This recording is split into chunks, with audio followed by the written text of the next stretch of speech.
Around the world, we face a new axis of autocracy. From Russia and China to North Korea and Iran, dictators are drawing closer together, increasing their political, economic, and military ties. The democratic world must respond. We must build a true alliance of democracies, one that unites the forces of freedom, so we can stand up for frontline states and support inspirational activists, those who risk their liberty and lives for a better future. Nowhere is that clearer than Ukraine. It is 2 years since Putin launched his brutal invasion. His aim was clear: the end of Ukraine as an independent and democratic state. He has failed thanks to the bravery of the Ukrainian people, but also the unity and resolve of the democratic world. Because when we stand together, we remain a force to be reckoned with. I remain optimistic for the future, because from the front lines in Ukraine to the streets of oppressed cities, people continue to stand and fight for freedom. We must show we have their backs. That is what we will do at the 7th annual Copenhagen Democracy Summit. We will find solutions to our common challenges, find ways to use technology to advance freedom, and work together to turn back the tide of autocracy. So, join us on May 14 and 15th, and let us defend democracy together.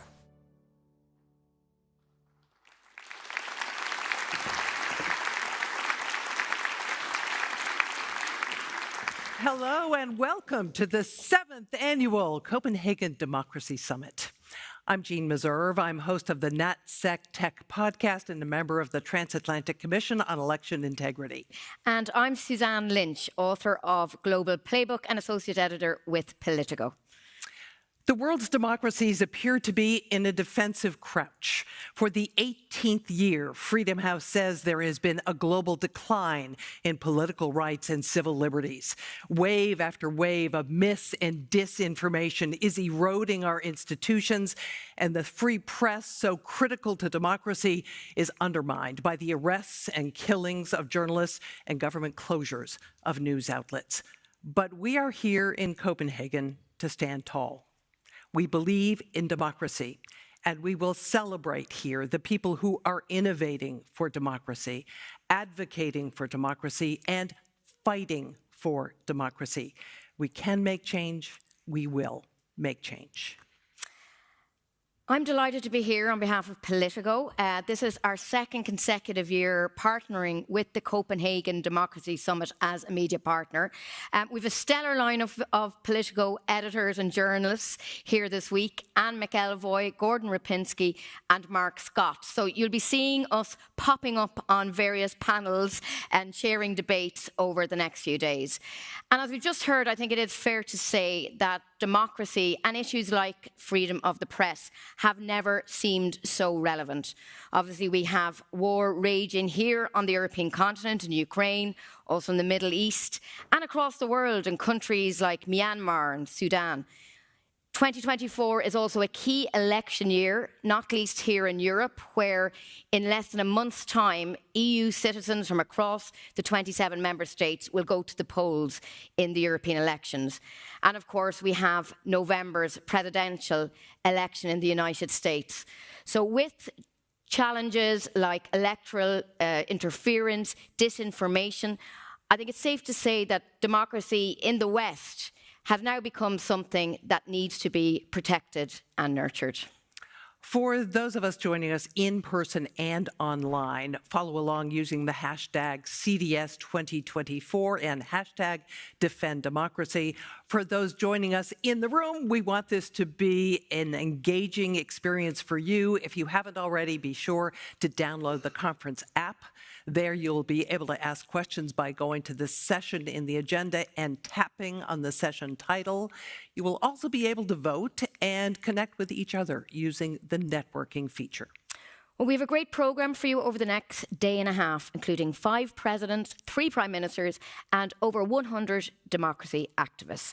So it's a dictator-free zone, as we like to say, and a jam-packed programme. And without further ado, let me introduce our host and the founder of the Alliance of Democracies Foundation, Anders Fogh Rasmussen.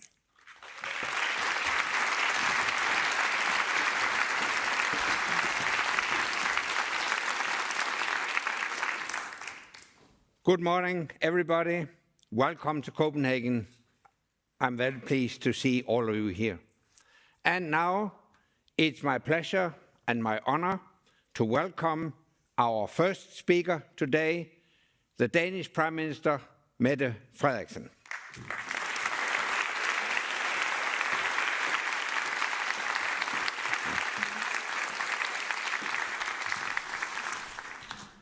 Your Excellencies and dear guests, welcome to Copenhagen. I am honored to be here today to open this year's summit. And thank you, Anders Fogh Rasmussen, former Prime Minister of Denmark, former NATO Secretary General, for your tireless work to build democratic alliances worldwide. Once we thought the idea of democracy was like water. When it rained, small streams would form, small streams that would turn to larger streams, that would become rivers, and eventually they would be one great democratic lake. We believed so much in the benefits of democracy that we were blind to those who saw the world differently, those who wished to harm us. We have been too naive, and that comes at a high price. Worldwide, we are unfortunately seeing major democratic setbacks. And in Europe, we are still in the progress of understanding the consequences of war returning to our own continent. Right now, Ukraine soldiers are fighting not only for a free Ukraine, but for a free Europe, for democracy, self-determination, sovereignty, and freedom. For me, it is clear that Russia will not stop. What we see is pure imperialism, pure use of violence as a political means. We have seen it before, and we will see it again, unless we act. And that is why I believe that there is a before and an after 24th February 2022 for Ukraine and for democracies all over the world. Right now, the situation in Ukraine is critical. It is too critical. And let me repeat the very clear and the very simple message from President Zelensky. They are in a desperate need of ammunition, weapons, first of all, air defense. For more than 2 years, many countries have supported Ukraine. But are we also willing to make sure that our support lasts for as long as it takes? Are we willing to ensure that Ukraine does not lose this war? I am glad that Germany has donated another Patriot air defense system. Now we need 5 or 6 more systems going to Ukraine. And I am glad that US Congress just passed the $1 billion aid package to Ukraine. Denmark welcomes all efforts, but we have to do more. And my message today is just as optimistic as it is pessimistic. If we accelerate the necessary donations, especially air defense, ammunition, drones, fighter jets from Denmark and others, Ukraine have the will to win. But if we continue to donate too little, too late, there is a big risk that Ukraine will lose this war, that we will lose. And yes, it is quite clear that you cannot win peace with a war. But it is also very obvious that a country cannot defend itself with words alone. And Ukraine can only prevail if we once again speed up donations. As you all know, in the recent weeks, the city of Kharkiv have been heavily bombed again. They are now targeting energy infrastructure, killing innocent civilians. I think Putin's mission seems clear: to make the life unbearable for the people in Ukraine, so they one day will give up fighting. Russia tries to break the soul of the country. Putin and Russia is trying to make Ukraine give up, to make Europe give up. And at the same time, Russia is in the middle of destabilizing many other regions. Look at Sahel in Africa, look at Syria, Middle East. They're working more closely together with North Korea and Iran. We are now seeing a number of Russian hybrid operations on NATO soil: sabotage, cyber attacks, electronic disruptions, disinformation, to put pressure on all of us. This is, of course, extremely concerning. And let me be absolutely clear: it will have absolutely no effect that Putin is hoping for.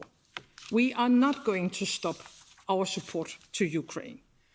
Instead of that, we have to warn our own populations. We have a powerful neighbor that does not want anything good for us. Russia does not seek peace. All this aside, every single day, Ukraine is moving closer to NATO and to the European Union. I think it is impressive how Ukraine reforms and adapts to the European Union despite being in the middle of a war. Ukraine belongs to our transatlantic family, and it is our finest job to support Ukraine all the way. Both the European Union and NATO is stronger today than we were when the war began. With more allies, with deeper partnerships, the world democracies are actually coming together in these years. Nobody knows what is on stake for real. I think we are in the beginning of a new era. I think we, in these months, are defining the future of the international world order and of our own respective future. A democracy that does not have the will to defend itself will at some point die out. We are too many countries, Denmark included, that have cut down too much on our own defense. It is important here and now to give Ukraine what they need. But it has to go hand in hand with massive investments in our own collective deterrence and defense, to deter Russia and to provide our own populations with peace and security. For far too long, Denmark did not live up to the 2% defensive investments pledge. We do now, like many other allies. Which leads me back to my first question. Are we willing to prevent Ukraine from losing this war? If we are not willing to do that, if we are not willing to prevent Ukraine from losing this war, they will lose it. And then we will lose. And then Europe will lose. That's my message today. Thank you for inviting me. Good luck with your discussions. And thank you, all of you, for your strong commitment. Thank you.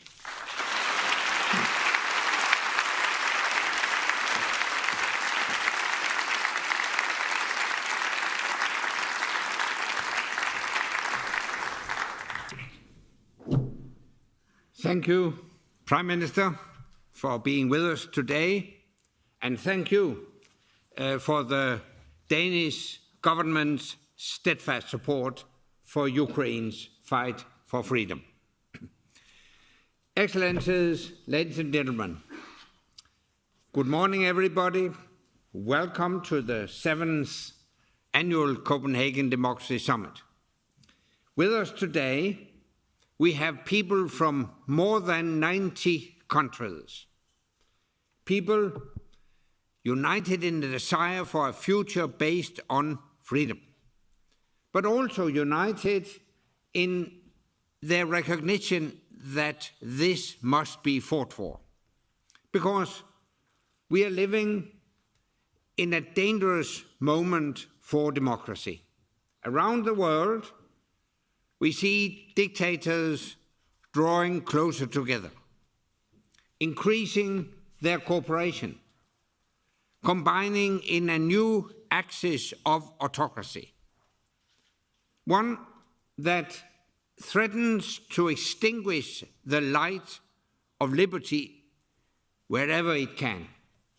In Europe, Russia uses North Korean missiles and Iranian drones to rain death and destruction on Ukraine. In Asia, China increases its aggression against democratic Taiwan.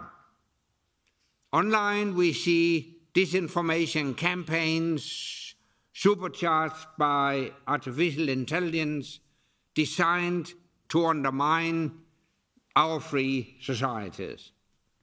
Around the world, from Bellarus to Uganda, from Hong Kong to Venezuela, dictators crack down on democratic protest. For the 18th consecutive year, the global state of democracy has declined. Against this backdrop, it is easy to become despondent, to believe that the rise of the autocrats is inevitable, that the decline of democracy is irreversible. We must never give in to this hopelessness. We must remain optimistic for the future, because as Winston Churchill once said, there is not much use being anything else. So let us send a message of optimism and determination from this summit, that despite the hardships we see now around the world, freedom and democracy will prevail. Because freedom is the strongest force on earth.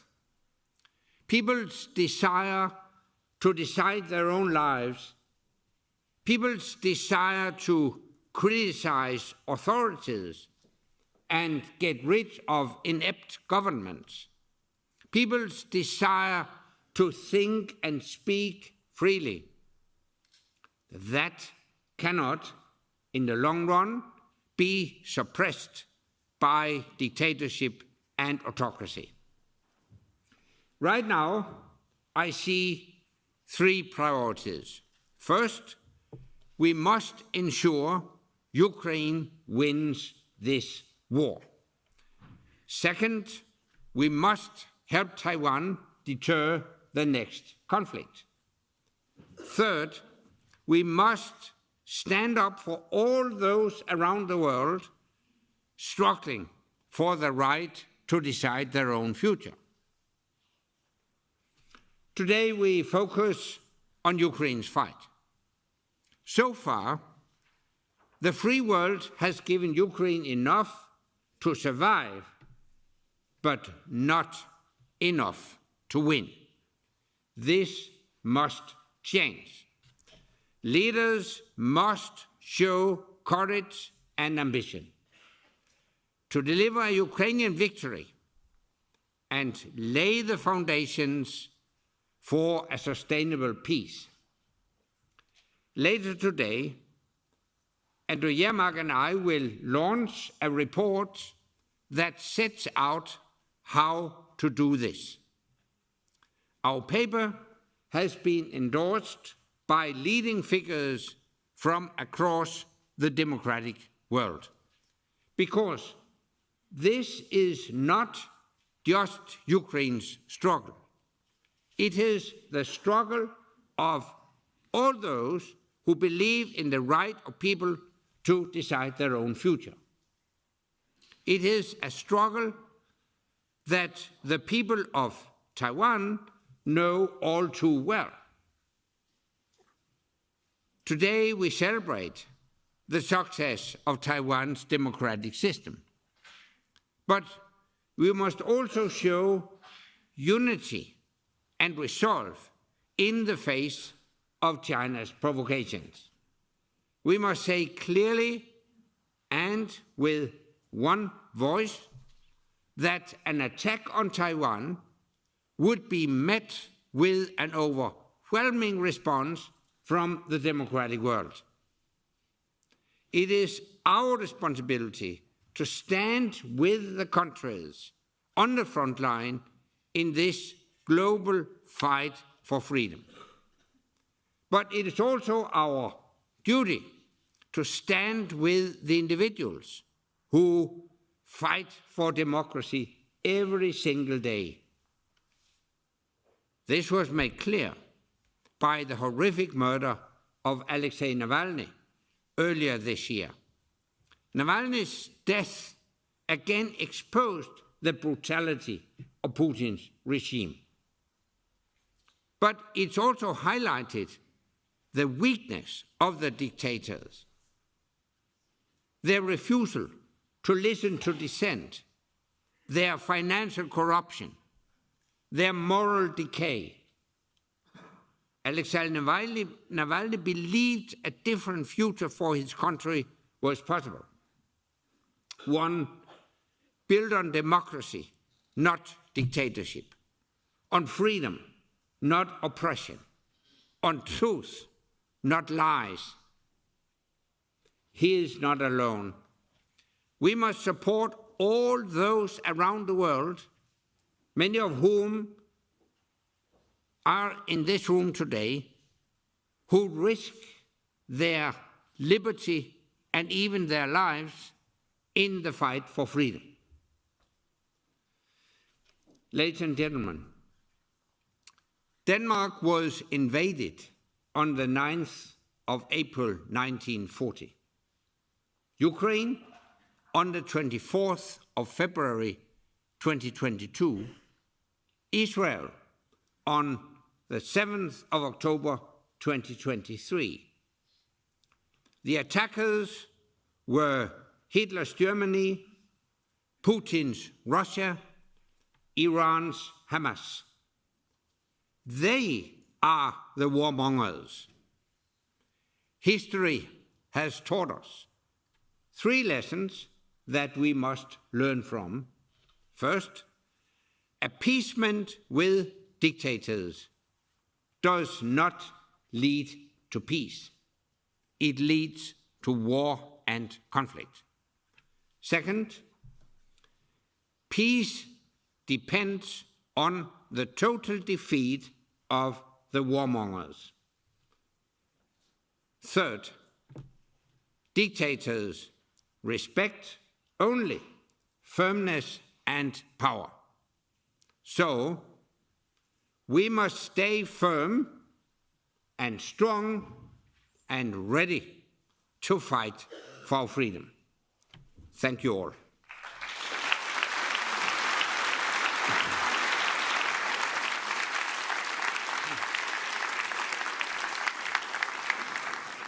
And it's now my pleasure to welcome on stage the President of the European Commission, Ursula von der Leyen. Madam President,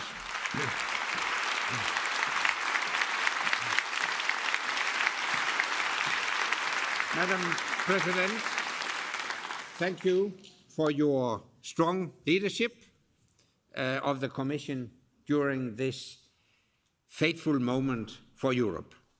The floor is yours. Thank you very much. Thank you.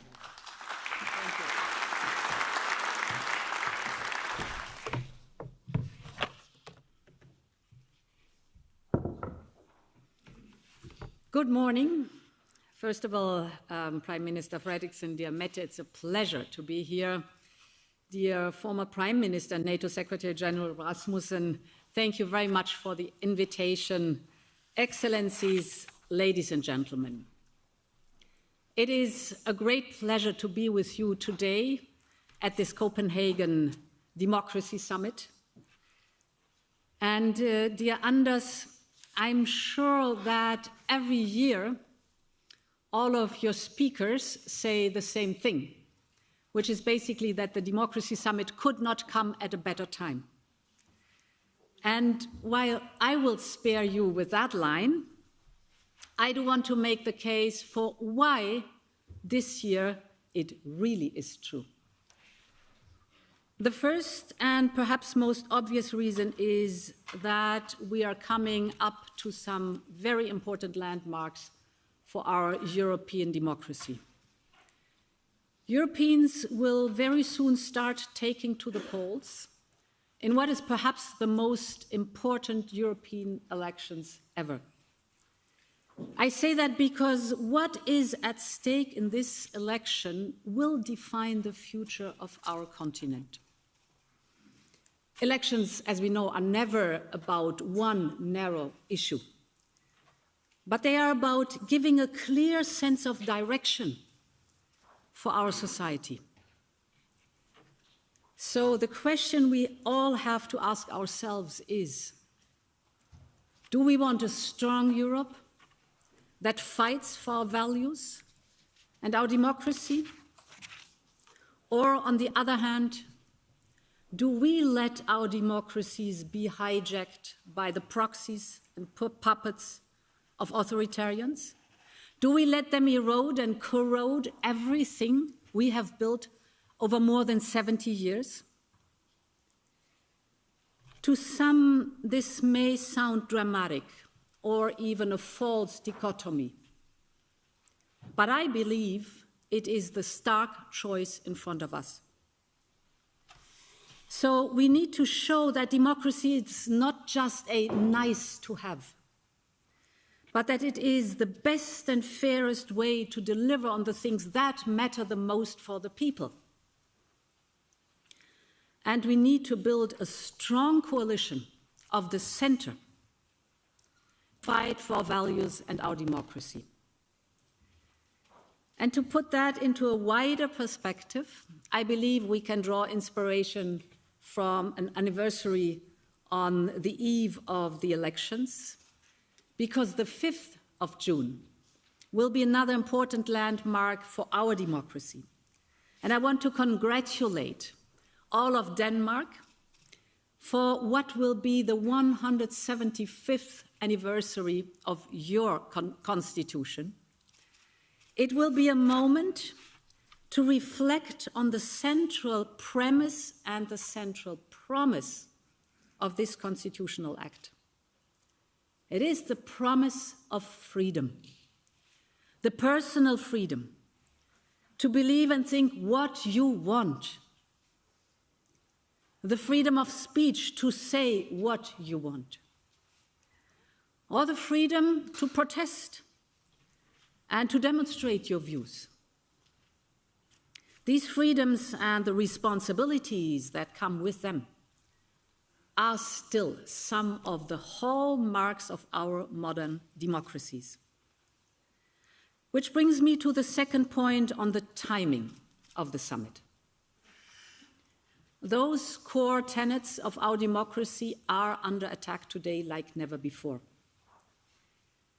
What we once thought was for granted is now being openly threatened in so many different ways. And while this is true everywhere around the world, it is also an urgent issue here in the European Union. We are, of course, seeing this in Ukraine, with Russia's brutal war of aggression, and we should be under no illusion about what this war is for Putin. It is, of course, about wiping off a free and independent Ukraine off the map. But it is also a war on the entire international rules-based system and an existential threat for the European Union and Europe. And it is an existential threat to our freedoms and democracies. I am, in particular, concerned about the rise of foreign interference and manipulation in our societies, our democracies, and our elections. Just think of what we have seen play out in the last few weeks across Europe.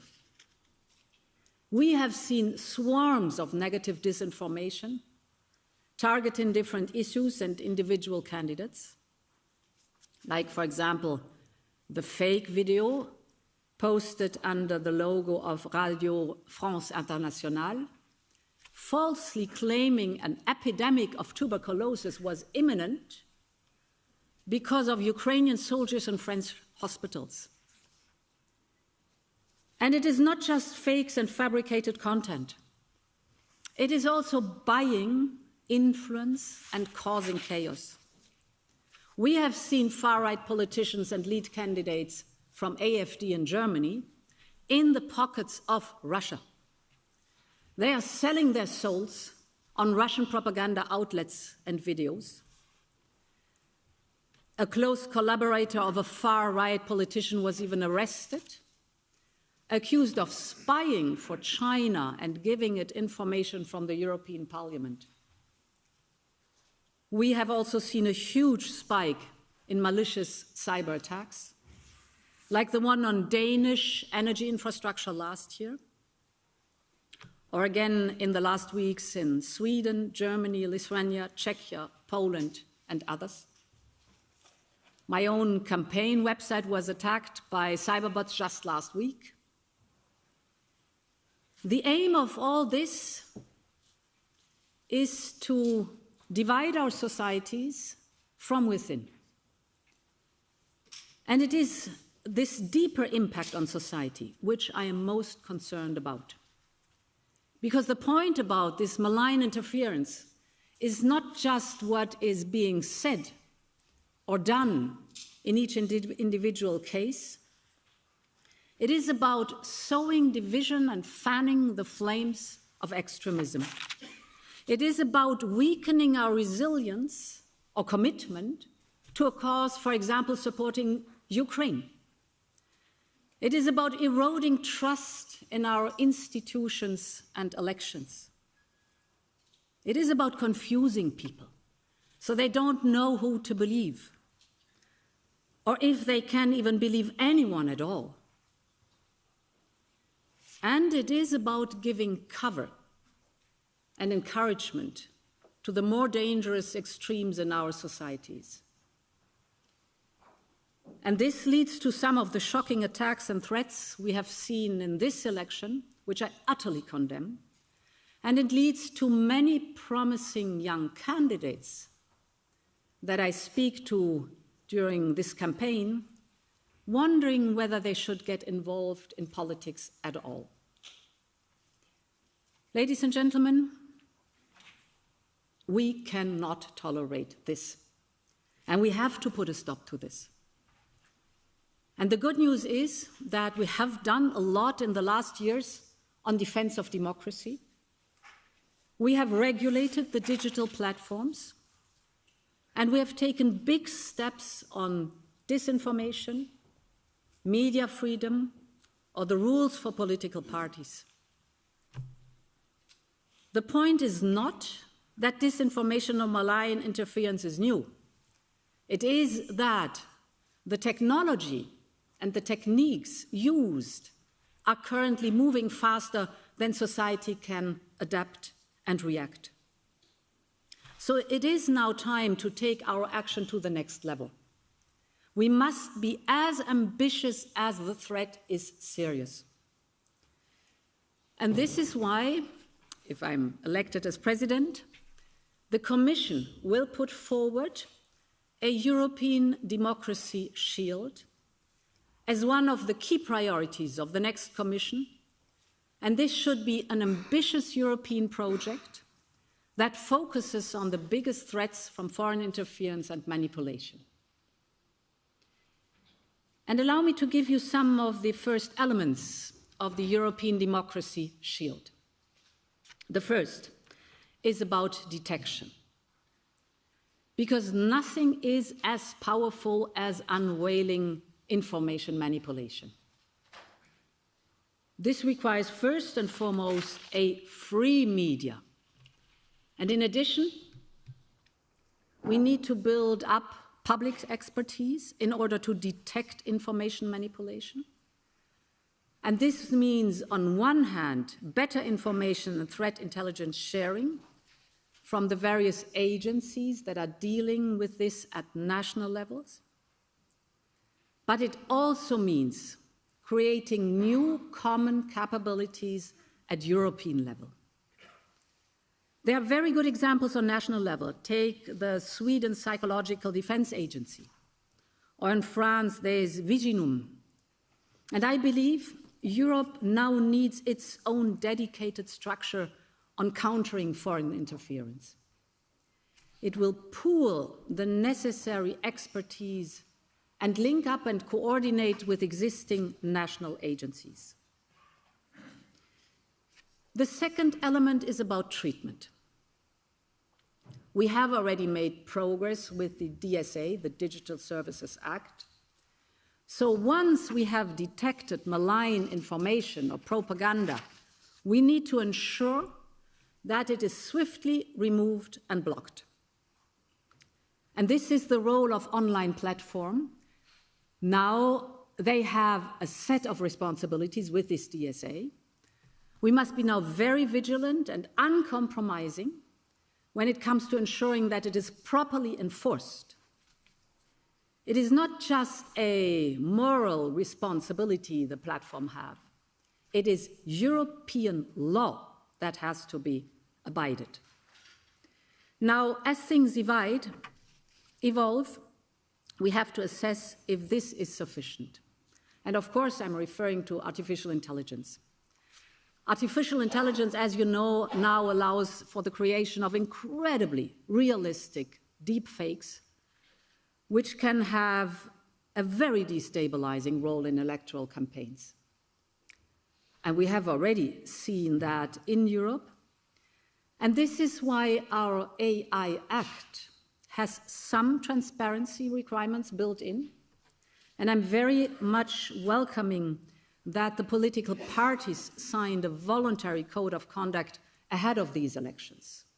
It's on the ethical use of AI campaign tools. But as we look ahead, we need to consider how to strengthen our approach to AI content, and in particular in deepfakes. And finally, it takes resilience. As technology evolves, we need to build up societal immunity around information manipulation. Because research has shown that pre-bunking is much more successful than debunking. Pre-bunking is basically the opposite of debunking. In short, prevention is preferable to cure. Perhaps if you think of information manipulation as a virus, instead of treating an infection once it has taken hold, that is debunking. It is much better to vaccinate so that the body is inoculated. Pre-bunking is the same approach. Because disinformation relies on people passing it on to others. It is essential that people know what malign information's influence is and what the techniques are that are behind it. And as the knowledge goes up, our chances of being influenced goes down. And that builds up the society resilience that we will need. So, ladies and gentlemen, This is Europe's moment of truth in so many ways, whether it is on Ukraine, whether it is on defense, whether it is on competitiveness or democracy. And this is a message I hear everywhere as I travel around Europe before these elections. The challenges and the threats may appear daunting. And as I've mentioned, the truth is that we do have a fight on our hands. But we have shown in the last years that when we are united, Europe is stronger and much more resilient than we give it credit for. So let's not fight the authoritarians or the extremes at their own game. Let's fight them by offering a positive vision of the future, one which protects what we hold dear, our democracy and our values, one which builds a European democracy shield against foreign interference, one which steps up when and where it matters, that steps up for our security, for our prosperity, and of course, for our democracy. So long live Europe and long live European democracy. Thank you very much.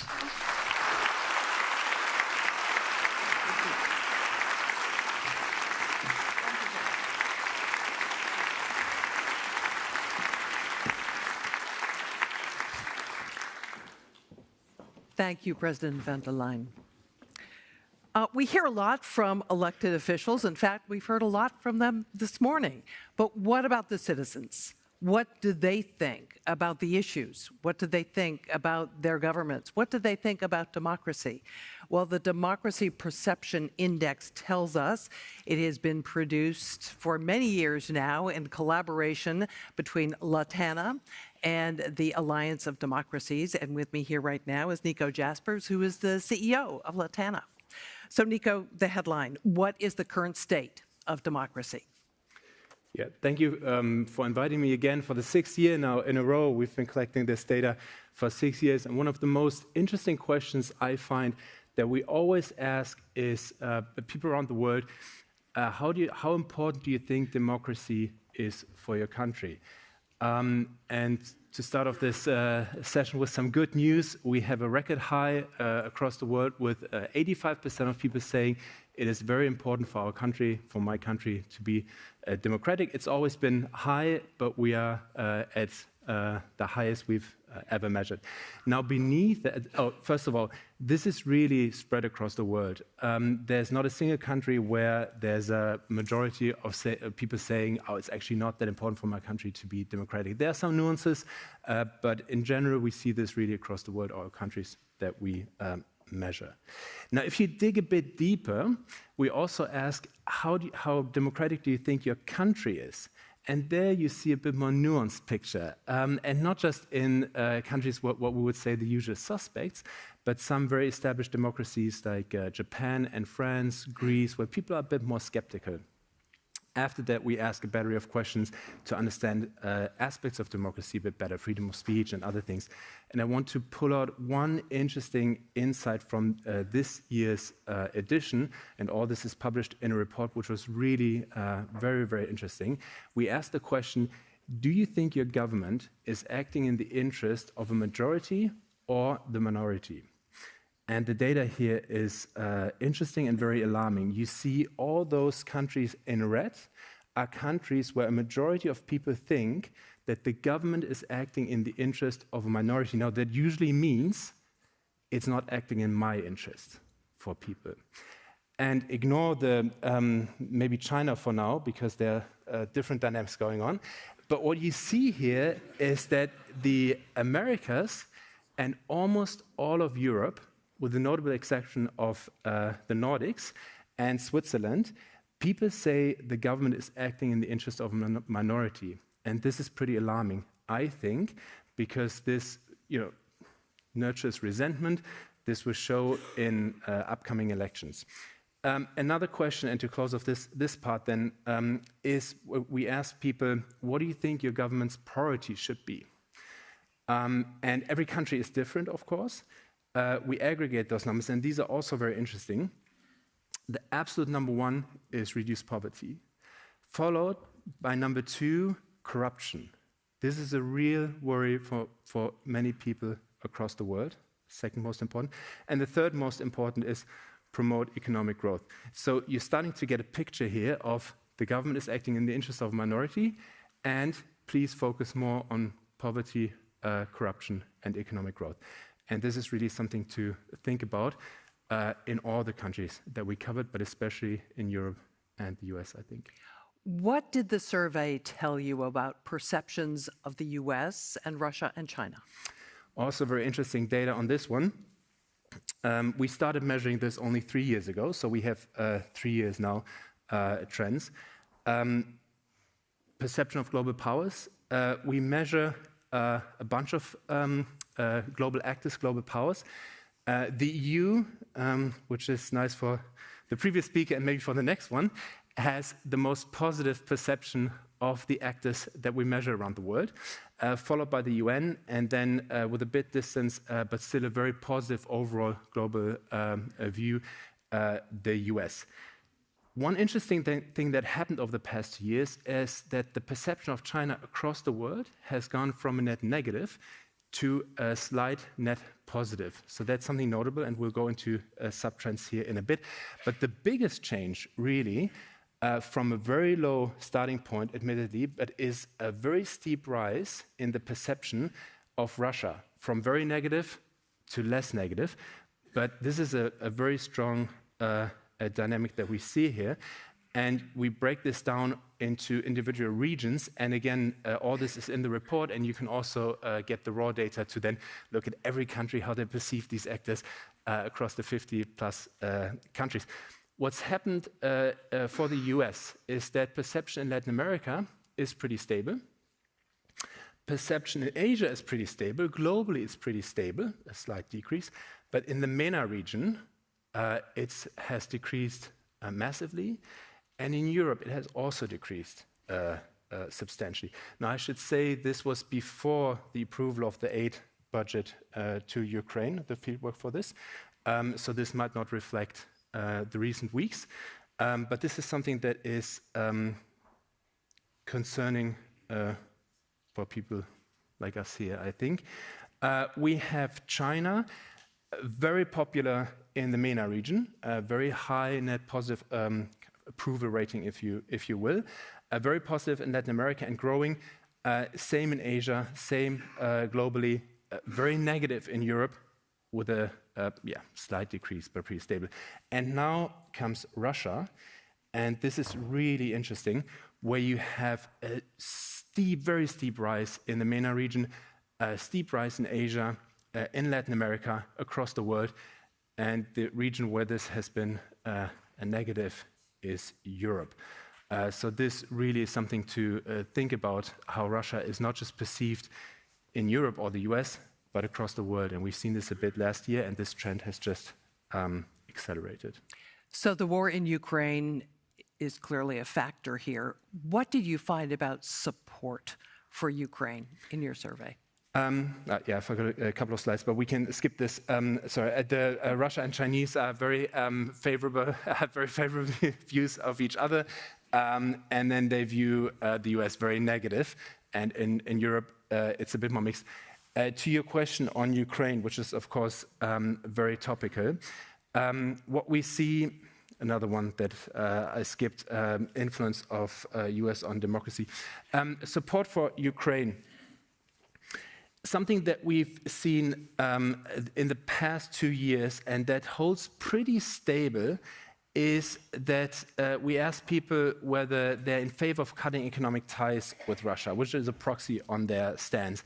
And we had a huge kind of favor of cutting ties in North America and Europe, and against cutting ties in the rest of the world. And this really shows the split of the world on this question, which is really important. By the way, we also asked that question, since Anders mentioned China and Taiwan. For China and Taiwan, it's also in the report. Very interesting data here. So this has not changed. So despite everything that has been going on the past 2 years, by and large, people in the US and Europe are in favor of cutting ties with Russia, except for this little green spot there that you see in Europe, Hungary, but apart from that, and Greece, but apart from that, there's a very strong support for cutting ties. Now, something that is interesting and different from previously is we also ask, overall, what's your stand? Does NATO, the EU, and the US, do they do too much to support Ukraine? Do they do just about the right amount, or do they do too little? And here, very interesting, there's an overwhelming support for either keeping up the current level of support or doing more. 80% across the world overall are saying we need to keep up the support or do more, and only 20% say we should do less. Now, in Europe, very similar numbers overall. In the US, you have a growth in the numbers of people who are saying we do too much. Again, this was before the aid came out. As a German, the last chart is very concerning for me. And we need to do a lot more in Germany, I think, to explain why we need to support Ukraine. We have a massive increase in the number of people who are saying we're doing too much. Still 60% of the German population say we're doing the right amount or we need to do more. But 40% now, up from 14% 2 years ago, are saying we're doing too much. And this is something to really think about and to work on. We have a lot of work ahead of us. And we'll see what the data shows next year. Thank you, Nico Jacques, CEO of Latana. Great to have you with us here again to give us the big picture. So let's get reaction to the DPI and many other things with our next guest. Please welcome Charles Michel, President of the European Council.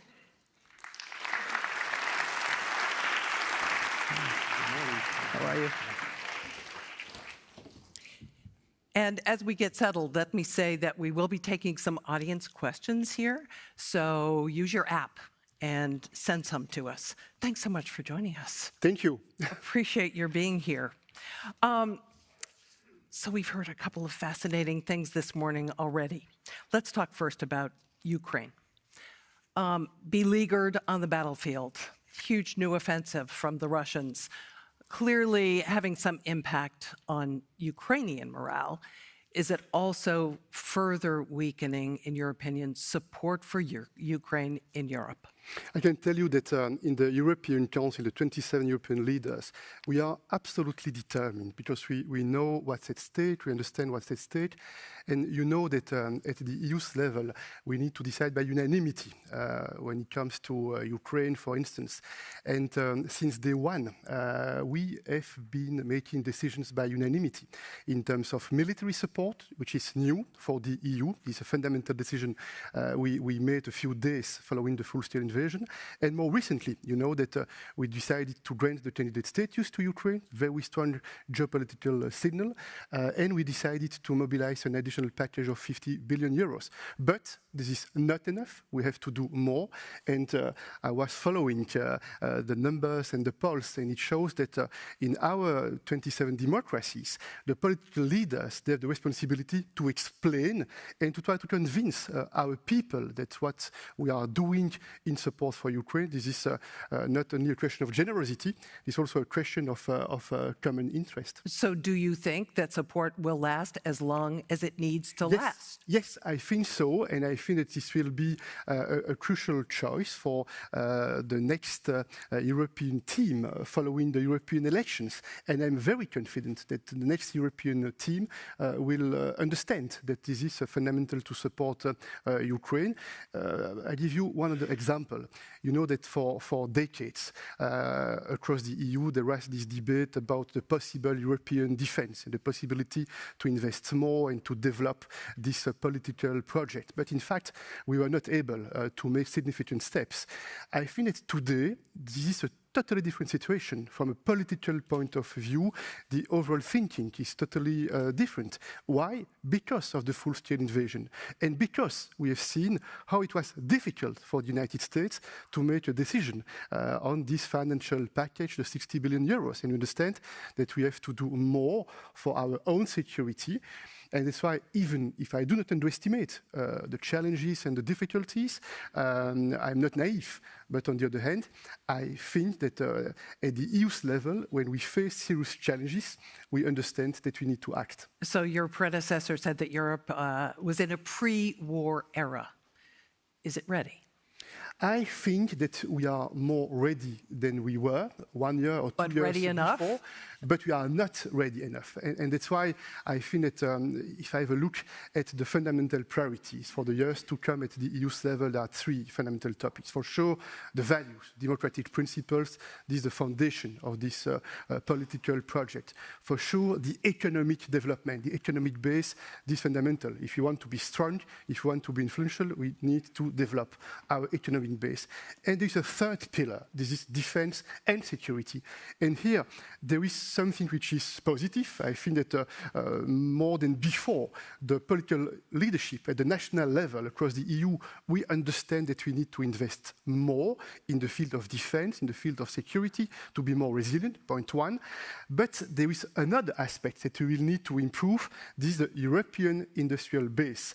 And here there's a question of financing and the leaders. We are addressing those challenges. For instance, we are opening the door for the European Investment Bank. That could be a very powerful tool to invest much more in the future in this defense sector. Because if we want to be credible in the field of defense, we need an industrial base, and today we are too fragmented in that field. So the European elections, as mentioned by some of our previous speakers, are coming up shortly, and it's expected that fringes on the right and left are going to gain power. Is that in part a reflection of what we saw in that poll, disillusionment with government and the sense that governments are now serving minorities rather than the majority of their population? No, I would like to be careful with the polls because if you would have followed the polls, Brexit would have not taken place. Donald Trump would have not been president of the United States. That's why we need to be careful. And I also remember that 5 years ago, a few weeks before the European elections, all of us, we were expecting a big victory for the extreme political parties, and finally it was not the case. Let's see what will be the outcome. But one thing is certain, the voters, the citizens, the people, they are expecting us, the political leaders at the European level and at the national level, to deliver. And what are the main tasks? Security, peace, security, and improving the conditions of life, economic growth and social cohesion. This is the challenge we face. And if I have a look at the recent years, at the EU's level, I don't say that everything was perfect, but we did a lot, and we have been facing serious difficulties, but we did a lot. So are you predicting that the left and the right will not make significant gains in the election? I'm not too obsessed by the polls. You know, I'm a politician. I'm not talking about the polls. I'm asking about your sense of the population. I sincerely think that the next European Parliament will be very strong to defend and to support Ukraine, very strong to defend the rule of law, and very strong to defend a bold European Union. And I still think that there will be a clear majority in favor of those fundamental principles. Do you think that a mainstream politician, a centrist, should make alliances with parties on the right in order to gain political power?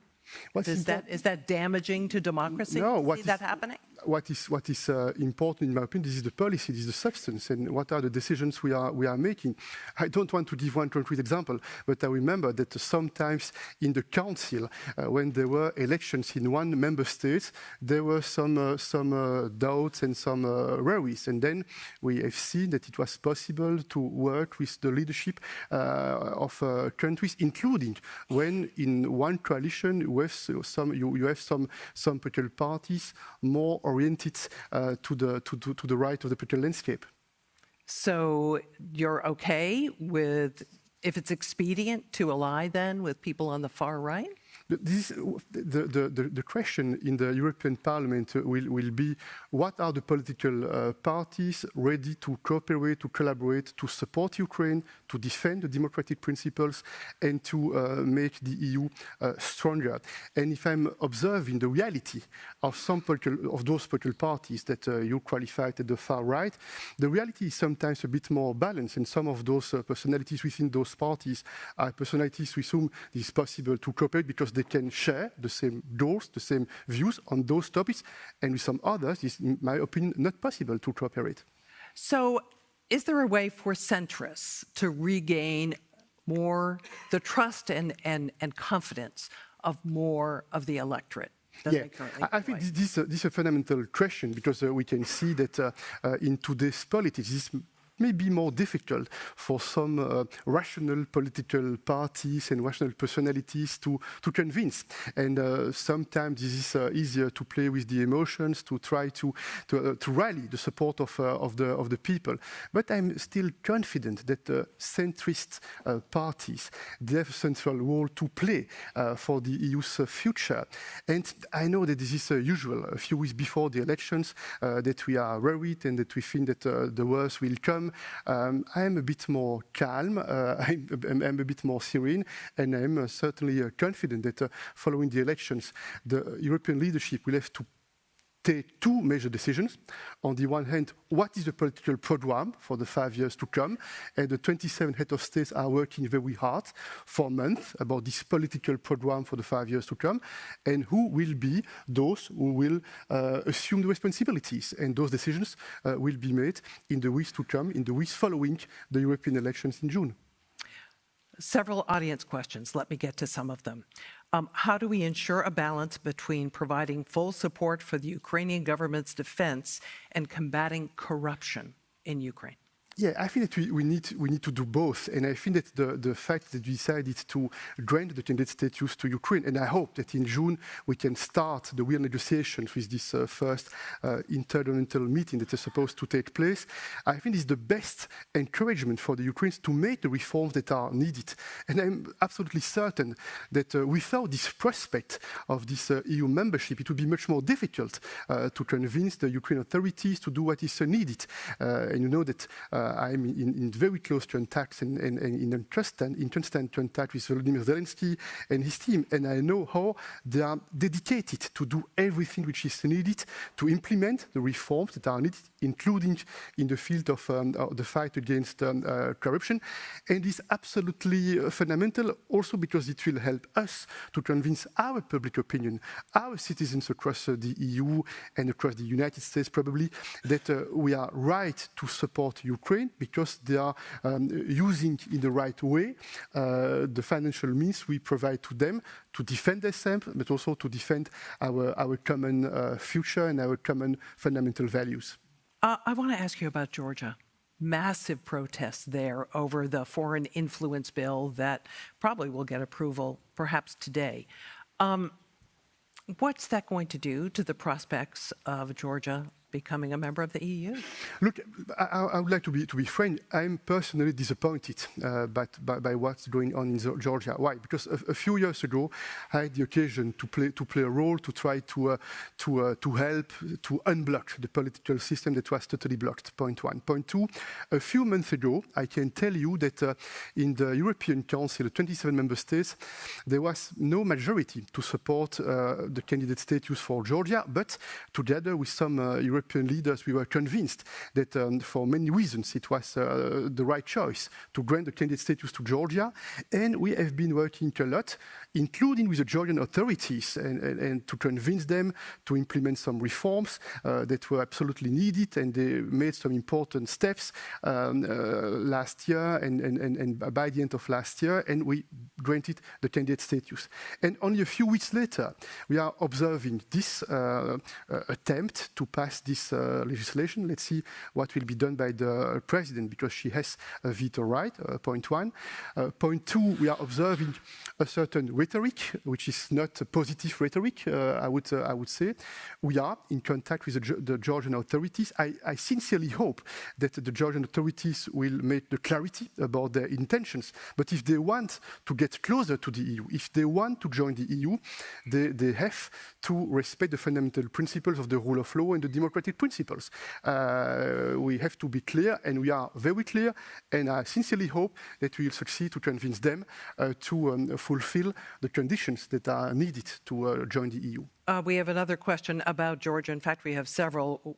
This one is not only for your assessment of the situation which you've given, but your thoughts on how the West can prevent Russian influence from affecting Georgia. Yes, this is very clear that the Russian purpose is to undermine everywhere where it is possible the democratic principles, or the attempt to strengthen the rule of law. And that's why we need to support all those in Georgia. And I know that a vast majority of the Georgian people, they want to get closer to the EU. They want to join the EU. And they have to feel that we are supporting them, and that we are doing everything which is possible to counter those Russian attempts to undermine this Georgian dream to become a member of the EU. Someone else asks what you have to say to the youth in all generations who are now protesting in Tbilisi. Yeah, that we are on the side of the rule of law. We are on the side on the freedom, on the democratic principle, and we intend to use the tools we have in our possession to try to convince the Georgian authorities to do what is needed. There will be elections in Georgia in the months to come, and I sincerely hope that those elections will be also an occasion to give a legitimacy and to give a clear signal what is the direction they want for their country. Another audience member asks, are you expecting major changes in the EU agenda if President Trump wins? The simple fact that the question is asked is very interesting, in my opinion, because in fact, if we believe, which is my case, in the European sovereignty, in the European strategic autonomy, we should consider that we have to be master of our own future, of our own destiny, and it shows that.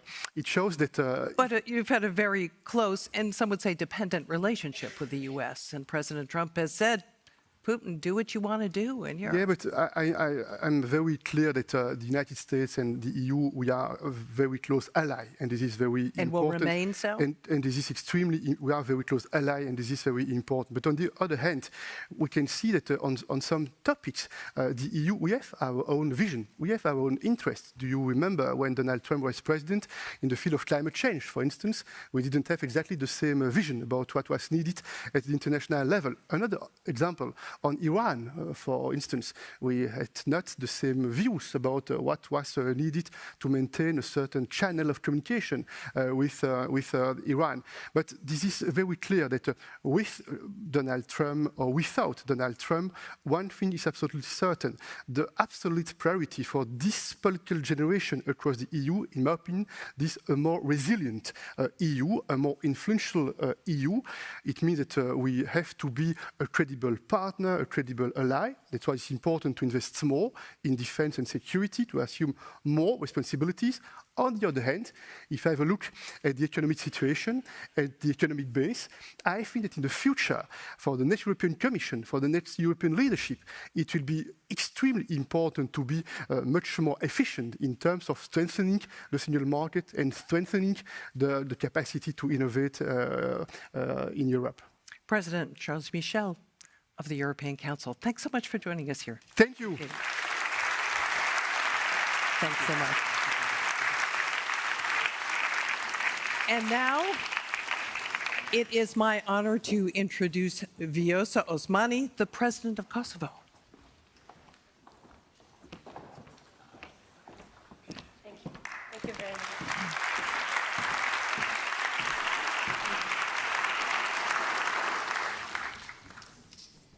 Thank you very much, Excellencies, distinguished guests, ladies and gentlemen.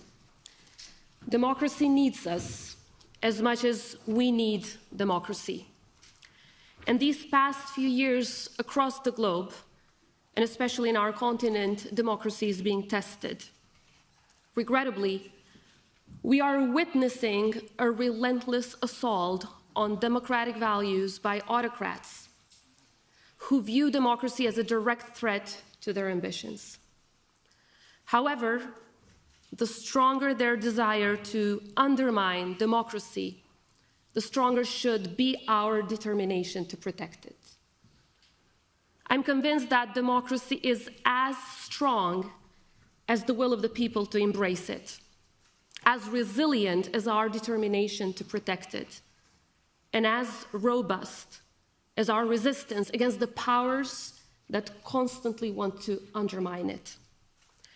I'm proud to stand on this podium today to share with you a glimpse of Kosovo's history as a story of hope, a story of democracy delivering. Today, as the most thriving democracy in the Western Balkans, my country is a genuine testament to how a people's fortune can be transformed when they are afforded a path to independence, freedom, and democracy. Emerging from the ashes of a genocidal war, Kosovo's journey was indeed challenging. However, our path was always illuminated by the unwavering aspiration and commitment to peace, equality, and prosperity. So democracy lays at the very foundation of everything we do. From institutional governance to adopting laws and policies, as well as building alliances, democracy remains our guiding path. In Kosovo, we have borne witness to the stark consequences of when democracy is undermined. Therefore, we stand resolute in our commitment to safeguard our country against the return of such darkness. We recognize that the threats to our democratic values are both real and relentless, but our resolve to protect the hard-won freedoms we cherish remains unyielding. As we know, democracy is not and cannot be a standalone endeavor. It requires alliances, alliances that allow it to thrive in partnerships. The European Union, as well as NATO, today stand as some of the most pivotal alliances known in modern history. Hence, for Kosovo, a future in the Euro-Atlantic family is the reality that will fortify democracy and security at home, in our region, as well as beyond. By opening the doors of these alliances to my country, you gain a steadfast partner, one that never takes democracy and freedom for granted, and is ready to pay any price to defend them. In this endeavor, we are not asking for shortcuts.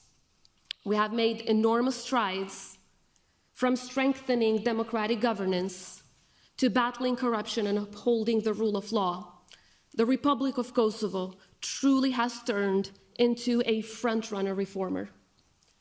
In our history, we have never attacked any other country, not even once. Yet, we have always stood up to malign, destabilizing, occupying, and genocidal forces who attacked our people. And we will continue to do so for as long as it's necessary. And the reasons are very obvious. Peace is what leads to democracy, and democracy leads to prosperity. And prosperity leads to protection of human dignity. The transformational power of democracy in human lives is indispensable. So today, championing democracy in Europe inherently means standing up for a Europe whole, free, and at peace. Just as the victory of Ukraine will define our contemporary historical trajectory, so will our success in thwarting security threats in our region will be as decisive for enabling sustainable peace in the Western Balkans and Europe at large. This is not a fight for one. This is a fight for all. And with this in mind, the ambiguity surrounding Kosovo's path towards Euro-Atlantic integration creates a very risky void, ripe for exploitation by the adversaries of democracy. This uncertainty lays fertile ground for Russia and its proxies to undermine all of our collective achievements. It is imperative, now more than ever, for both NATO and the EU to apply an open-door policy for established democracies like my country, ensuring that no region remains susceptible to the disruptive schemes of Putin. So, ladies and gentlemen, achieving a peaceful, just, and democratic world is a shared responsibility, no matter how big the small the country is. Strong alliances have been and continue to be the lifeline for the defense of democracy globally. In this journey, the Republic of Kosovo will always be a force for peace in the world and your steadfast ally in the global fight for democracy. Thank you very much.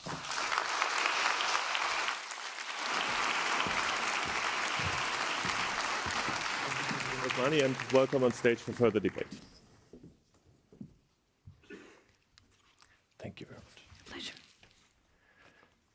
President Osmani, before we start, I also want to announce that we try to make this a little interactive. So if you have questions during the debate, you can send it through the app and I will include them in our discussion. You mentioned the situation of your country right now, but maybe give us the latest update on what the situation on the border is. As you know, Kosovo borders Serbia, a country that not just recently, but especially recently, is proving to be a very loyal Russian proxy that is trying to play by Putin's playbook by destabilizing the Western Balkans and in turn open a new front against the West.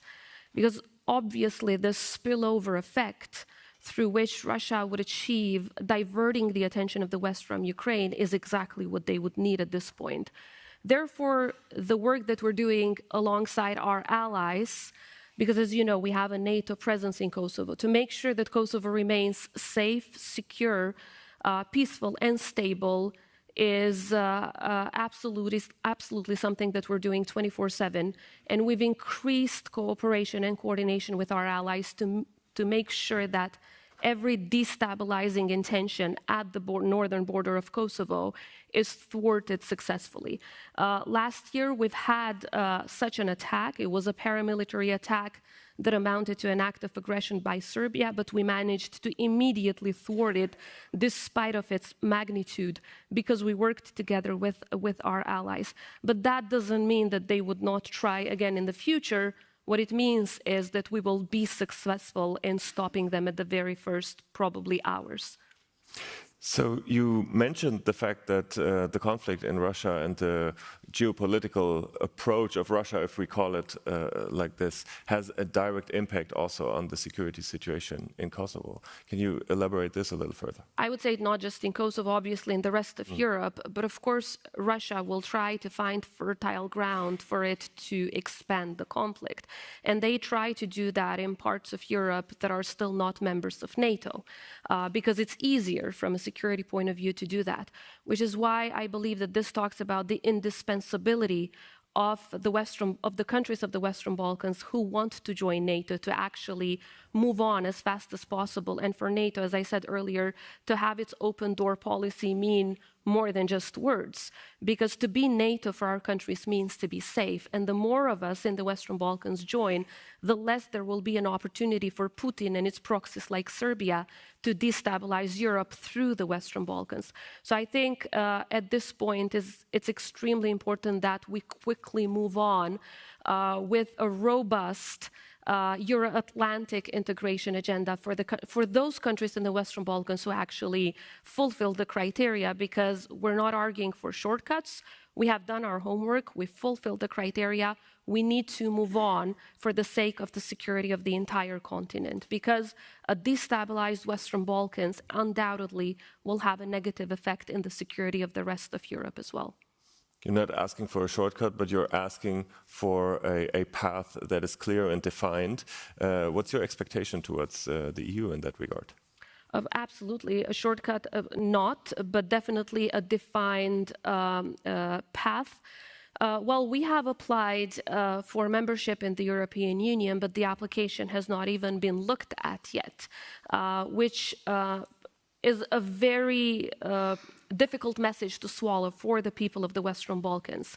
Because Kosovo right now, alongside a few other countries in our region, is at a 100% alignment with all of the European Union common security and defense policy decisions. We've adopted sanctions against Russia, or the first one in the region to do so, against Iran, and of course, not just the sanctions policy, but the economic policy, the rule of law reforms, and every other reform that the European Union has required of us, we've been undertaking at a very rapid rate, especially in the past 3 years. And despite of all of that, we don't see the European Union delivering in showing the people of Kosovo, at least, that there is hope, that there is a clear path, and just, telling us what else do we need to do. So they're not telling us what else we need to do. It's just there's like a block, I would say, for pure political reasons, for domestic political considerations of just a few countries, but in turn, this is endangering peace and stability in the Western Balkans.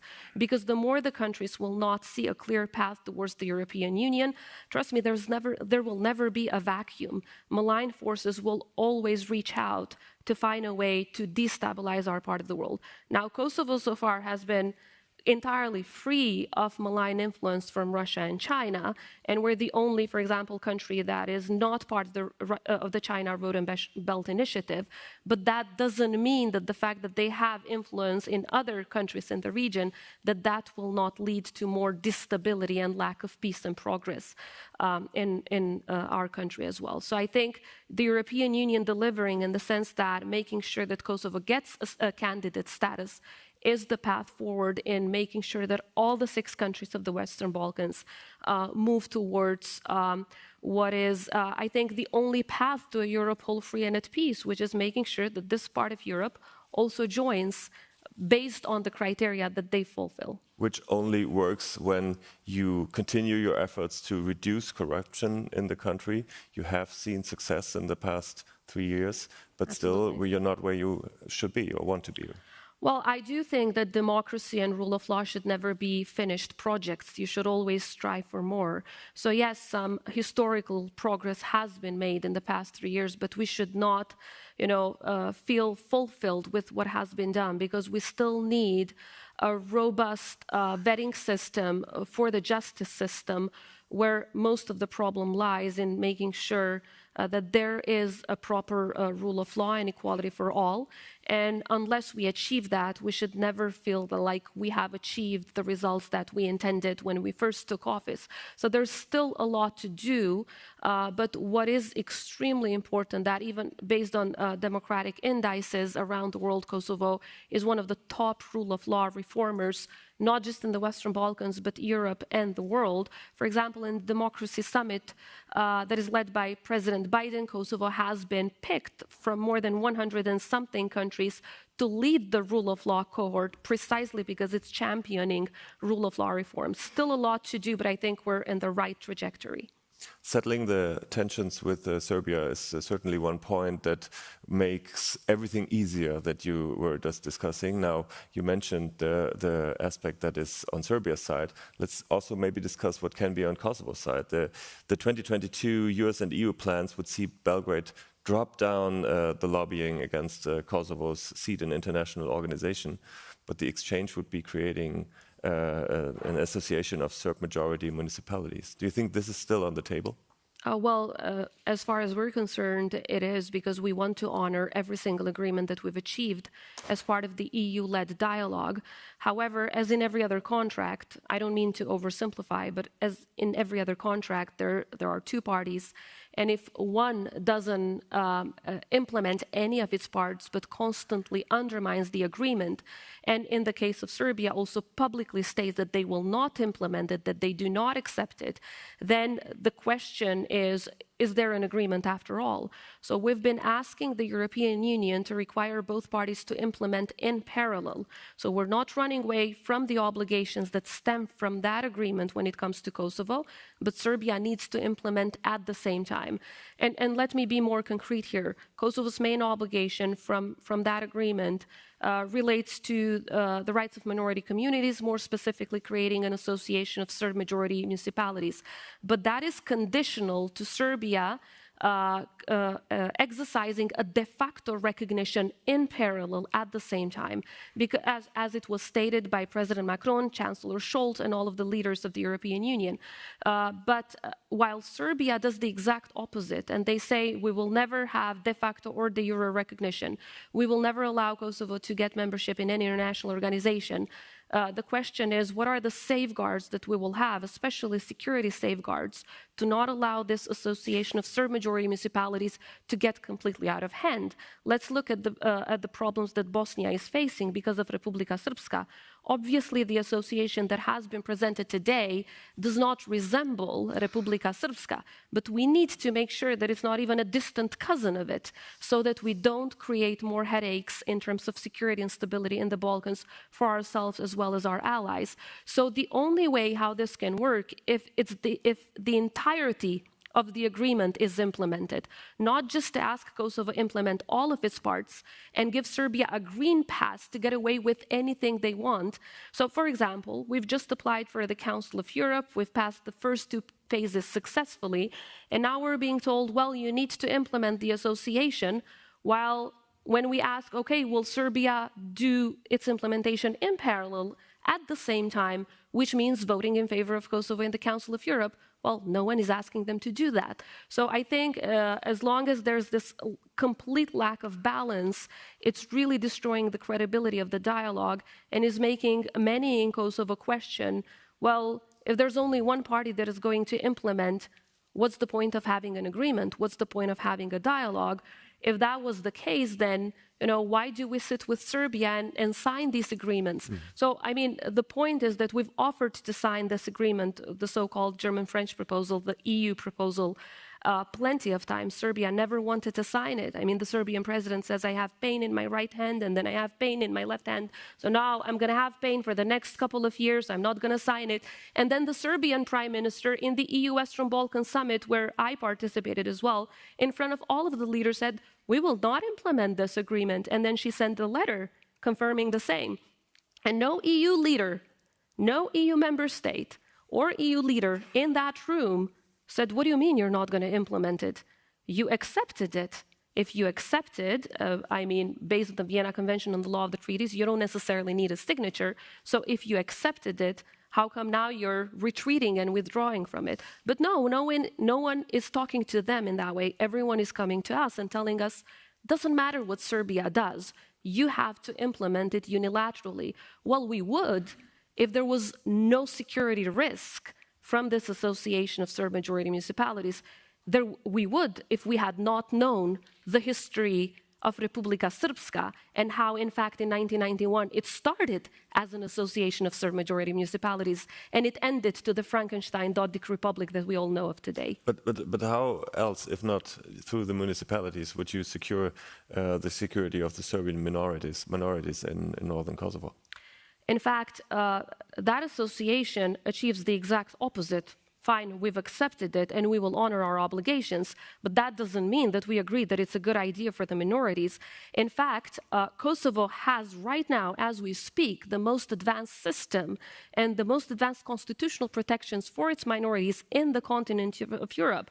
I mean, in how many of your countries, a minority of 3 to 4% have a veto of any constitutional amendment, have 20 guaranteed seats in the parliament, have a veto over any legislative change change related to human rights, religious rights, education rights, reforming the system on elections, and so on and so forth. I haven't found any such other country that affords such rights to the minority communities. We have created 10 additional municipalities for the Serbs to lead, and we have created the most decentralized system of rights for the municipalities that exists in Europe based on Council of Europe standards, and we've also went above and beyond. So they do have this system through which they are protected, and now what Serbia is asking is so that we create an association of municipalities where they are all gathered and they are led by a president, which Vučić will be very easy to control. So what Serbia wants is not rights for minority communities. In fact, I've been in politics for more than 2 decades. I've participated in negotiations for Kosovo status under Ahtisaari, and I've really been following the dialogue. Never over these years did Serbia put on the table a proposal that relates to the human rights and freedoms of the Serb community in Kosovo. All that they ever wanted are solutions that could lead afterwards to territorial divisions of Kosovo. So they are after the territory, not after the human rights. So I think the system that we afford right now to the minority communities protects them more than the association, which allows Vučić to have an instrument through which they would undermine our sovereignty and territorial integrity, try to destroy us from within, as they are trying to do with Bosnia. However, this is a solution that was put in the table and was really insisted upon by our allies. We've accepted it, and of course, as I said, we will implement it in line with our constitution as long as Serbia implements at the same time, because this de facto recognition and membership of Kosovo in international organizations would create some sort of safeguards for Kosovo as an independent and sovereign country, even after we create the association of majority municipalities. Very short answer to the end with the demand for a very, very short question with a demand for a very short answer at the end. If you wish a year where Kosovo could be part of the European Union, what's your year? Well, I would say definitely by 2030. I would look into, even if we look right now at the level of compliance with acquis communautaire, standards on rule of law, democracy and human rights, Kosovo is well advanced compared to every other country in the Western Balkans, and we shouldn't shy away to say that. Based on that, I would say between 2028 to 2030 is what Kosovo deserves. That doesn't mean that that's what I expect the EU to deliver, but I think if the EU would truly start to think about its own long-term security and stability, it would really work into bringing those democracy-prone, rule-of-law-prone countries closer to itself and make sure that those who do not respect democracy and rule of law do not get the EU cash either. President Vjosa Osmani, thank you very much for your Thank you. It's been a pleasure. Thank you. Thank you very much.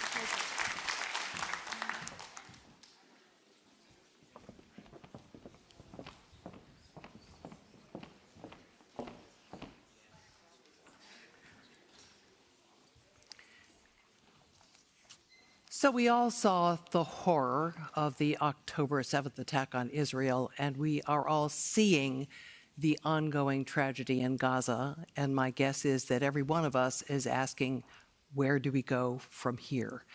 We have a two-part conversation on this subject. Joining me first is Johan Plesner, president of the Israel Democracy Institute. Thank you so much for joining us today. Thank you. Good morning. And I'm really sorry that I couldn't join you in person, but, you know, it's a very unique day in Israel. It's the day where we celebrate our independence. And yesterday we were mourning our deceased soldiers. So it was pretty difficult for me to join in person in such a period. I play a role both as a reservist, as a major in reserves, as a leader of the country's largest think tank, and I couldn't leave the country. So my apologies. Technology is a wonderful thing. We're glad to have you with us virtually. So the title of this session is The Road to a Two-State Democracy. Do you see any way to get there from here? Well, you know, it's a huge challenge because there were so many attempts in the past. Even before we talk about a two-state democracy, to try and implement two-state solutions. A two-state democracy is even taking it one step farther, because how many functioning, stable democracies do we have in the Arab world? None, perhaps. So to imagine that the first functioning democracy would be a future Palestinian state, I'm quite skeptical in the foreseeable future. Unfortunately, obviously, that would be the desire, the ideal, and the best outcome.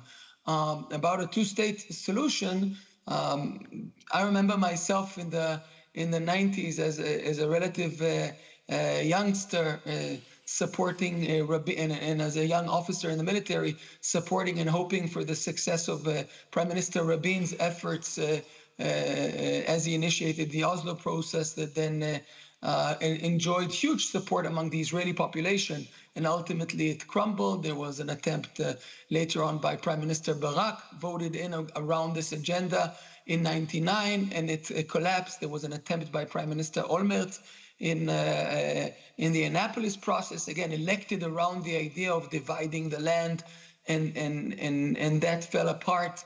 So there was quite a few genuine, and there was back, I think this last serious attempt was in 2014. So there were quite a few serious attempts. And I think if we want a future attempt to promote a stable two-state outcome, is we actually have to deal with the root causes of what led to the failures of the previous processes. I don't think, frankly, that right now, if I try to analyze the Palestinian side, there is Hamas on the one hand, a very strong, obviously, force within the Palestinian population, with a clear goal of annihilating the Jewish state in a strong alliance with Iran. So Hamas is not a counterpart for any kind of a future stable state. So ask me if there is one. Answer if there is one. If it's not Hamas, is it the Palestinian Authority? And then when we look at the Palestinian Authority, it's a good question, because I'm very moderate and pragmatic, but we cannot disregard, when we look at the Palestinian Authority, it's first of all led by a leader that is probably at this point in his life, nearing the age of 90, is not in any position to make core compromises that are necessary in order to achieve two states. He's overseeing an entity that is dysfunctional, corrupt, incapable of managing its institutions. As a matter of fact, if it wasn't for Israeli projection of security capabilities, Hamas probably would have gotten rid of Abu Mazen, the leader of the PA, a long time ago. So the PA, again, and if we look at the curriculum, the fact that it's does not educate in any way its population for any kind of an idea of coexistence, the fact that it provides lifelong stipends for those who engage in acts of terror and their families. It's a problematic, but the only counterpart, the upside is that there was a shaky but nevertheless stable security collaboration between Israel and the PA for the past 2 decades.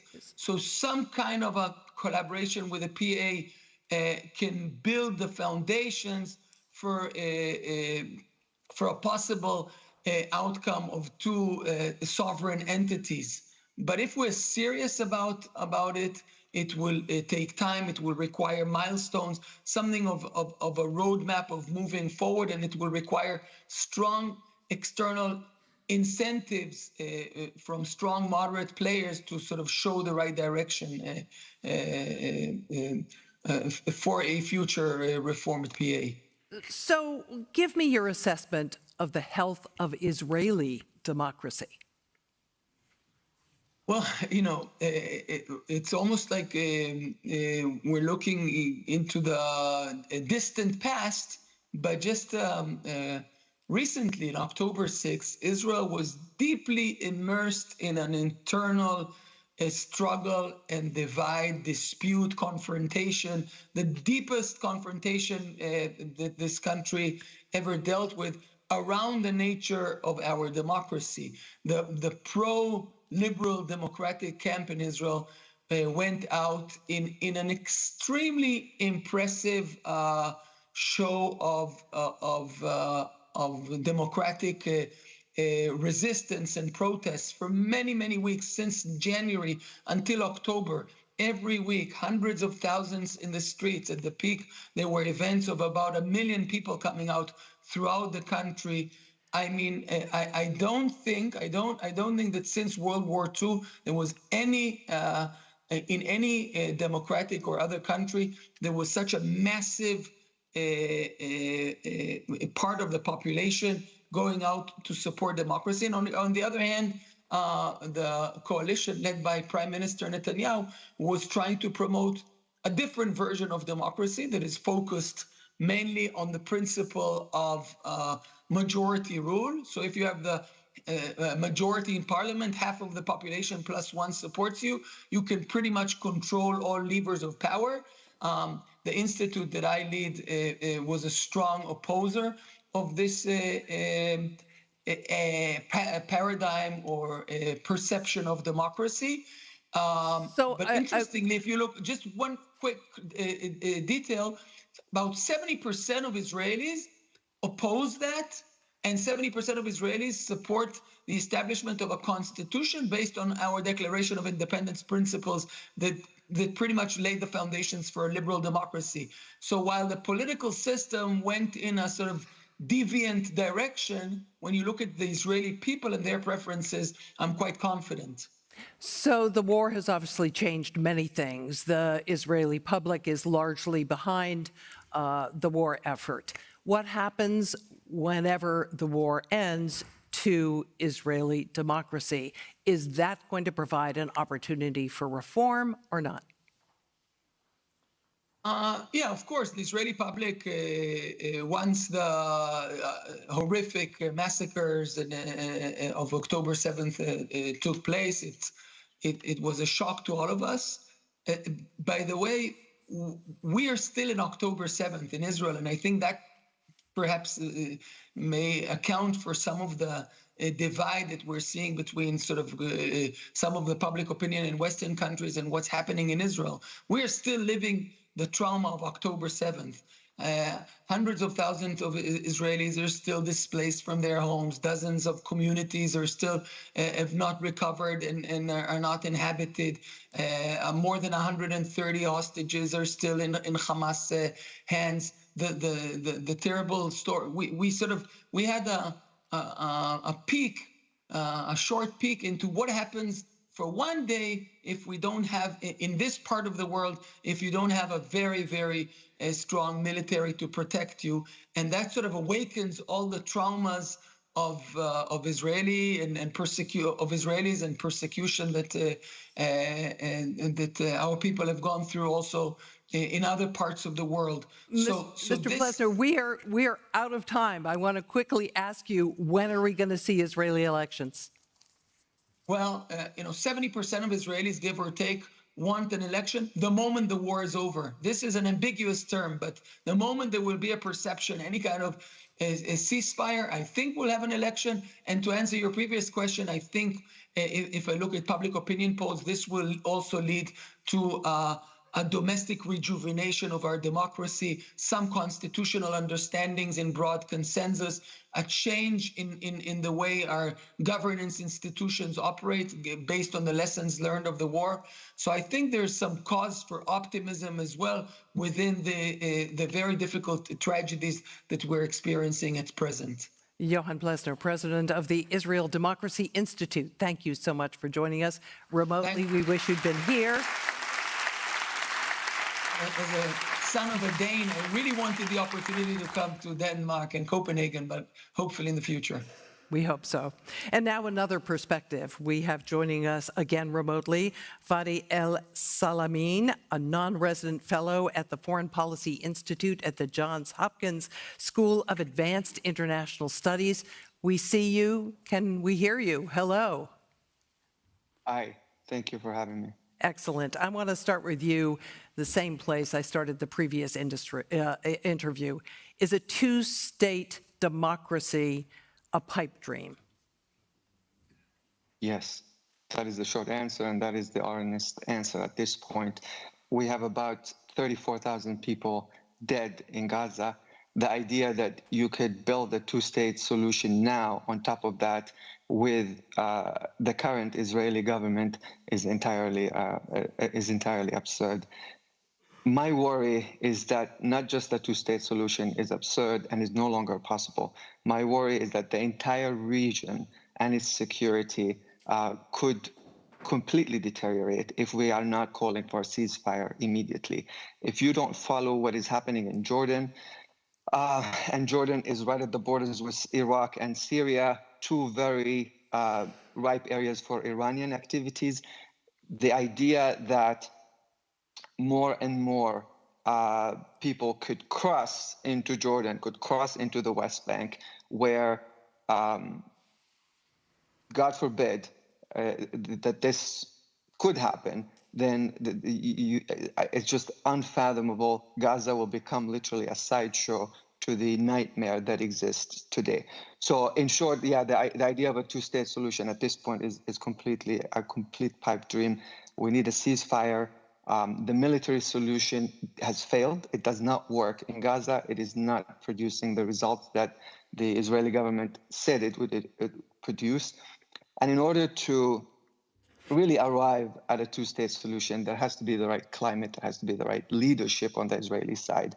The gentleman before me was speaking fondly of Rabin, but also let's not forget that within the Israeli society, they blame one person the most for Rabin's murder, and that is not the guy who killed him, but that is the current prime minister today. So 20 or 30 years later, we are now living under this government, which is obviously not just inflicting pain on the Palestinians, but also many Israelis are protesting it, hoping that this dark night would be behind us, so that perhaps any political solution that could emerge in the future would be genuine and would be something that we could build on. But currently, the way things are going, I'm being honest and I'm being genuine. Not just a two-state solution is impossible, but what we have in the region, the way it exists today, is still at stake and could completely fall and deteriorate. So what is the path forward for Palestinian governance? The path forward, immediate and short term, as I said, a ceasefire in Gaza, allowing the Palestinians to rearrange the political theater, allowing the different factions to agree on a Palestinian governing body. As you're aware, we have a Palestinian president that's been in power since 2005, refuses to hold elections. And so we do need the international community's support to call for elections, to have a Palestinian governing body that is representative of the Palestinians. And so this would be the first step after calling for an immediate ceasefire, is having a Palestinian political body that represents the different factions in order to have elections and elect the right leadership that would represent the Palestinians. And who would you predict would win that? Hamas has tremendous political support, so theoretically, could they win such an election? I mean, theoretically, anything could happen, right? But the idea that because Hamas could win, they should be pushed out, then we're back to square one. As you may recall, in 2006, Hamas won the parliamentary elections, and that's how they came into power. And the whole idea and practice of democracy was no longer applicable to the Palestinians. Gaza became under siege. And fast forward to today, this is what we are dealing with.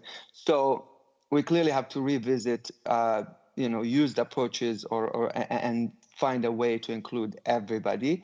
I don't believe that Hamas would win the presidency. I don't believe that they themselves would want the presidency in the current form of politics. I believe, and without getting too much into speculations, I do believe that they would support or at least opt out for supporting a candidate that, as they would call him, a compromise candidate that everybody would agree on and support. So that's my assessment, at least. Can you have Palestinian democracy without a Palestinian state? Yes and no. So obviously essential to have a Palestinian democracy, but Palestinians by nature, we are, we do practice democracy. We stand up for democracy. We want democracy. Aside and outside the Palestinian-Israeli conflict, you will find that many Palestinian activists on the ground are always protesting undemocratic practices. Some have given up their lives because of their stand for having a democratic, self-governing practice. So yes, Palestinians want democracy.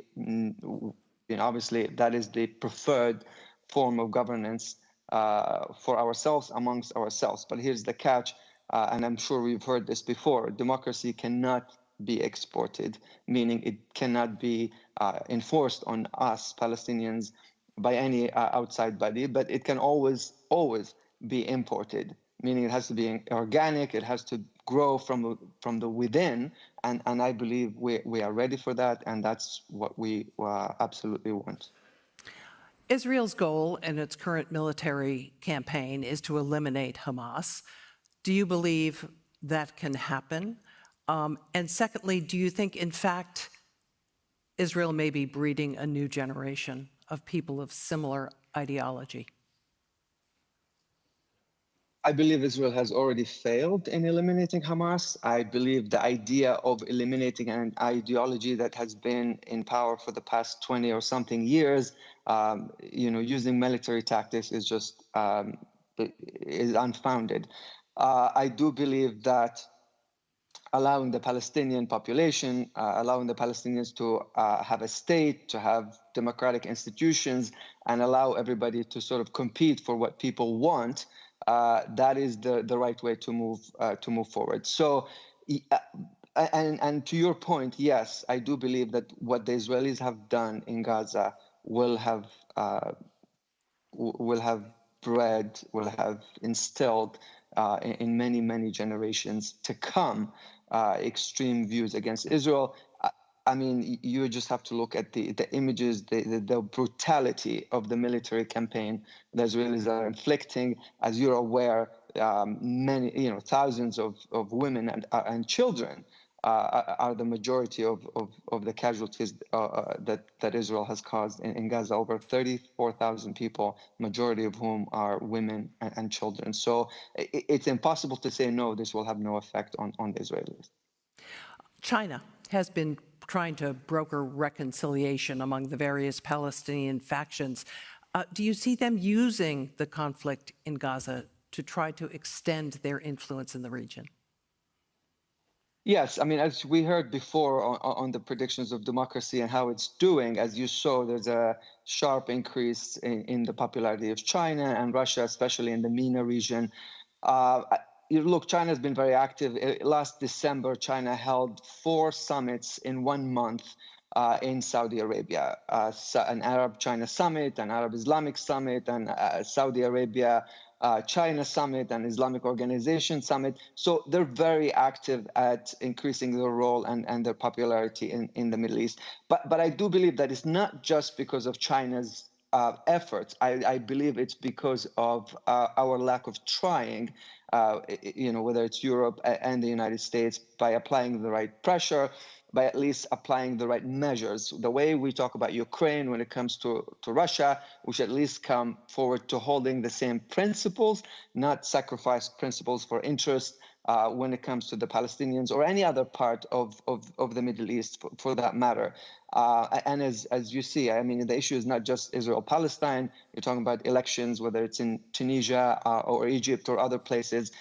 when the Arab world, or the majority of whom are young people, when they look at the West speaking about democracy, and at the same time not following through by promoting and hoping that these democratic practices are upheld or applying the right tools, then people start looking elsewhere. And I believe that China and Russia have found an opportunity. And this is not just the Middle East. The idea that, I mean, you have people at your summit from Venezuela, from other places around the world.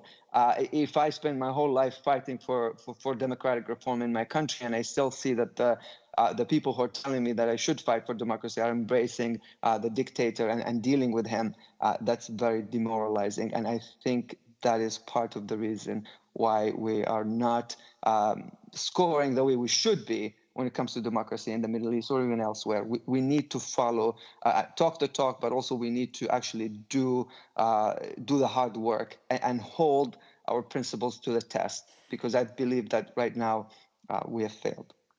And we have to leave it there. Fadi Al-Salameen, non-resident fellow at the Foreign Policy Institute at the Johns Hopkins School of Advanced International Studies. Thanks so much for joining us. Thank you. And now, coffee break. We will be back in 30 minutes, but get your caffeine out in the foyer.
So, welcome back at the Copenhagen Democracy Summit. I hope you had a wonderful and nice coffee break, and we are going to continue right away with the speech of the Armenian Prime Minister Nikol Pashinyan.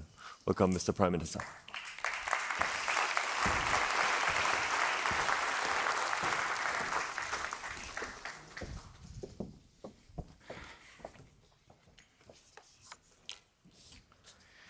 Thank you very much. Dear participants of the Copenhagen Democracy Summit, ladies and gentlemen, it is my honor and privilege to have this opportunity to share with you the challenges that Armenian democracy is facing. The good news is that democracy has indeed become a reality in Armenia. But what has changed for citizens of Armenia by real democracy? Before the 2018 Velvet Revolution, in our country, massive electoral frauds were the usual companions of elections. There was no trust among the citizens that there is a real chance for them to elect and form the parliament and government. Now the situation is totally different. Citizens know that they are powerful enough to decide.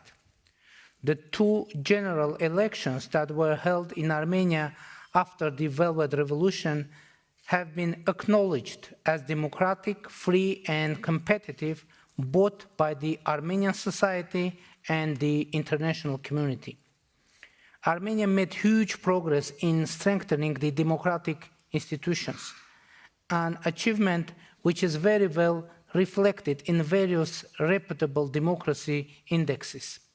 Now we are the 43rd in the Reporters Without Borders Freedom of Speech Index, compared to 79th place in 2017. Categorized as having partially free internet in 2017 by Freedom House, now we enjoy the status of country with free internet.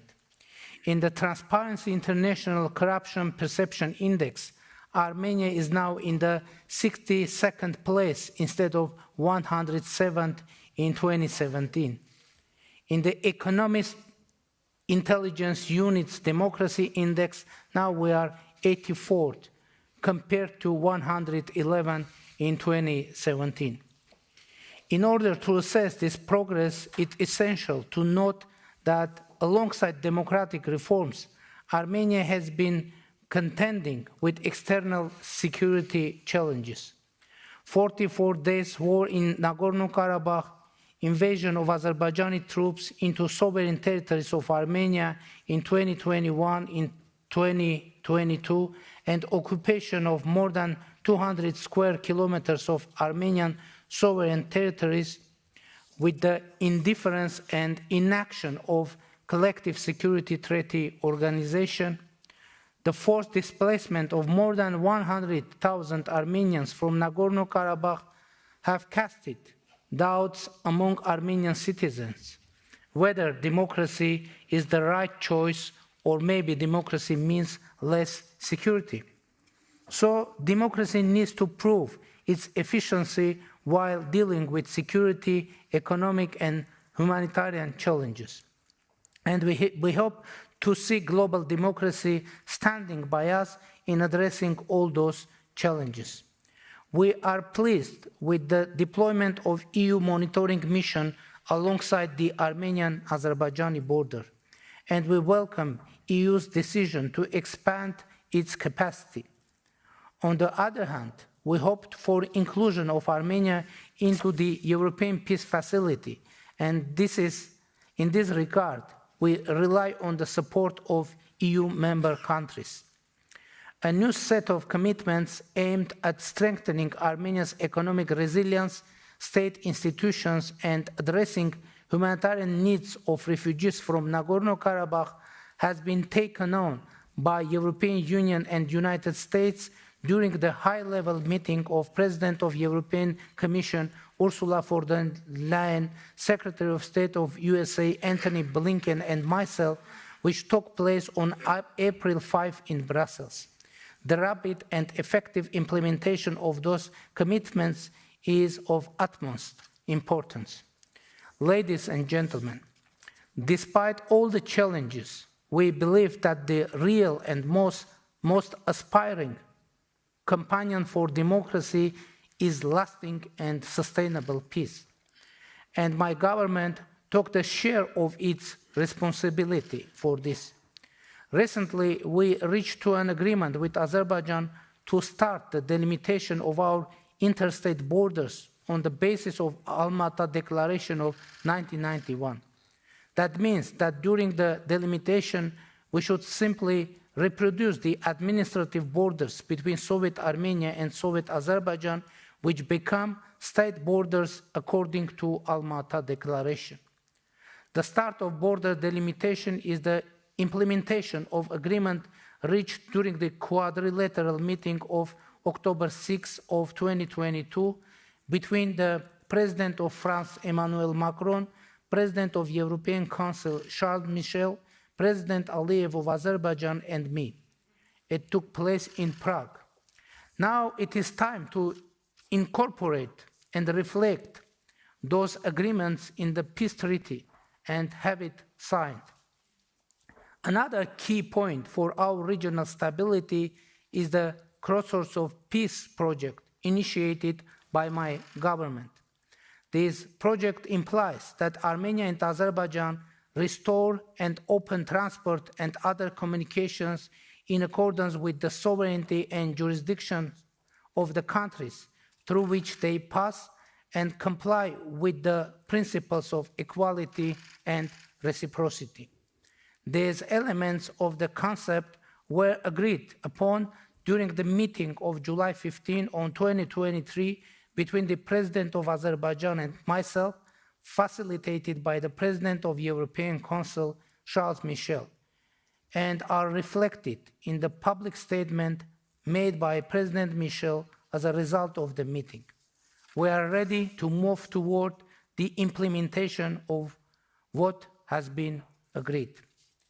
Ladies and gentlemen, before answering your questions, I would like to stress that democracy is a strategy for Armenia. In democracy we believe, in democracy we live. Thank you very much.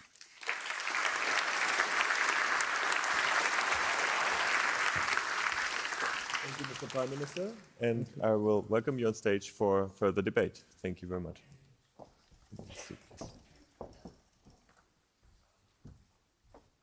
Please come here. Please. Yes. Before we start, I will encourage you again to send your questions through the iPad. I will again try to incorporate them in the discussion. But you mentioned your very particular situation, also security situation of Armenia.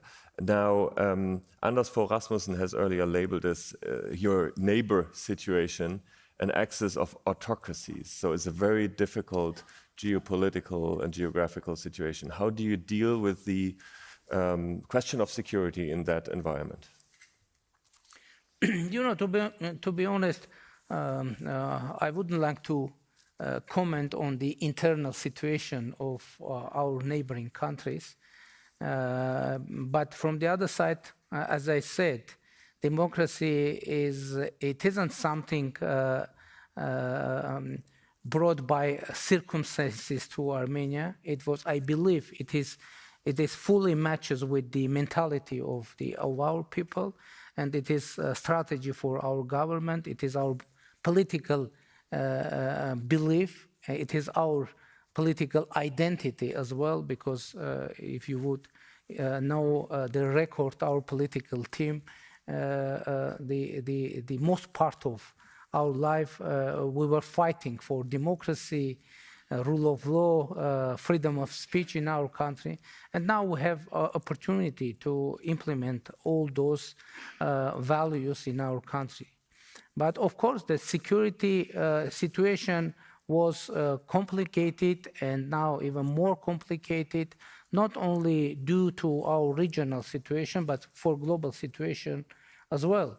because obviously a global order is collapsing now. And it was my assessment, and I guess I shared that assessment publicly as well, that the war that happened in our region, it was kind of prelude of further developments. So now the main issue is security. And what is our strategic view? How are we going to provide security for our country? Recently, I made a speech in our parliament saying that I think that the most important tool for securing or for delivering security, it is the legitimate foreign policy, and that's why we are mentioning so frequently Almaty Declaration of 1991. I would like to share with audience what it is, Almaty Declaration. It was adopted by 12 Soviet republics, pointing out two very important ideas. First, Soviet Union stops to exist, and borders, administrative borders between Soviet Union, between Soviet republics become state borders, because Soviet republics are becoming independent countries. So now I think it is very important to know. And in the 6th October in Prague, we had quadrilateral meeting with participation of French president, president of European Council, Azerbaijani president, and myself, and there were two very important agreements reached. First, that Armenia and Azerbaijan recognize each other's territorial integrity and sovereignty on the basis of Almaty Declaration, according to Almaty Declaration, and Almaty Declaration should be a basis for delimitation process of the border between two countries.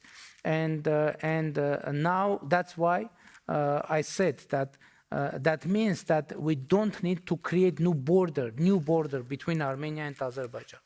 We need just reproduce the existing border on the ground.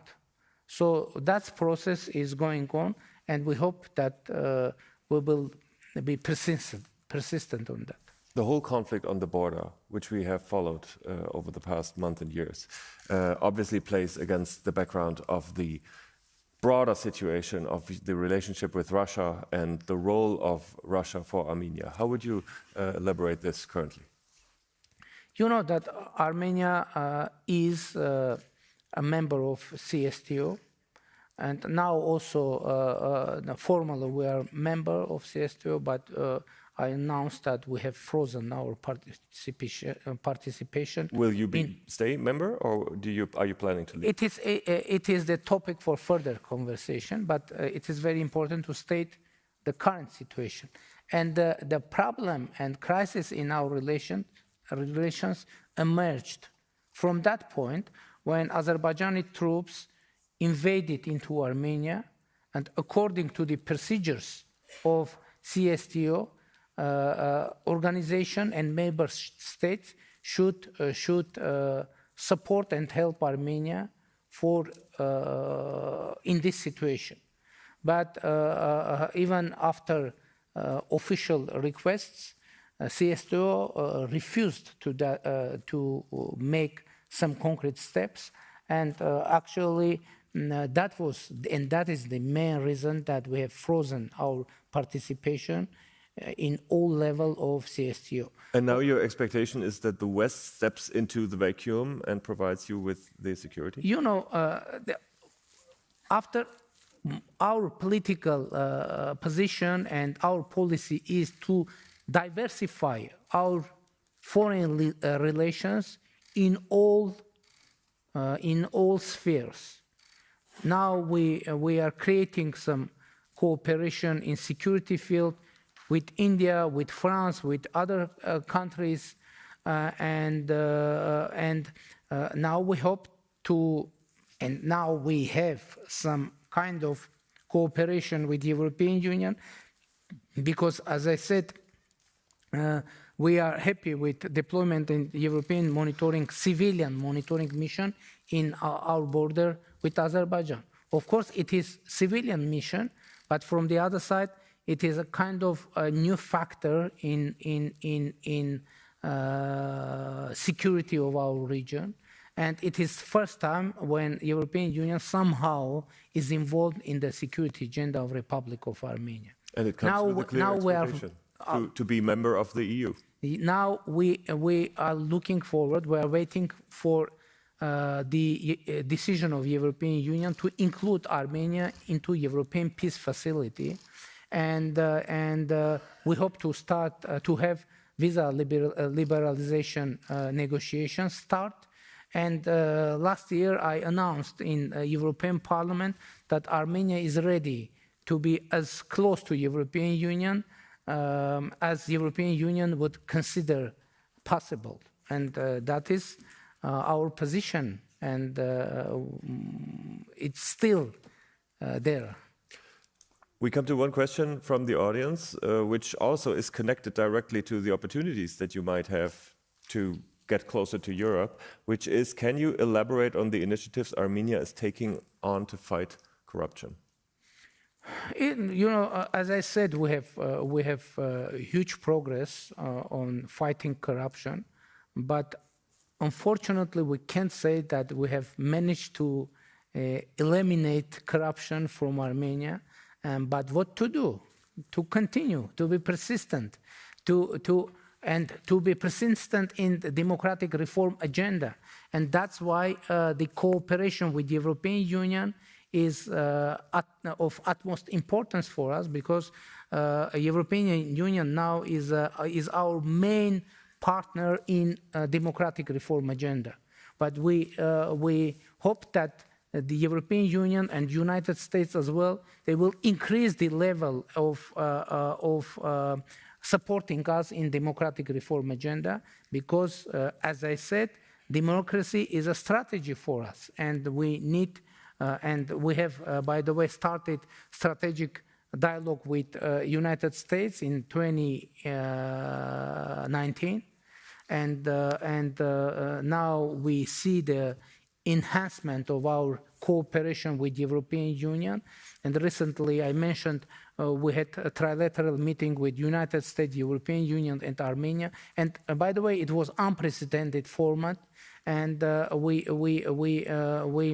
adopted a huge agenda for institutional reforms, for economic reforms, and it is very important that we hope to have more and more support and tangible support from European Union and United States for addressing humanitarian needs of the refugees from Nagorno-Karabakh, which is also very important because it is a very sensitive and emotional issue for Armenians, obviously, and a humanitarian issue. My last question of this panel will be the last question of my former panel also. If you could name a year when Armenia would be, in your ideas, a member of the EU, what year would that be? What? What year, if you could make a wish, Armenia could be a member of the EU? What year? Yes. This. Okay. Thank you, Mr. Prime Minister. Thank you. Thank you. That's it. Thank you. Thank you very much. Thank you. And we are going into the next session, and I welcome Susan Lynch on the stage. Thank you.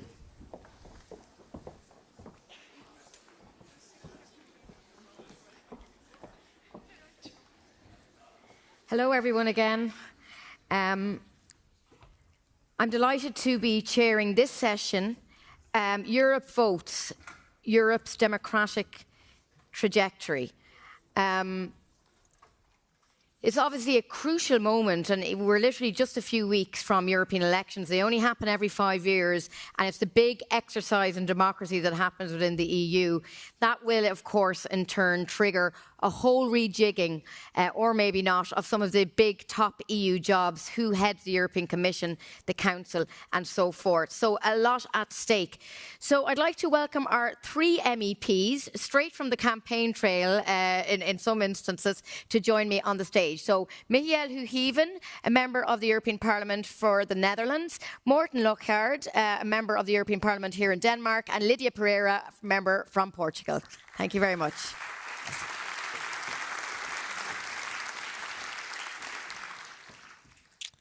So we've a nice geographical and political, I think, balance. And special thanks to you, Morten Lockhart, for joining us. You're replacing, we had a last-minute change. Marketa Gregorova could not be with us, so thanks for stepping in. Look, just to start quite generally, we're hearing a lot about the problem of disinformation and election interference. How big of an issue do you think this is for the European Parliament? I'll start with you, Michiel.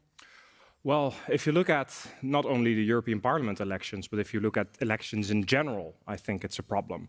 I think we're coming from a time where politicians, when they made statements, when they gave their opinions, they were carefully vetted and fact-checked in journals or magazines. And right now, you can have your stage on social media and you can just basically say whatever you like. You can gain a lot of traction with that. So I think there's also a responsibility with the politicians themselves. And that's also coming from the outside, that they're tapping into these anxieties that these politicians are propagating. Lydia. Well, first of all, thank you very much for the invitation. It's good to have a little break from the campaign trail and to discuss these important topics. Well, when it comes to disinformation, we are in a very strange time, but it's not going to change. What we have to deal with is to try to learn in navigating through this new framework of information being spread in a very quick way. And we need to form a coalition of politicians, of stakeholders, to find a way to legitimate what is told in the internet, for example. And I do believe that disinformation can contribute to a lot of challenges in our democracy, but it can also create the necessary framework to to navigate through these new modern ways of doing politics. I don't think social media is going to disappear, quite the contrary. So we politicians and the rest of the society, we have to learn in adapting to these new ways of doing politics, and obviously reinforcing the mechanisms to do the necessary checks and balances in disinformation.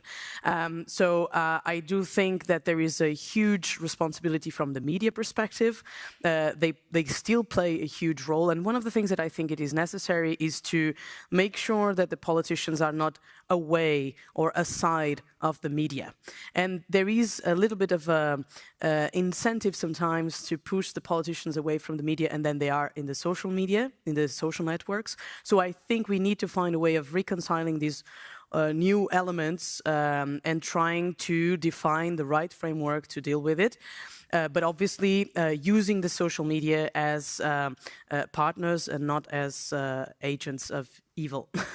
Yeah, Morten Lockhart, I mean, what do you think, I mean, where should, not the blame lie, but how is Europe dealing with this? Should politicians be doing more to try and rein in social media giants? Whose responsibility is it to try and improve this social media landscape that we see infiltrating the election cycles and leading in a lot of cases to misinformation proliferating? Well, I've been a part of a committee in the parliament dealing with hybrid wars, so to speak, also disinformation. And I would say that we have been all too naive, and we bear a lot of responsibility ourselves as politicians because we didn't see the danger coming, and now we are sort of reacting to things instead of preventing things from happening. So we actually need to do both.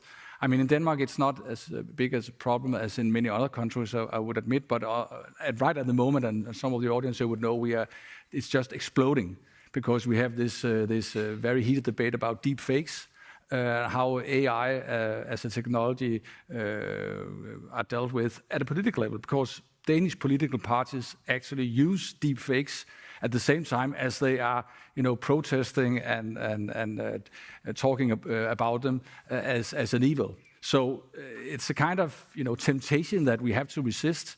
I think as politicians, we might not be able to, at least, and that was as late as yesterday. I suggested this to the Speaker of the House in the Danish Parliament to create some kind of code of conduct, so we at least as political parties can rally together about this. So we at least could show our voters and the audience as such that we take this seriously.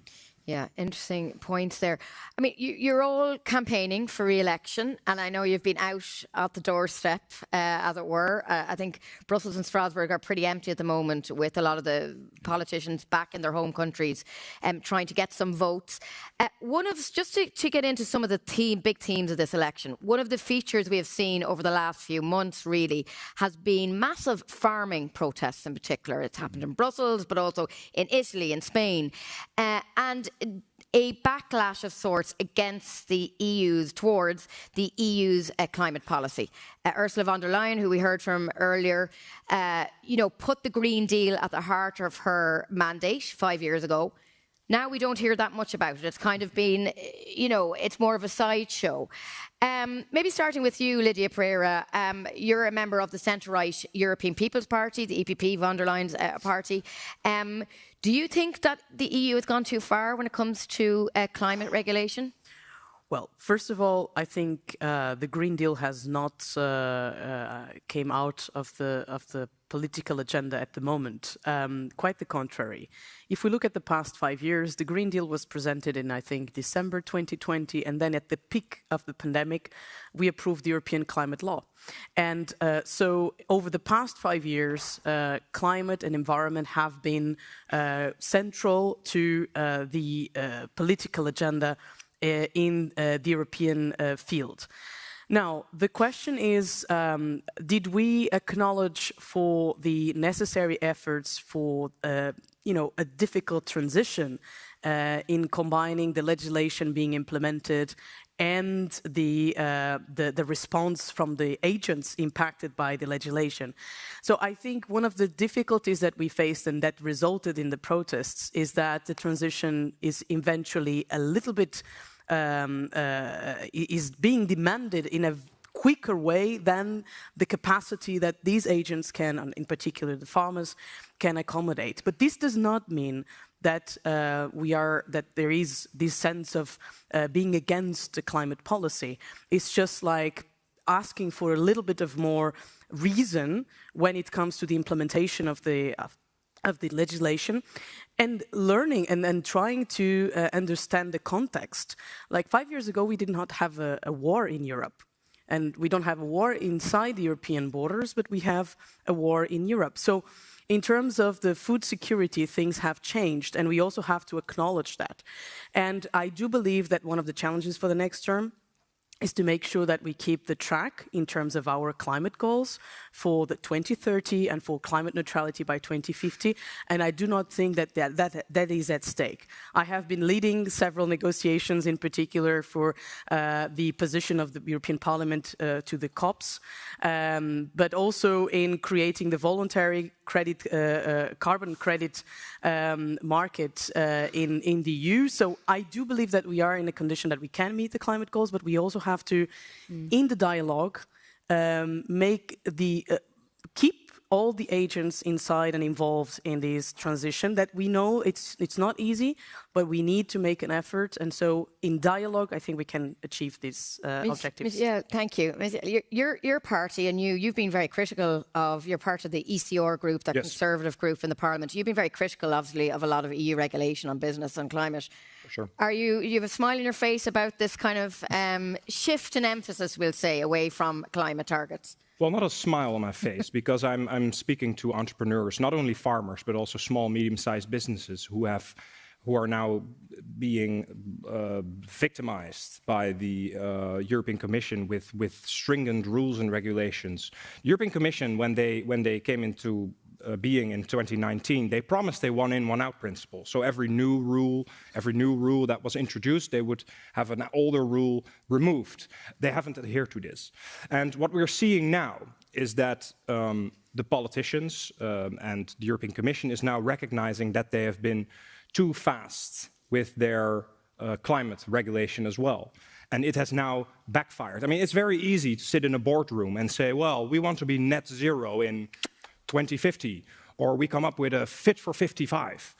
It all sounds very nice, but it's all very far away in the future. But if you start actually implementing it, and if you start to have these effects on our small, medium-sized businesses, on our farmers, they have to deal with the effects of this stringent bureaucratic rules and regulation, and that has now been backfired. So not a smile on my face in terms of, because our entrepreneurs are having really this hard time, but it makes me glad to hear that that common sense, that a new strategy is now creeping into the European Parliament when it comes to, for example, focusing on green growth, for example, on focusing on more on market-driven innovations instead of a centralized system of subsidies and more debt.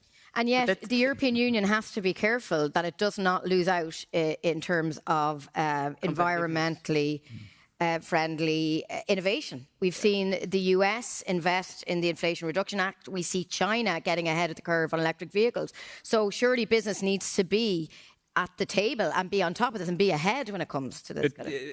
That brings up the question, does the United States have an effective policy? I mean, the Inflation Reduction Act is mostly based on tax breaks for companies that are considered green, but you also see that the US government debt is skyrocketing, and this debt at some point has to be repaid. Same goes for China. If you look at the state-subsidized companies, not many of them are actually performing that well. If you look at the private enterprises in China, they are performing much better. So I think in the European Union, we should recognize that we should open up our markets, we should have free trade, we should focus on free trade, and more on private investments instead of focusing on these highly subsidized tax breaks that we're seeing right now. Morten, just on this point about the Green Deal, I mean, you're in the Liberal Renew Europe group. I mean, what's your view on this? Do you think, you know, it's a difficult balance? You've got a particularly younger electorate who are very engaged with the issue of climate change. I mean, are you getting that on the doorstep? Is it coming up as an issue, this whole climate issue, or not so much? I think it's difficult to be a Dane in this discussion because we are a completely different place in Denmark when we compare to many of the other countries that we are dealing with here and discussing, because our goals and our task is much more ambitious than the European one. So trying to bring on these very nice arguments, I can't disagree with most of what you said. Being a liberal myself and a market liberal also, it's also very difficult to go up against the Danish discussion, which is quite more green in the sense of the word. So what I would agree that competitiveness is on the agenda again. After decades out in the cold. Now it's on the agenda, and we all need to take this into consideration. We are entering a new phase in this discussion about climate change because now we also have to deal with the problems of financing. I mean, we are talking about 1.5 trillion euros in the years to come in investments, and who is going to pay this? And this is why we have the farmers protesting, basically, because they can see that they have to pay as well. And so there's other groups and other interests in this society. So this fight is ongoing right now, and it's not a coincidence. It's because we are entering into the hard phase after all the speeches, after all the agreements on the goals. We need now to get back to reality. And that's why we, as Venstre and as a Renew group, talk about green realism. We need to get to the phase of realism now. And of course, it's not to say that you can't negotiate with climate as such. We need to get to the goals, but we need to find the right ways to financing and the right ways to actually pay for this. And this is not an easy task. It never was, and that's what we see right now. And of course, one of the issues that contributed to the farming protest this year was concern about Ukrainian exports or grain and other products coming through Europe. Yes. And that, of course, is a big worry. We were hearing a lot this morning about Ukraine and its membership perspective for the EU. Now, we also heard European Council President Charles Michel saying he is confident that there'll be a kind of a I'm misquoting, but a pro-Ukraine parliament in the next 5 years. But I think it is a concern that, you know, once Europe was faced with the reality, of a possible Ukrainian integration into the single market, that was the response. It was protests. But on that issue, to just thinking about the shape of the next European Parliament, we've seen a lot of the polling showing there's going to be a shift to the right in the next elections. Lydia Pereira, how do you feel? You're part of the EPP, which is the largest group in the European Parliament. I mean, how do you feel about tying up with maybe the ECR or other more right-wing groups in the next mandate? Would you favour that? That's a very good question. And actually, on several occasions, me and Michael, we've worked together. So it's not a brand new, let's say, coalition. Well, I think there is a lot of speculation about the composition of the next parliament. And there's the fear of the composition of the next parliament is being spreaded.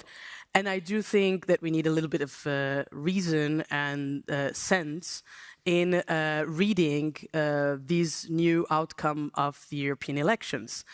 I mean, democracies are in their lowest levels of approval worldwide. And so there's a lot of discontent in the societies. And I do believe that moderate parties and moderate politicians need to understand this and need to deliver for people. Over the past 5 years, on several occasions, I felt like there was a loss of sense or focus from some of the parliamentary groups in the parliament in falling in the trap of the most radicalized fringes of their moderate political groups. So I do believe that there is a priority for the next term, which is for the moderate political parties to sit together and to understand what are the objectives for the next term and try to put aside, you know, the little battles and wars that lead nowhere. We are in a difficult situation with the war in Ukraine, with the war in the Middle East, with, you know, several regional wars outside of Europe in other geographies in the world that can quickly become international conflicts. And I think for the next term, the priority of keeping the European Union speaking at one voice, which has been critical on several occasions, is something that we really need to deliver. And so there is this a priority for the moderate political parties to find again in the European Parliament, which is the house of compromise, that we have to deliver for our people and that we are serving our people and not losing track of what brought us to the Parliament in the first place. Okay. Michiel, you represent the Netherlands. Yep.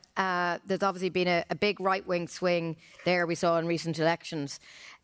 What's your view on the makeup of the next European Parliament? Do you think the ECR will be a kingmaker of sorts in the next Parliament? Could be. And I find it actually quite interesting that I'm campaigning for a few weeks now, and most of the debates I'm in is about the danger of a far-right rise in the European Parliament. Now, I don't really think the risk is that, in terms of policy, is that these parties could become bigger. I think it's a healthy democratic course correction. People have been asking for a more strict migration policy for decades now.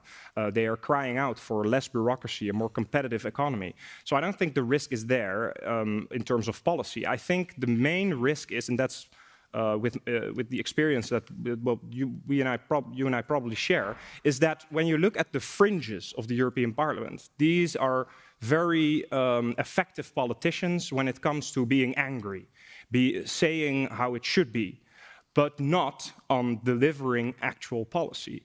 If you look at the groups that are on the fringes, whether it's the far left or the far right, they are not very effective, or actually completely ineffective, in terms of legislative power. So what I think the biggest risk is that these parties, as we've seen in the Netherlands right now, is that these parties will become so big that they need to start delivering, but they're unable to do so. And that even creates a more dissatisfied democracy across Europe.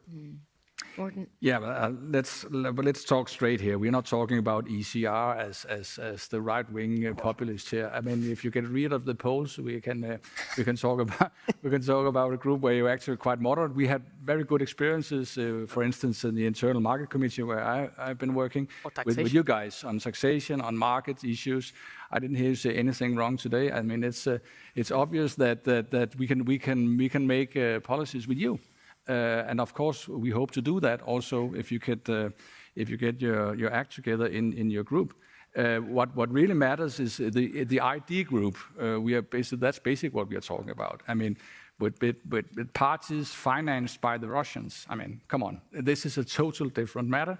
And of course, we have to deal with that. And I would agree at your analysis that these groups are unable to do anything efficient.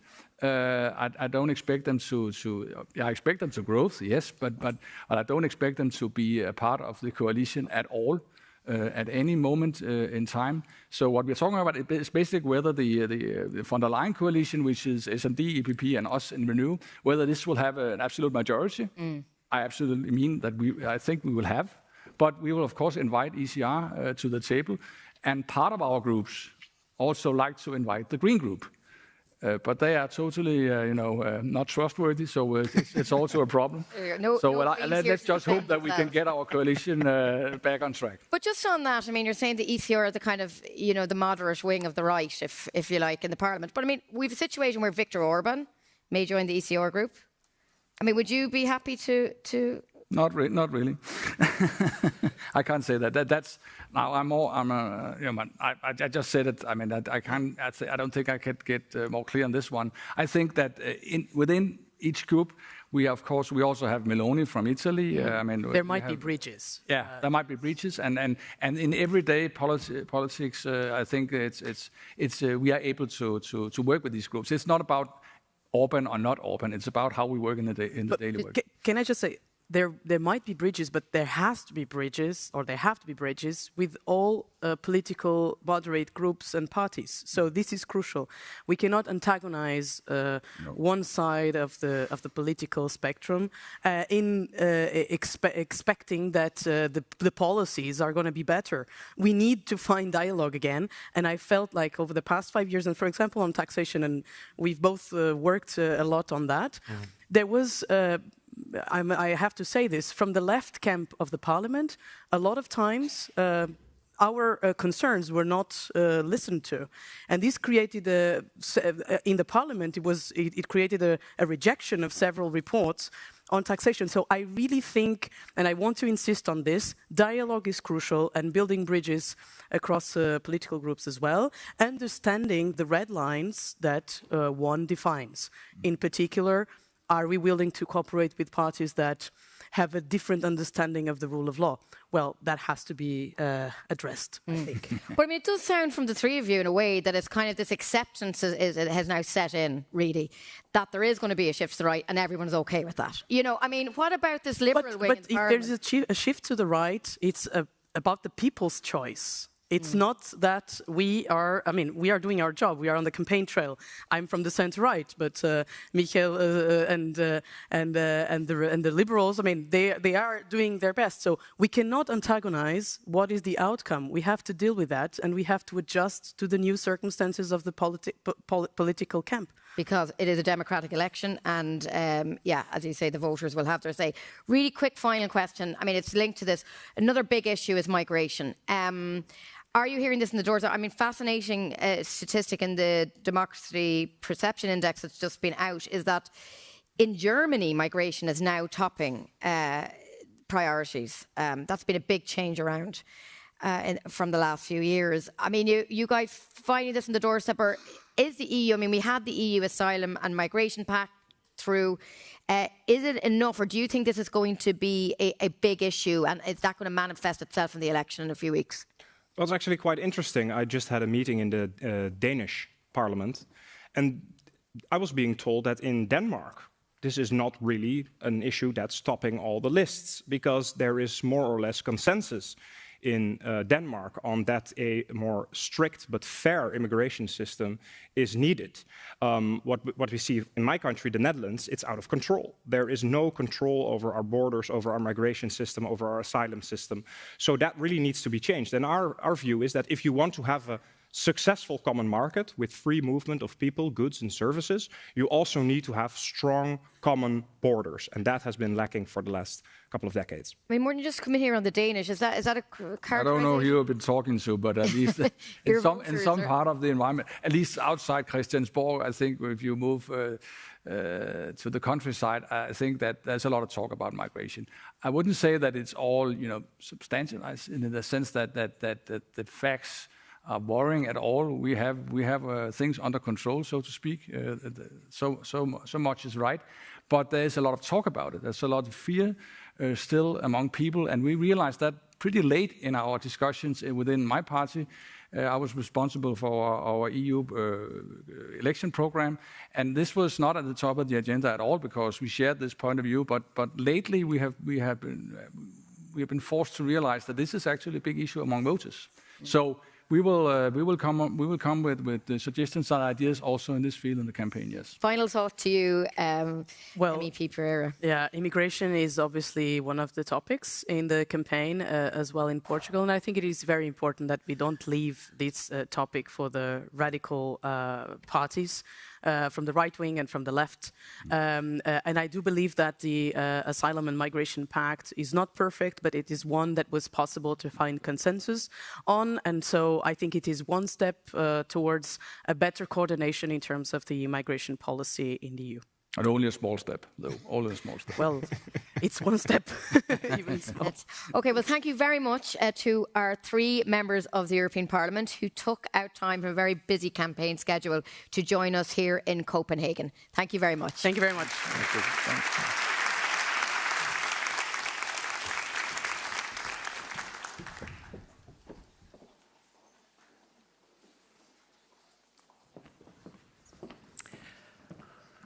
So some of you may have seen the exhibit out in the lobby, Russian Rocket 2022. We're now going to tell you a little bit more about that exhibit. Let me introduce Natalia Popovich from the House of Ukraine. Natalia.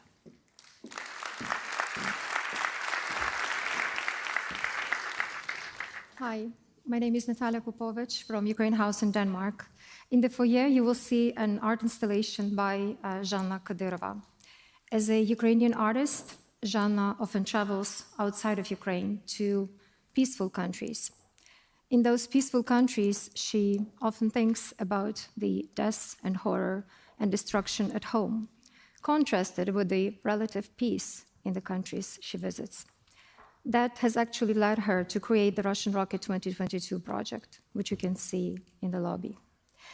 I hold the stickers of the Russian Kinzhal ballistic missiles, which you can get from my colleagues. They can be stuck inside a moving bus or a car or a train. They can create an illusion of a Russian missile in your town. And of course, you can stop this illusion from becoming a reality in your towns and cities by giving Ukraine the weapons and support we need to win this war. Thank you very much. Come by and get your stickers. Enjoy your lunch. Natalia, thank you. And now it is time for lunch. When we come back, more in-depth and high-powered discussion about Ukraine. See you in a bit.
Thank you.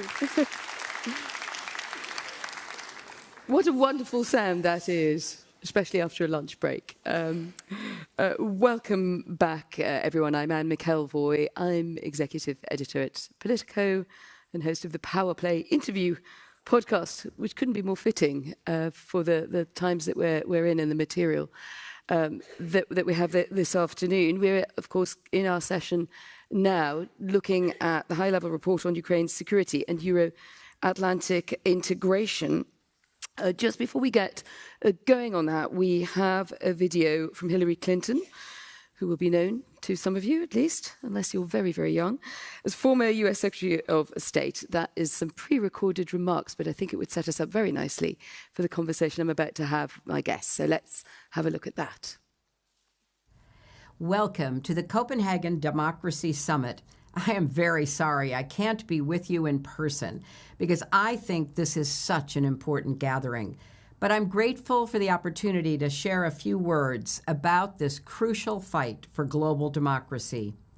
Nowhere are the stakes of this fight higher than on the battlefields of Ukraine, where soldiers have bravely pushed back against Russian forces for over 700 days. It's important to note that the invasion of Ukraine is not a limited regional dispute between neighbors. Vladimir Putin is also motivated by a deep, abiding opposition to democracy more broadly. That is why he has waged a long-running shadow war to destabilize free societies and discredit democratic institutions in the United States, Europe, and around the world.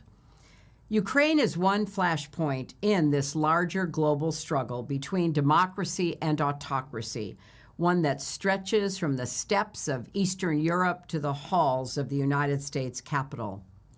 For 75 years, NATO has ensured peace and stability in Europe and North America, and has been a bulwark against authoritarian leaders like Putin.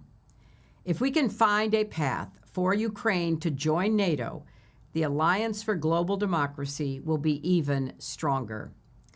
That's why the Copenhagen Democracy Summit convened the International Working Group on Ukraine's security and Euro-Atlantic integration. The Ukrainian government and its people are on the front lines of the fight to defend democracy for all of us against authoritarianism. Over the last 3 years, they have demonstrated remarkable resilience and courage.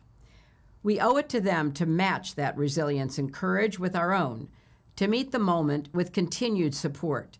This is a decisive moment for the West and for NATO. How we respond will decide the fate of the 21st century global order. Half the world's population will vote this year in national elections, including in the United States. The outcome of America's presidential election will decide the future of our own American democracy.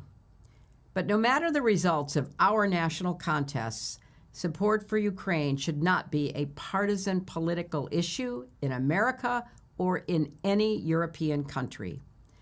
Defending Ukraine's autonomy is an existential matter of international security and truly the fate of democracy itself. Putin cannot be allowed to dictate Ukraine's future, and we cannot allow him to continue to be the doorman for Ukraine's integration with the West. It's important we show the brave people of Ukraine and their extraordinary leaders that our support for them and their future will not waver. It was a pleasure to work with Anders and Andriy and so many former leaders on the urgent recommendations in the report they will share today. I look forward to hearing the outcome of your discussions about its findings. United, we can ensure that democracy is safeguarded in the 21st century and beyond. That's our challenge and our mission. Stirring words there from the former Secretary of State. And with me, of course, two people very heavily involved in creating that report. Andriy Yermak, head of the Office of the President of Ukraine. Welcome to you.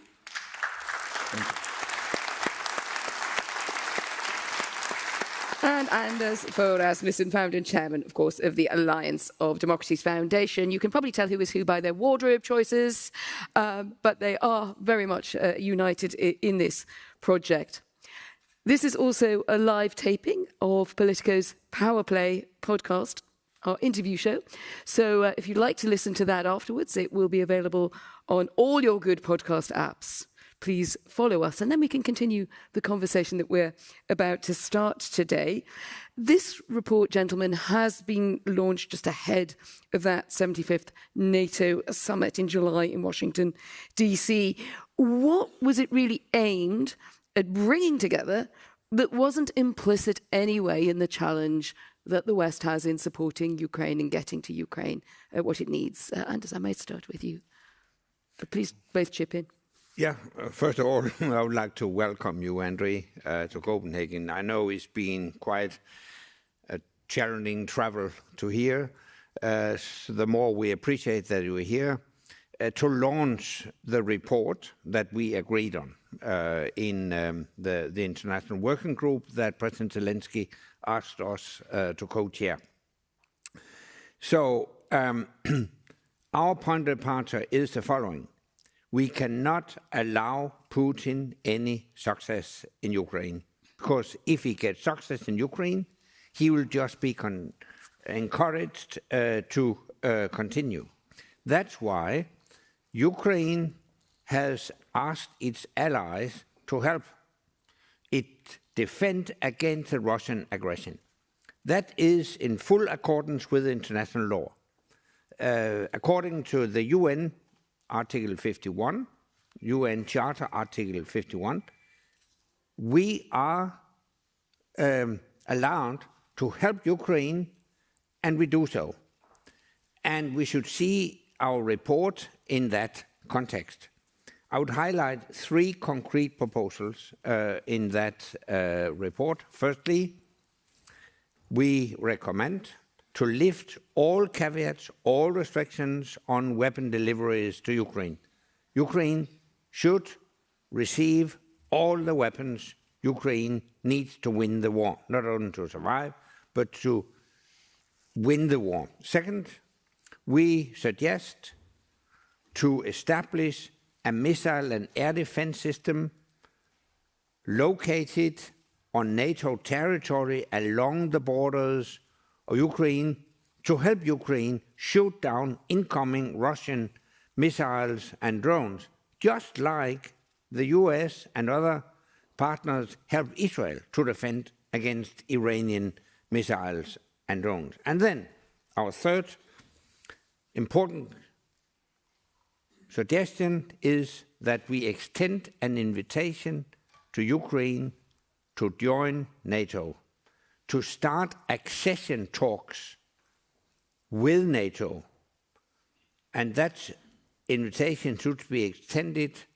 at the Washington summit in July, and we should task the NATO-Ukraine Council to determine the specific conditions that should be fulfilled for Ukraine to join NATO. We think this report, these recommendations will pave the path to peace.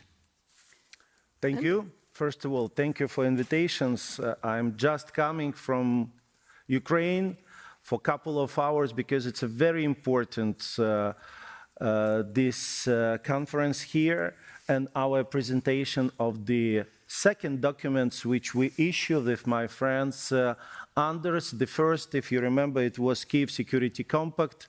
On the basis of these documents was agreed and signed the Vilnius declarations, and already Ukraine agreed and signed 9 security agreements. And we are working on it, and in the future I hope it will be more. I'm absolutely agree with Anders and just added 2 very important things.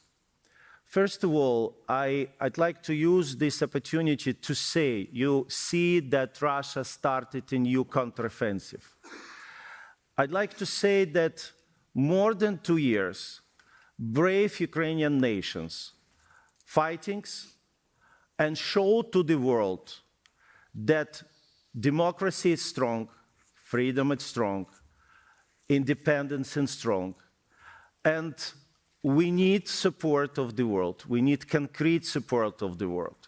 We need strong steps, because if we together not stop Putin and Russia, every country,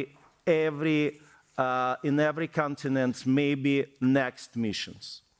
And concerning the very important points, I'd like to add that it's very important that our group recommended to stop any limitation, any restrictions for delivery weapons, but also very important to use these weapons, because we need to answer and we need to really be strong to continue these fightings, not just to defend, but liberated our lands, because already during these 2 years we liberated more than 50% of the territory which was occupied from 24 February 2022.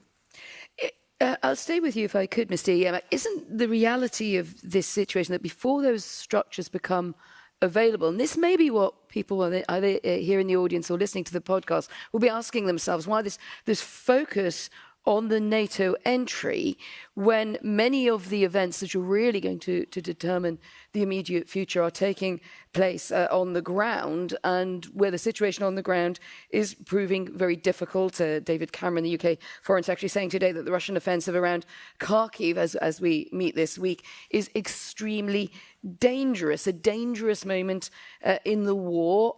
You have, of course, the full visibility on that. How do you assess keeping these two goals and objectives in mind at the same time? First of all, I think 2 years it's enough that world understand with Ukraine not just able to stop the Russian army, but Ukraine enabled to win. But of course, we need the security and we need to strong support, not for the short period of time, and for the future. And today, for all the world, it's understandable. The most powerful, the most serious security and the membership in NATO. Is why our perspective and our absolutely political will and the will of our people is to be members of European Union and to be members of NATO. And of course, I'm again at this position of our colleagues from international working groups that Ukraine is ready to receive these invitations. And of course, it will be very strong messages to Moscow, to Putin, that democracy world, that alliance country is strong, united, because the last membership of Finland and Sweden is a result of invasion of Russia. Russia changed reality. Russia breaking the security system in Europe. And now it's time, it's critical moment to support Ukraine, to give so important motivation for our heroes, for our soldiers who now in the front line and who now protected the border not just of Ukraine, they protected democracy of the world, they protected free world. And Anders, and I'm sure you want to come in on that. I just had a sort of slightly squeezed question really on the NATO entry plan, which historically it has not been open to countries at war. I think in the past you've indicated that you felt that was perhaps something that had outlived its usefulness given the times we're in. Can you just clarify what you see the position now being for Ukraine if it is to be a member of NATO? Are we saying that basically that is now off the table, that old restraint, or are you kind of making an exception because this is such an important matter? Yeah, it is an important matter. And I don't think we should accept the argument that we cannot extend an invitation to Ukraine as long as the war is going on. Because if you accept that argument, you will de facto give Putin an incentive to continue the war. To avoid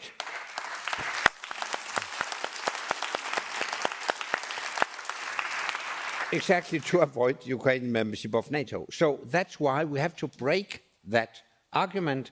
And that's also why I think an invitation to start accession talks will that way pave the path to peace. It's not equivalent to Ukraine joining NATO overnight, but it is an invitation to start accession talks. They will take place in the NATO-Ukraine Council that will determine the specific conditions. Obviously, there will be difficult issues to solve. We know that. What will they be? Yeah, one of them, of course, will be how to implement Article 5 when an applicant and accessing country is already at war. But let me stress, we will invite the whole of Ukraine to join NATO, to start accession talks. That is, Ukraine, as it was defined in 1991, within its internationally recognized borders, we will invite the whole of Ukraine. And then, in the NATO-Ukraine Council, we will have to sort out how to deal with the fact that the eastern part of Ukraine is still at war. But I think we have good solutions to that. Sorry, and if I may to add, yes, it's difficult.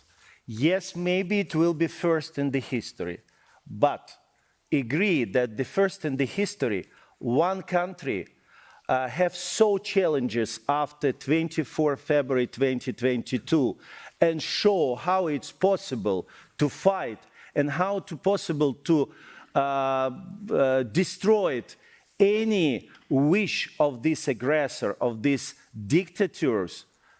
We're living in the changing world, and we need to be progressive. We need to be proactive in decisions of the leaders.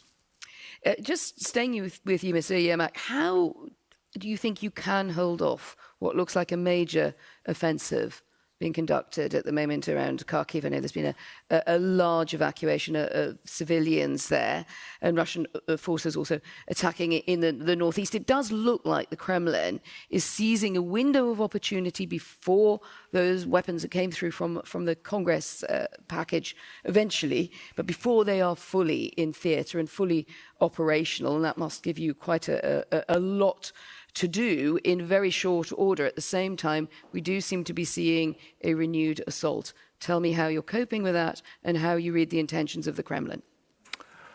First of all, I'd like to say that you understand that we are living in this and we know the exactly information because every hours we are spent with our military, with our regional authorities. It's not true that it's massive evacuation from Kharkiv. It's true that it's a very hard situation around in the Kharkivsky regions. It was, as I said, the new counteroffensive. Russia spent a lot of people, a lot of techniques. Of course, it's true that 6 months then was we waiting for the decisions in the Congress, which finally was voted, and thank you very much, American nations, both parties, President Biden. Of course, it's make a big troubles and difficulties. But once again, I coming from Ukraine, and I'd like to say that we keep this position, we continue to fighting, we are in the contact with our partners, and we able to stop and just this new counteroffensive. But of course, once again, one thing which we ask, we need enough weapons. Our people not tired, our people is strong, our heroes continue to fighting. One thing which we ask, more air defense, more artillery, more long-range missile, and opportunity to use it to answer, because sometimes one problem which we have, it's what our soldiers not enough, the ammunition, not the weapons. And of course, that must be hugely difficult and even a little, I'm sure you don't think of it in this way, but demoralizing for those who put their lives on the line for their country. What about those difficulties in mobilization? The war has gone on for a long time. There is great danger for these young and even slightly older people now being pulled into mobilization. It is, of course, not universally popular. As you know, there's been a bit of flummery on social media about the techniques of recruitment. Just tell me, from the heart, what you feel about that. It's a very difficult balance, isn't it? To motivate and to keep that motivation that you bring to the stage here. And at the same time, maybe a lot of people will be very worried about being drafted. First of all, any mobilization in the history of any countries, it's not was popular. It's always difficult questions. But 2 years, again, we show that our people very motivated. But it's a very corresponded to how we equip our brigades. It's very corresponded what is strong political decisions made by our partners, as why we are very much looking, first of all, to continue for signing the security agreement which based of the Vilnius Declaration. Now we are very working hardly with our American friends and colleagues. And we are looking in June for the first inaugurated peace summit, which is very important because it's necessary to be successful in front line, but also it's necessary to be successful in diplomacy. So you have no longer term worries, as the war looks like it will go on for some time, unfortunately, about that level of mobilization that you can achieve while keeping public opinion as firmly behind this struggle for Ukraine's independence as it's been? I can answer if shortly to your questions. If we will have enough weapons, we will have enough people. Thank you. That's a very good short answer. I wondered also, Mr. Rasmussen, what you made as a former NATO General Secretary. You've dealt with your opposite numbers in Moscow, what you make of Moscow's position at the moment, and particularly that decision by Vladimir Putin to get rid of Sergei Shoigu, whose long-standing ally as defense minister. They've had their ups and downs, but that does seem to be the way in the Kremlin these days. And a quite surprising replacement there, Mr. Belousov, an economist who seems to be there to kind of get the economy and the Ukraine, for want of a rather too polite a word, strategy into line. It does sound like they want to boost up the Russian war machine, and I wondered what your interpretation was of that. Yeah, but I don't think we will see a lot of change. I think the strategy will be the same. The Russian strategy is to destroy everything they're able to destroy, to try to actually try to crack the soul, the spirit of the Ukrainian people.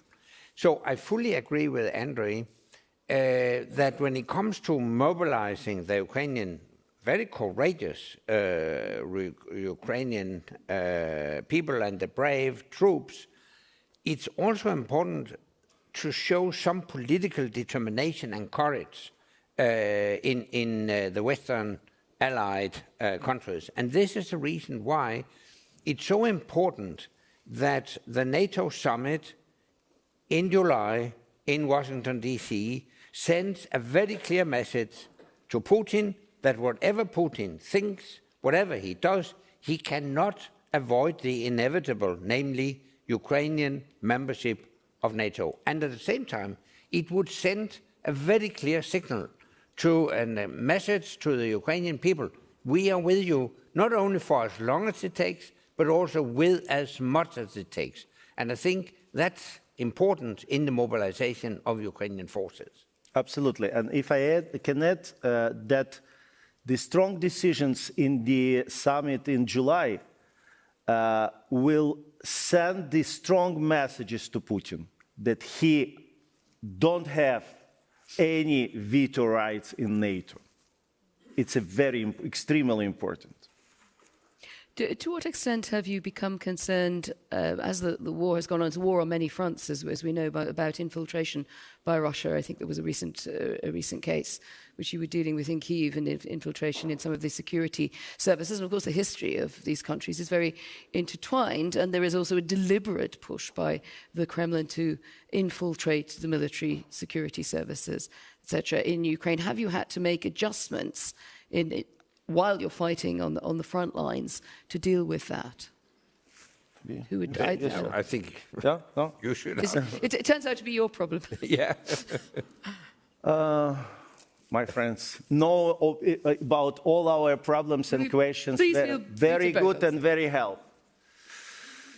You understand what I'm saying, which is not that there is a lack of loyalty, but you've got a society that has often been very connected in parts to Russia, and you have a very determined desire by the Kremlin, using methods that we all know from the late Cold War and before, to infiltrate a free society, or a society that wants to be free. You know, Putin, by these aggressions, made some very historical things. Our society united so strong that never was united. And then he now destroyed and bombing and sending Iranian drones to Odessa, to Kharkiv, mostly Russian-speaking cities. You know, it's very originally just people who are speaking Russian started to speak Ukrainians. And it's mean that all the people who is in Ukraine, they exactly understand, because we are living a long period of time in same country, Soviet Union. But now all these people understand that aggressor coming to your house, killed your relatives, kidnap your children, it's not brother, it's not friends.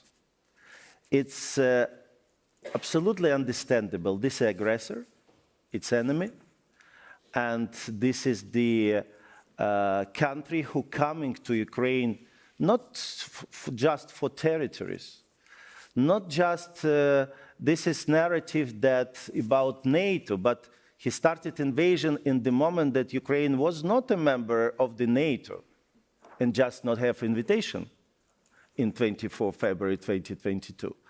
It means that the goal is to destroy the Ukrainian nations, to kill people because we are Ukrainians, but we are strong and we will win.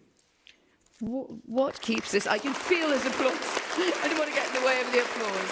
I think that would be very churlish of me to stop you getting your round of applause for that sentiment. And how do you keep this sort of moving forward, keep it on the front pages? I'm thinking back and turning us back now to this NATO plan and bringing Ukraine into the NATO family. We know that we're living in a period of so-called poly-crises. I mean, we've got kind of more wars than peace and more conflicts than peace going on in many parts of the world.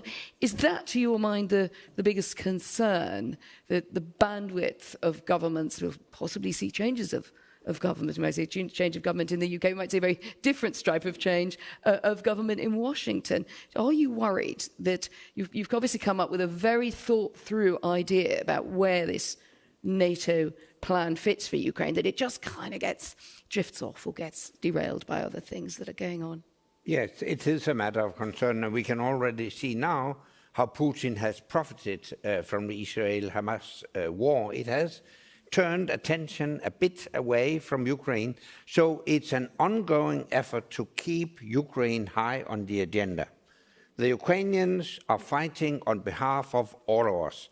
We have an obligation to help Ukraine with everything we can, militarily, with money, and also politically. And that's why we have worked hard on this report, supported by a broad circle of former political leaders. We have the freedom to speak our mind, and we will use that opportunity to try to keep Ukraine high on the agenda. And Andriy Yermak, you will know, if you've the risks you take when you go on stage with a journalist. Every time I see you, sometimes on Zoom, now in person, I say, I really want to come to Kyiv. You know, I want to come and report more. I miss very much being in Kyiv, like a lot of people who know and love Ukraine very much and have the ongoing struggles with the Ukrainian language, but bear with me. In what sort of time frame do you think that we could be meeting in springtime, perhaps taking this conference with us to Kyiv in peacetime? What kind of framework do you think we'd be looking at? You know, nobody knows this, but believe me that 24 hours, 7 days, all Ukrainians, we do our best together with our partners, and maybe not more than Ukrainians want to bring the just peace in our lands. But I'm sure that this day is coming, and with our friends, I'm very happy to be today in Denmark, because Denmark is our real big friends who has supported us, not just by words, by actions, from first day of these invasions. And believe me that our relations with Denmark, with our partners, it's not for today, it's not for the short period of time, it's historically. And this is for many, many generations. And we're very happy, we very appreciate. I use this opportunity to say all of you for your thanks for your all support, all help, and we will win. Win together. Thank you.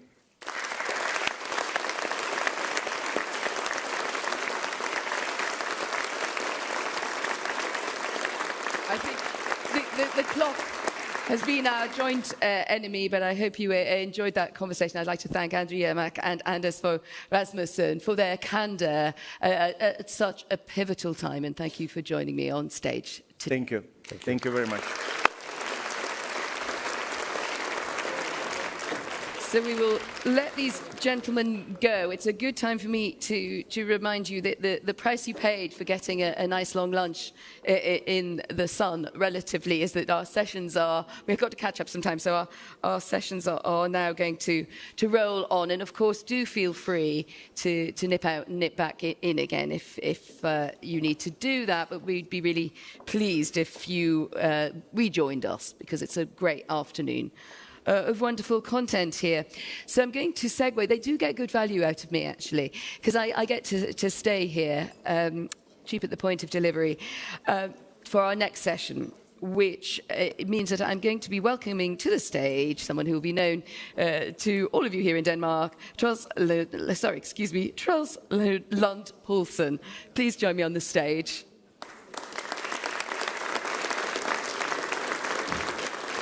With apologies for murdering your pronunciation there. Oh, that's okay.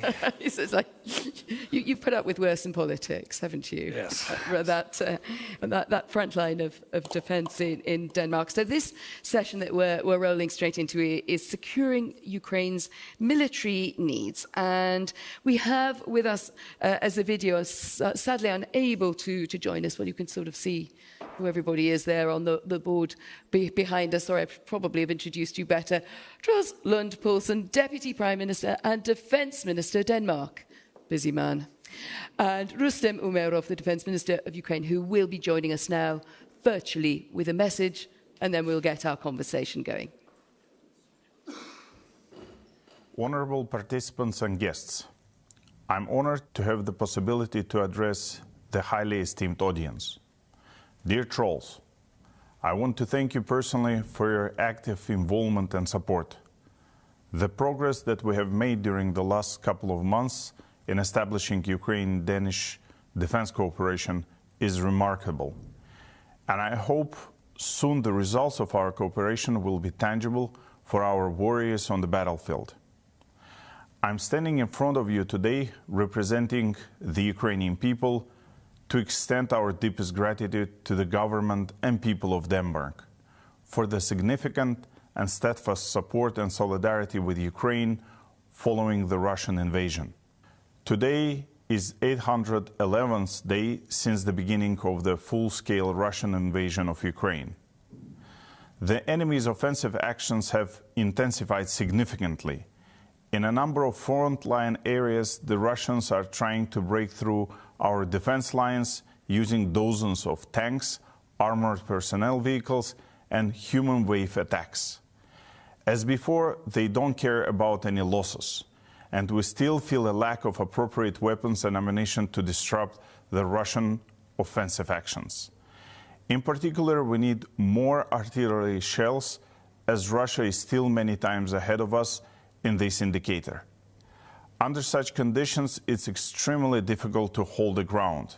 Therefore, we continue to build fortifications, setting up 3 level defense lines stretching over 1,000 kilometers. While not having strategic success on the battlefield, Russia seeks to destroy everything that it cannot capture and continues to intimidate and terrorize Ukrainian civilians by attacking the critical infrastructure and residential areas.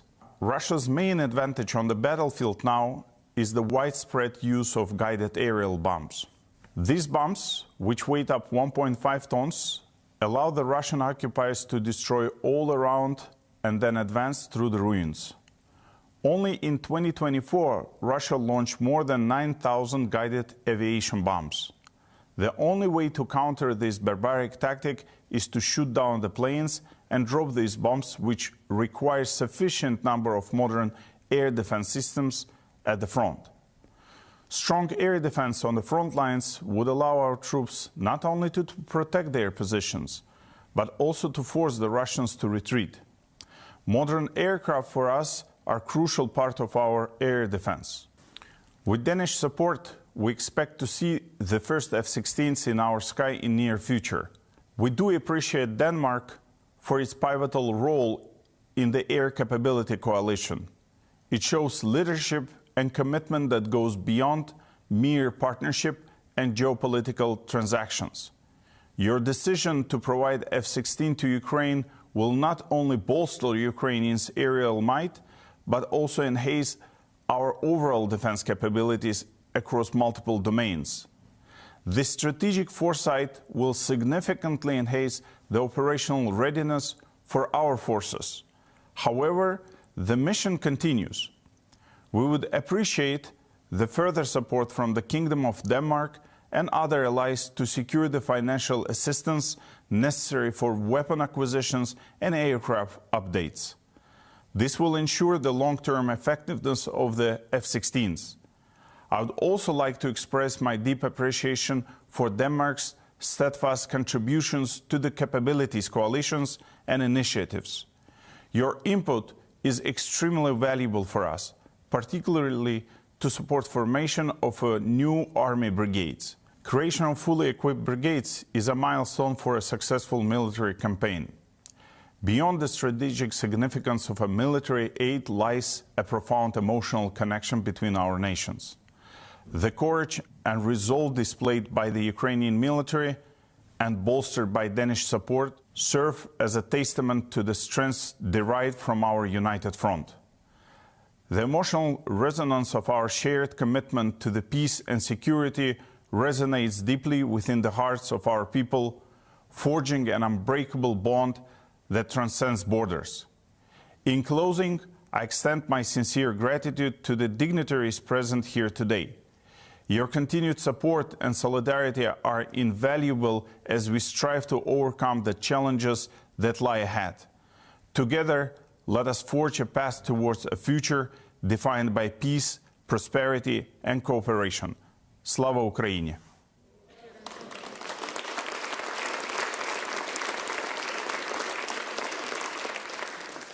So there was Rustem Umerov sounding very grateful for the support that Denmark has been offering.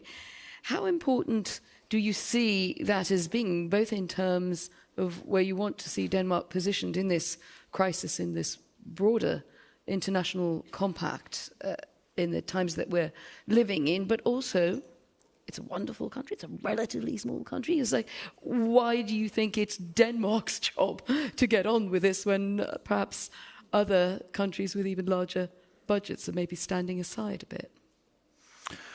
First of all, I think all countries should do what they can to support Ukraine.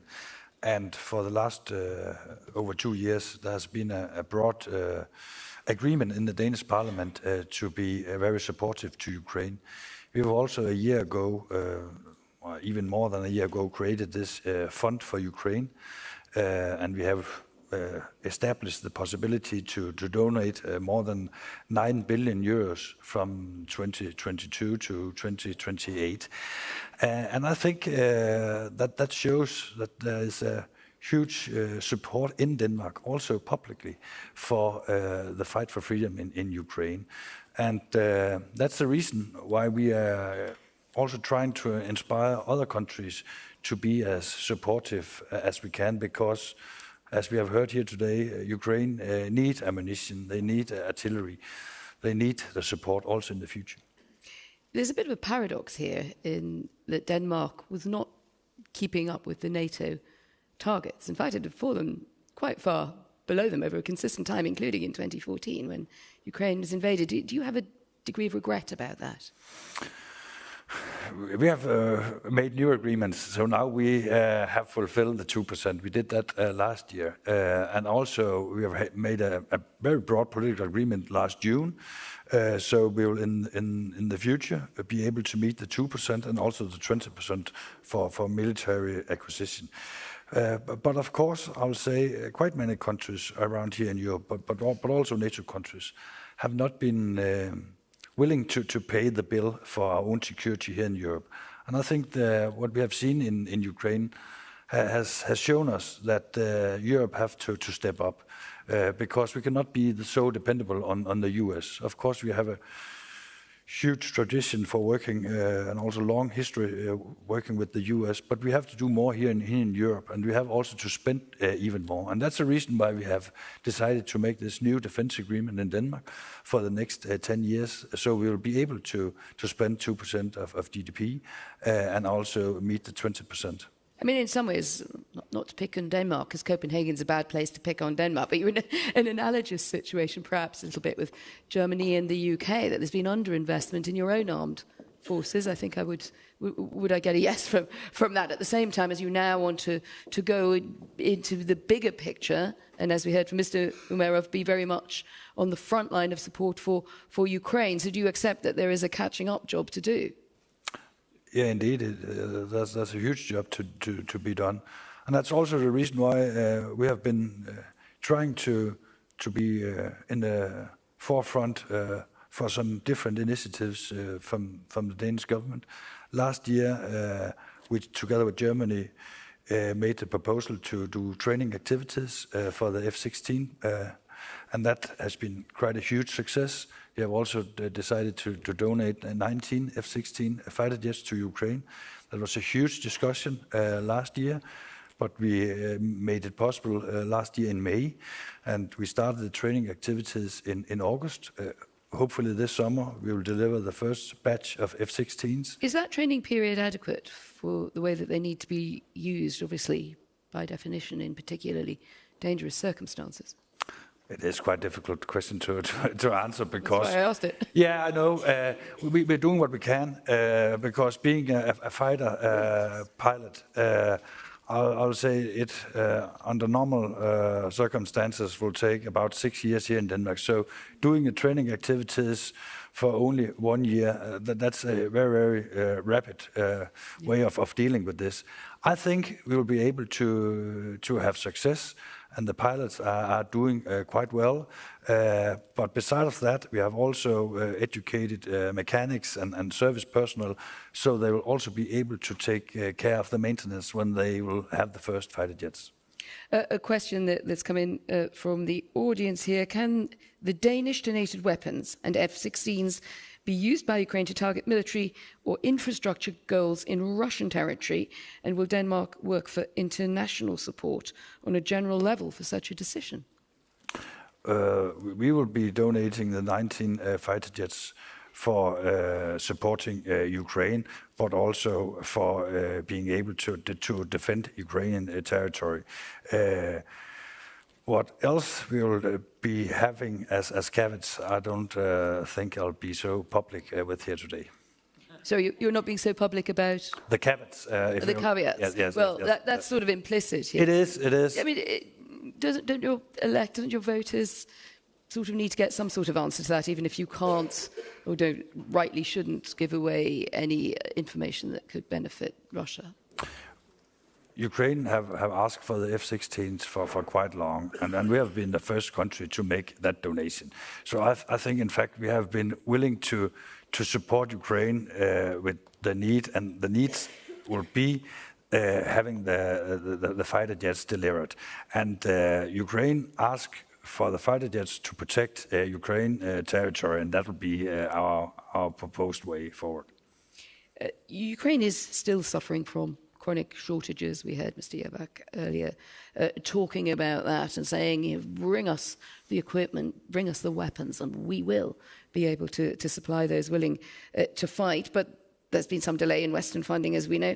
How worried are you that the offensive around Kharkiv could push Ukrainian forces back further, or at least bog down a lot of effort there, which I would guess would be a part of the tactical consideration there by Russia's armed forces, while that leaves a lot of Ukraine struggling to get the weapons, the vicious cycle that has accompanied so much of this war? How optimistic are you about this period?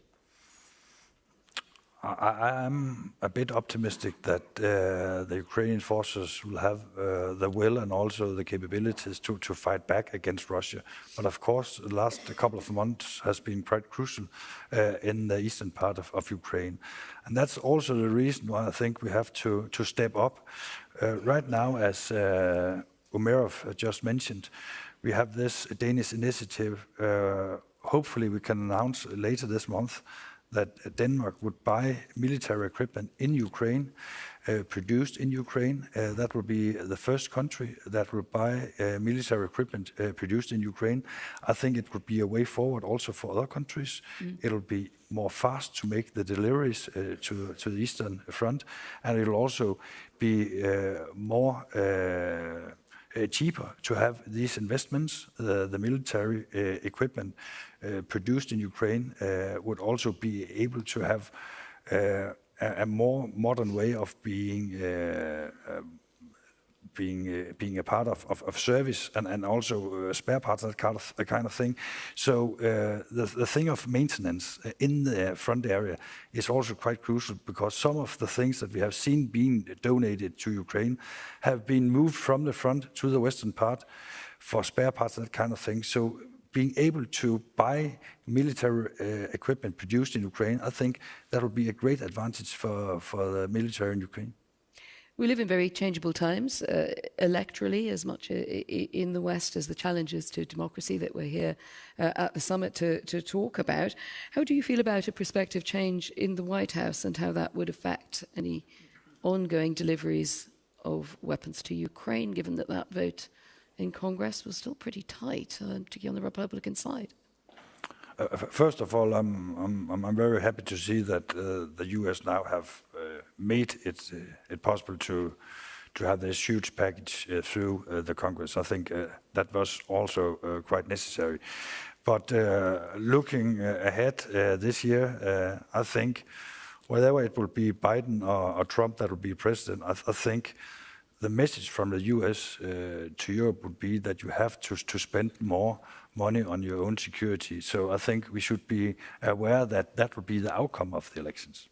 Yeah, I'm interested that you say that, because on the Power Play podcast the last weeks we've been in the US, and we've also spoken obviously to both sides of the aisle in detail about their plans on Ukraine and indeed defence of Europe in general. And that's absolutely a message that we've got from Elbridge Colby, who's quite close to Trump, was in the first Trump administration. You probably know he was responsible for the kind of force projection sort of idea around Donald Trump then may well come back. But we're hearing quite similar things. Sometimes maybe the odd phrase might differ if you're in Trump world or Biden world.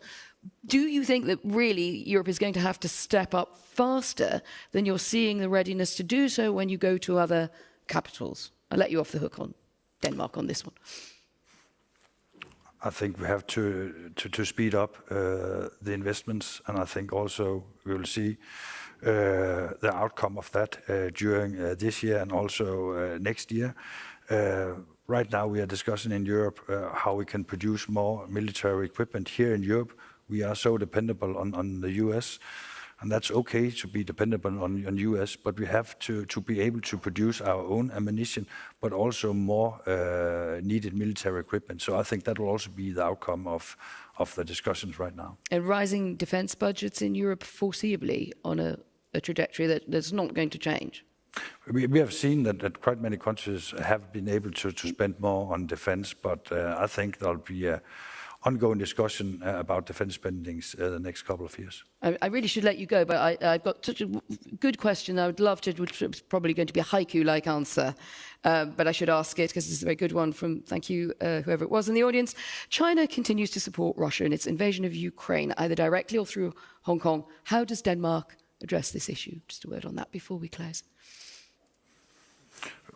We are saying internationally that we don't see any way forward that countries would support Russia. We are very much against that. But I think we have also to get an even broader agreement internationally that the sanctions that have been put to Russia, that they will also be put through. Thank you very much indeed. I think we'll leave it there. Charles Lund Poulsen, Deputy Prime Minister, great to hear from you. And I think we should also thank Rustem Umerov, even if he can't hear us. I'm sure he'd appreciate a round of applause in the room for your support. Thank you.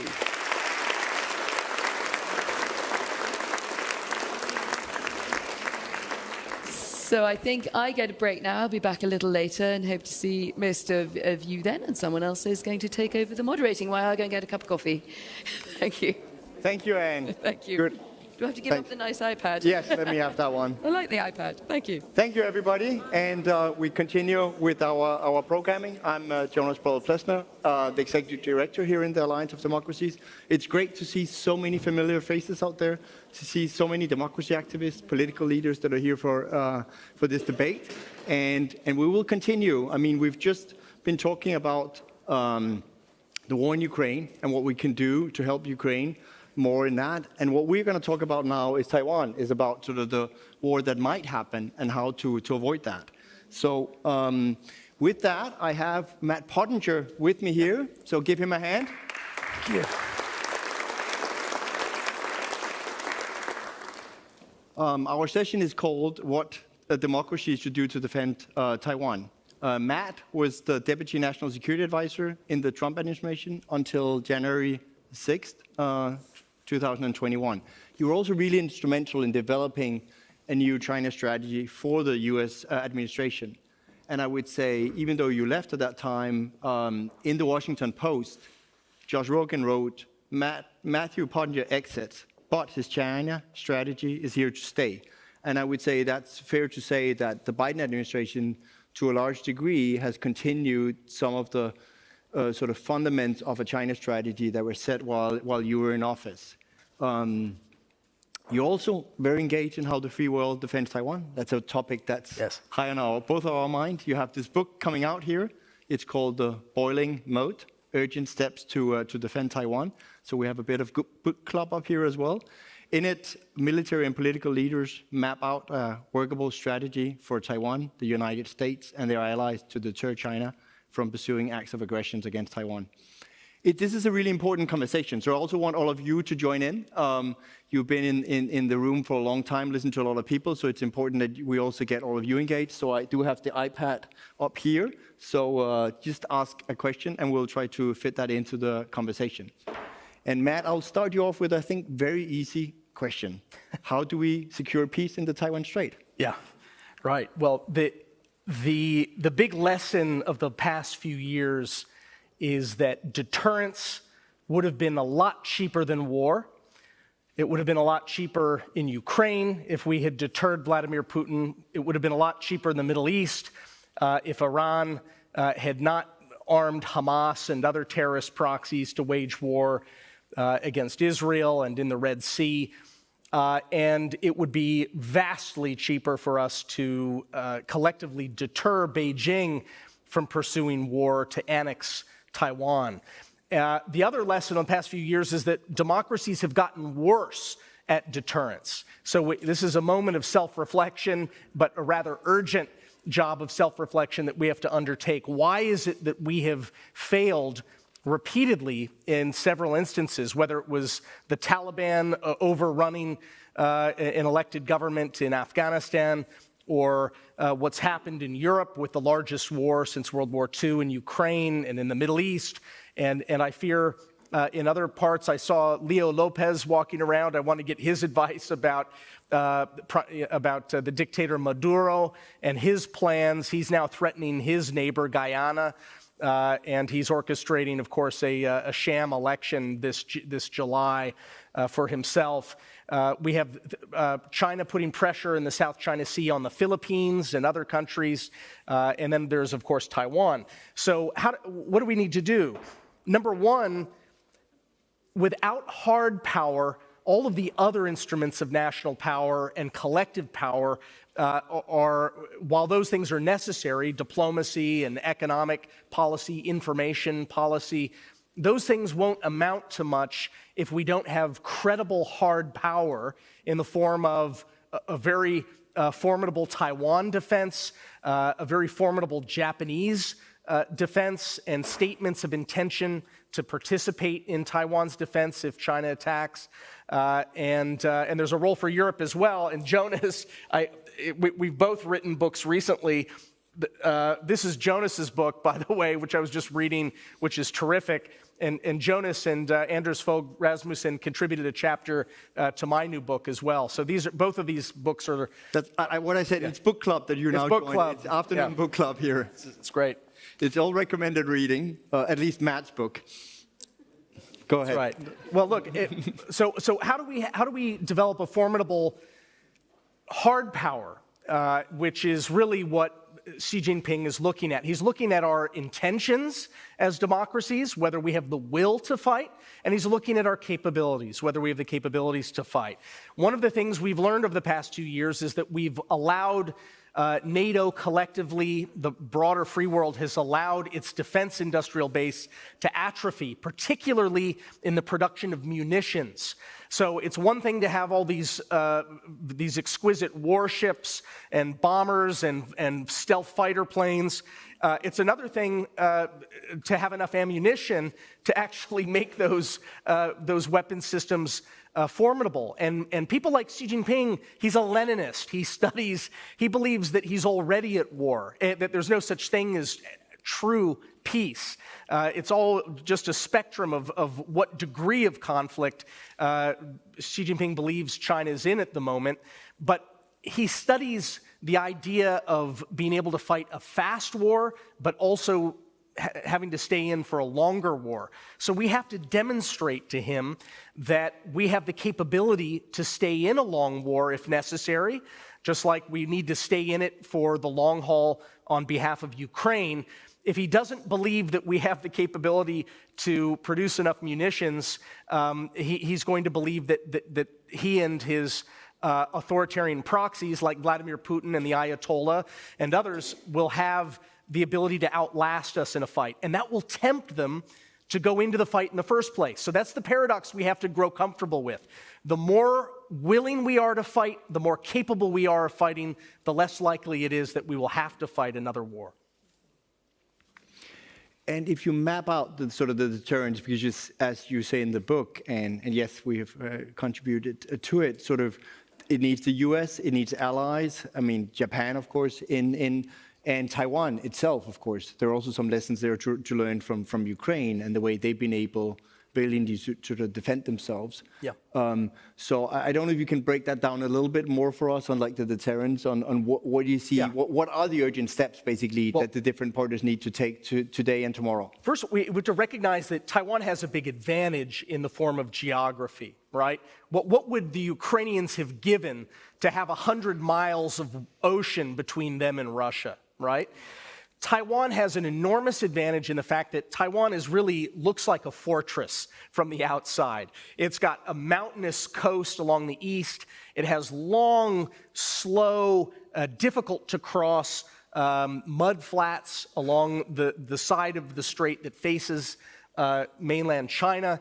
And so Taiwan doesn't have to be as robust as Ukraine. It simply has to be able to show that it can prevent an amphibious assault from succeeding. And amphibious warfare is really the PhD level of warfare. It is very, very difficult to pull off an amphibious assault, even under the best of conditions. And crossing 100 miles of the Taiwan Strait to go to a place where there aren't that many landing beaches or ports that would be easy to access is an advantage to Taiwan. So that's number one. Taiwan, I think, needs to start working on its own military-civilian culture. And it should be looking to countries like the Baltic states. It should be looking to Finland. It should be looking to Israel to have a much more robust reserve force that's capable of quickly mobilizing and fighting effectively. That will do a lot to give Chinese war planners food for thought about whether it would be a good idea to attempt a war in the first place. Japan actually is building a much more robust military capability, but is very timid about expressing its intentions in the event of a crisis. Japan needs to talk more openly the way that Japanese officials talk in private when I meet with them when I visit Tokyo. I think there's a growing recognition that Japan would have to be involved in a major way in a war over Taiwan. They need to talk about that openly now, prepare their public, recognize that the Japanese public is more pragmatic than sometimes I think leaders give them credit for. And the more that Japan is expressing its intention to help defend Taiwan, the less likely a war is to break out in the first place. Maybe one thing to add as a sort of basic on Taiwan, China, is also now that we hear at the Democracy Summit, is that in many pollings of international democracy, you actually have Taiwan up among sort of the 10 best democracies kind of in the world. It's actually also one of the few democracies that sort of progress up the rankings during COVID. And meanwhile, we have China going completely sort of the other direction. I mean, that's also, I think, a big part of what's at stake also for us here in the room. So when we talk about deterring a war, it's also the possibility that 23 million people that now live in a free society would be sort of forced to be under a one-party rule as it is in the rest of China. And as, of course, the Taiwanese and the rest of us have seen happen to our Hong Kong friends, which we also have here in the audience today. Yeah. So I think that's maybe something to sort of a base point kind of all of us. I've had several questions sort of come in, and do actually add your names and everything, then I give you a shout out as well, but some of these here I don't have a name on. The US doesn't recognize Taiwan as an independent nation. Couldn't recognition be a good catalyst for more support to Taiwan from the Western world? I think that's actually really interesting and kind of hard question as well. What would benefit on that front the Taiwanese? Yeah. Look, I mean, Taiwan, for all intents and purposes, looks like an independent state in that it is a democracy. The Taiwanese people vote for their own leaders. They have their own military. They have their foreign ministry that has relations still with a number of countries. I think that if Beijing were to initiate aggression against Taiwan, we should very much consider collectively mass recognition of Taiwan as an independent state, because by initiating war against Taiwan, China, Beijing is itself admitting that Taiwan is an independent state by waging war against Taiwan. So I think that we should look at that as part of our deterrent recipe, helping Beijing understand that if they take up arms against what is a very peaceful government and a peaceful country, we will mass recognize Taiwan as an independent state. I don't think it's necessarily wise to do that in advance of a conflict. Beijing is looking for any pretext to blame anyone other than itself for waging war against Taiwan, and I don't think we should add to the sort of pretextual argument that Beijing is confecting. But it's a very good question. Thank you. Then I have some that I kind of mixed together with my own questions. So several of you out there have asked about Trump of course, if he comes back into the White House, there's both a question of what kind of China strategy. There are, of course, also people here in their questions questioning, can Trump sort of be the leader of the democratic world that could lead something as this? And I know you stepped sort of down in conjunction with the riots on January 6th. So I think this is also interesting.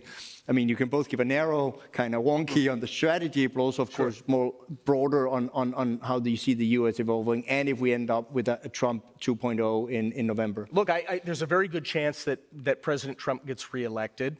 On China generally, I think you're correct in that Josh Rogan, when he wrote that article that you just cited, was correct that there has been continuity from the Trump years into the Biden administration on China policy largely. President Biden ended up keeping a lot of the key policies in place, tariffs on China at a time when Xi Jinping's whole economic strategy is to export his way to world dominance. China accounts for only 10% of demand globally, but more than a third of global manufacturing. And so he wants to swamp all of our economies with cheap, subsidized exports. And so I think it was a wise decision for President Biden to keep those tariffs in place. President Biden this week is going to expand those tariffs, and President Trump on the campaign trail is talking about expanding them further as well. I think that when it comes to Taiwan, President Biden is distinguished himself from all of his predecessors in that he said publicly four times, he said that if China attacks Taiwan, President Biden will commit U.S. military forces to Taiwan's defense. Most presidents up to that point had been ambiguous about what we would do depending on the circumstances. President Trump is still in that category of presidents who maintain a degree of strategic ambiguity. That said, I do think that President Trump, over the course of his time in office, came to appreciate how important Taiwan is to U.S. National security as well as our prosperity and that of our allies. And so I hope that he does not back away from really President Biden's standard that he has set. But I hear a little hesitation. Do you fear a transactional approach to Taiwan as well, of saying, oh, if the Chinese want it that badly and I can get some better trade deal on soybeans? Yeah, I don't think that's the right message. I'm not sure how Beijing will actually interpret that message ultimately. I think they misinterpreted Trump multiple times in ways that backfired for Beijing. They thought that the tariffs that President Trump put into place would be easily repealed by Trump if they put pressure on U.S. farm exports and things like that. That did not work out as planned for Beijing. It's President Trump, if nothing else, is often unpredictable, and I think that might be the case with respect to Taiwan as well. I have questions here again that I mixed together, but they're on chips. So there's, I think, twofold. One is on, is it Taiwan sort of silicon shield? And two, the fact that it's now moving abroad, in particular to the U.S., will that diminish U.S. interest in Taiwan? No, look, Taiwan produces something like 93% of all the world's advanced semiconductors. Even with the investments that the United States and Japan... And that sounds fancy, but this is. It's like, it's all your iPhones, it's all the PlayStations, it's all the electric cars, it's all these things that make our modern electronic world and technological globalization work. That's right. And there is no scenario over the next decade where U.S. investments and German investments and Japanese investments and South Korean investments recreate all of that capacity outside of Taiwan. Taiwan is going to remain absolutely essential to the 21st century economy for well into this century at least. So I don't think that there's a scenario there where we feel as though we are independent of our dependency on Taiwan for high-tech inputs into the world economy. By the way, if you look, the phone you were just showing, this has a couple of high-end, expensive chips that were probably made in Taiwan. And then there's another couple dozen or more legacy chips, meaning older generation chips that make up things like the microphone and you know, the wireless antenna and so forth. Beijing's strategy now is to dominate the manufacture of those so-called legacy chips. And so I think that what the United States is going to be doing is proceeding with a new phase of its strategy of export controls to make it harder for China to dominate the world supply of those legacy chips. That could become a major choke point for the economy if Xi Jinping succeeds in his ambition there. Thanks, Matt. I have one question here where I really use my sort of moderator prerogative. It's from Anita Chang, who also helped me on my book out in Taiwan. So I think when she'll also put her name in the question, is it a misunderstanding in the Western democracies that helping Taiwan is putting Taiwan in a more vulnerable position? Therefore, the West should back down. If so, how can the misunderstanding be resolved? Yeah, it's great. Look, we have a strange pathology in the West that we think that standing up for defense of democracies is somehow provocative and can somehow provoke wars. This is a basic, deep historical misunderstanding of how wars actually start. And Beijing and Vladimir Putin and other savvy dictators play to this psychological weakness of ours. We think that by simply strengthening our defense against a much stronger aggressor, that somehow we might be provoking their action. History tells us that the opposite is true. Weakness is provocative. And wars, by the way, don't start by accident. This is one of the other great misconceptions that is carried over, you know, from the 20th century. Even if you go back to World War I and you examine the causes of World War I, it's very clear that there was a very deliberate set of steps that were taken. The consequences of war are highly accidental, but the decision to wage war, if a war is going to occur, it's going to be because Xi Jinping wants a war. And so what Taiwan has to do is create, together with the United States, Europe, Japan and others, is a boiling moat to show Beijing that to cross that moat of 100 miles of water of the Taiwan Strait, they're going to lose their navy. And we should make that boiling moat strategy really the urgent priority now. Thank you, Matt. That's all we have time here on stage. Thanks a lot. Thanks for having me. Pleasure to be with you. And we stay on Taiwan, so it's now my pleasure to introduce our founder, Anders Fogh Rasmussen, who will come in and introduce our next speakers directly from Taiwan. So stay tuned for this really important part. Great to see you all.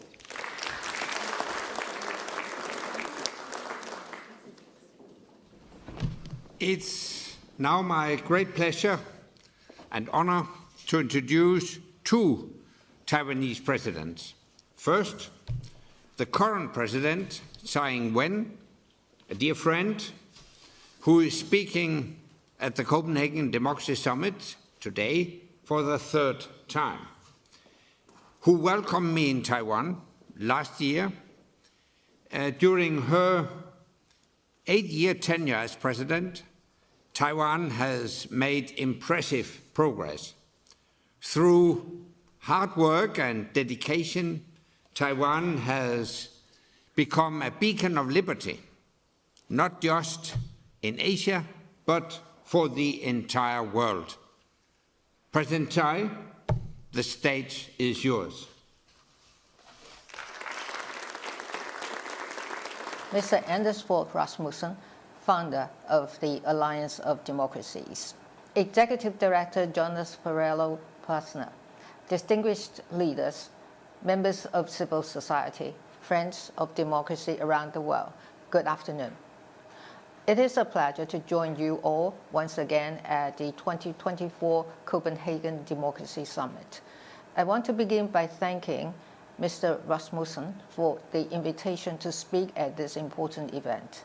Since this will be my last time addressing this gathering as President of Taiwan, I want to express my sincere appreciation for the summit's continued support for Taiwan's democracy. I also want to reiterate our commitment in working with you all to support and strengthen democracies around the world. Since the last time I spoke at the summit, we have witnessed even more threats posed by authoritarian regimes.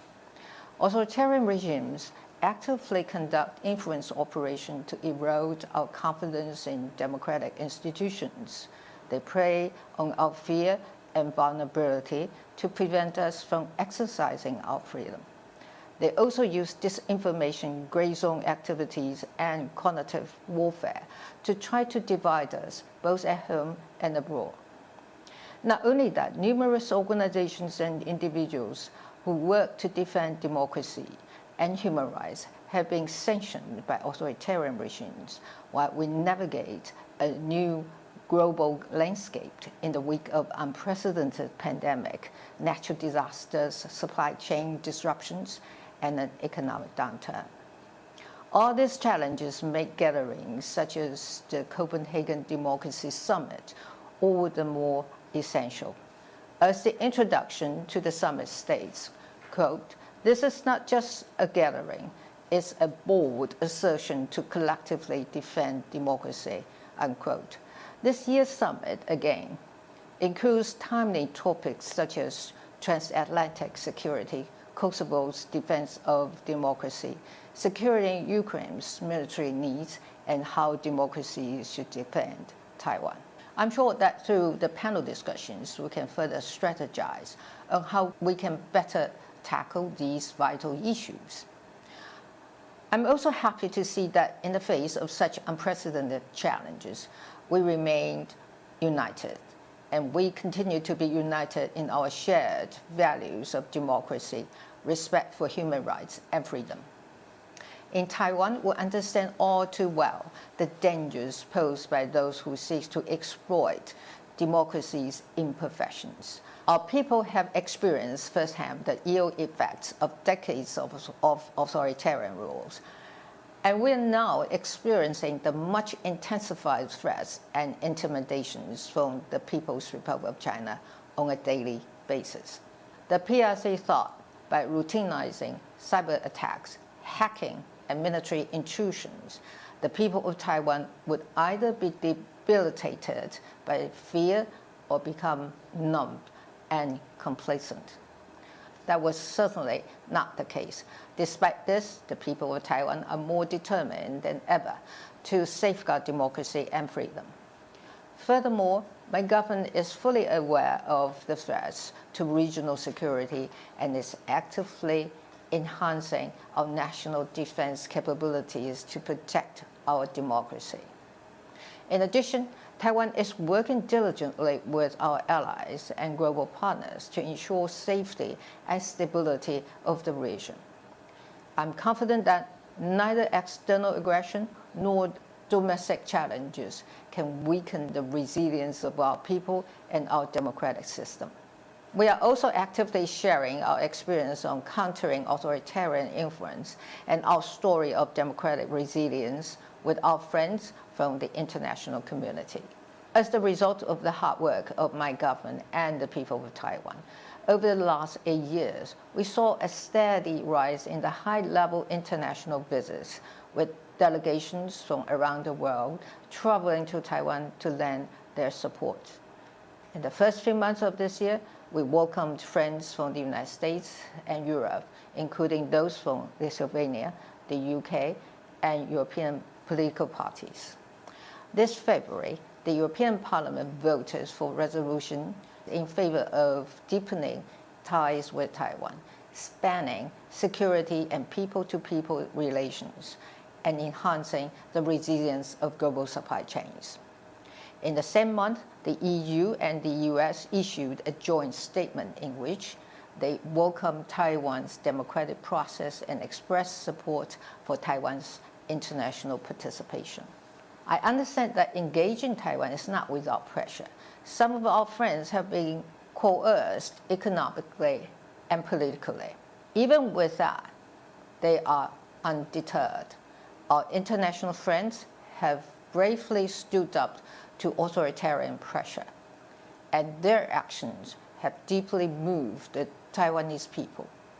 Our international friends show the Taiwanese people that they're not isolated, and they should be confident and proud of the democracy they worked so hard to achieve.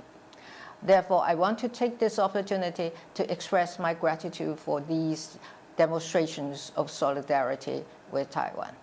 I also want to reiterate that neither threats nor coercion will shake Taiwan's resolve to engage with the world.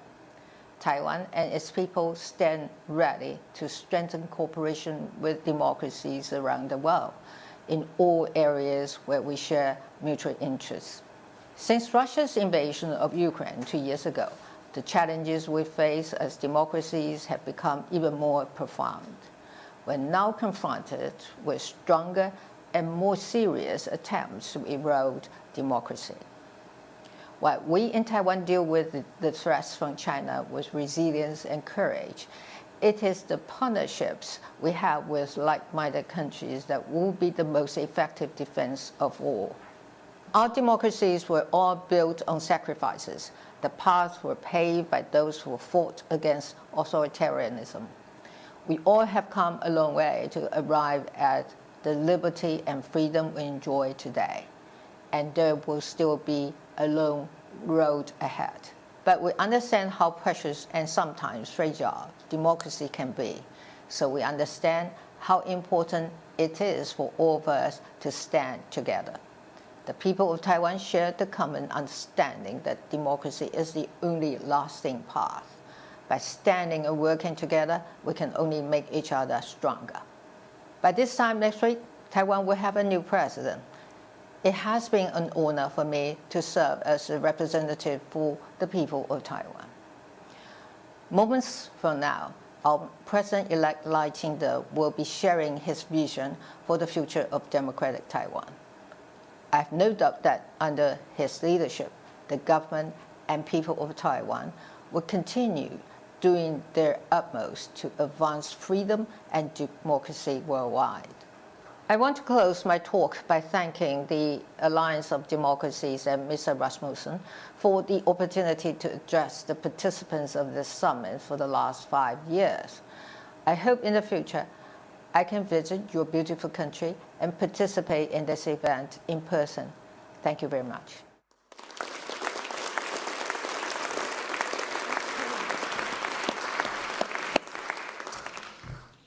I'm also delighted that we will hear from President-elect Lai Ching-te. In 6 days, Lai will be sworn in as president. I wish him all the success for his time in office. Hearing messages from both presidents underlines the democratic, peaceful transfer of power in Taiwan through free and fair elections. This is in sharp contrast to the control system in Beijing and the one-party rule of the Chinese Communist Party. At this summit, we will always support a free, open, and democratic Taiwan. That's why it is essential to listen to Taiwanese voices and engage with Taiwanese representatives. President-elect Lai, the floor is yours.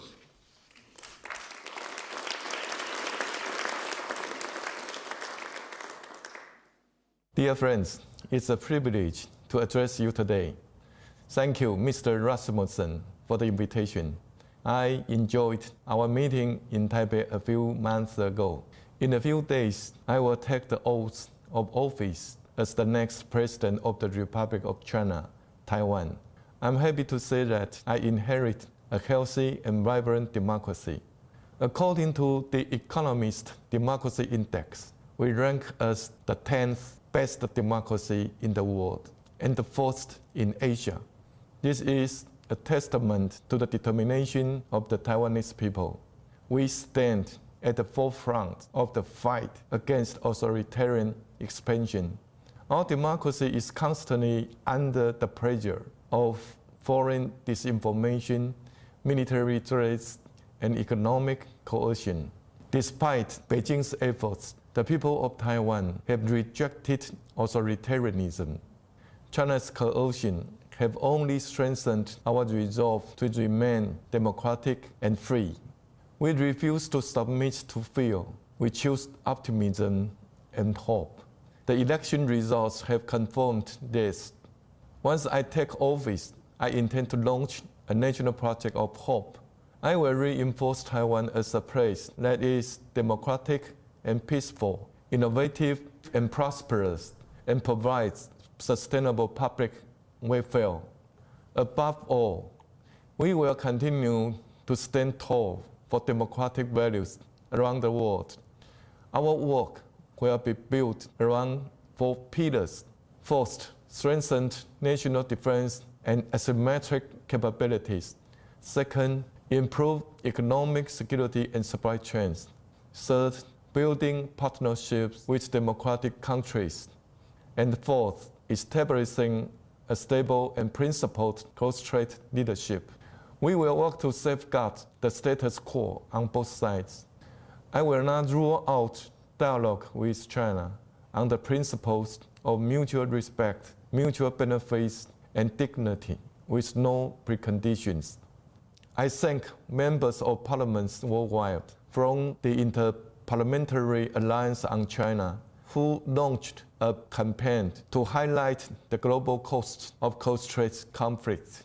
A conflict that starts in the strait will not stay just in the strait. For the sake of peace and freedom, it is essential that we maintain a strong deterrence to all authoritarian hostility.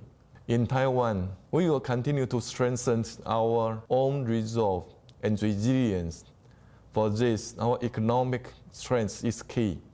The free world must win the global race in important technology sectors. Just as our chips are vital towards technologies, Taiwan will be centric to a global technological alliance of democracies. I will invite you all, political leaders, business leaders, and freedom lovers, to visit us in Taiwan. You will see firsthand why we cherish our freedom and believe all people should have equal rights to choose their own future. Ladies and gentlemen, we must not repeat the values of the past that led to Russia's invasion of Ukraine. We cannot take lightly the threats of the authoritarian states, nor can we bow down to their expansion.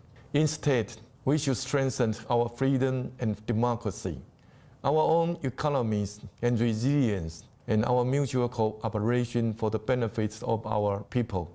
Now is the time for the free world to unite and build the kind of world we want our children to inherit.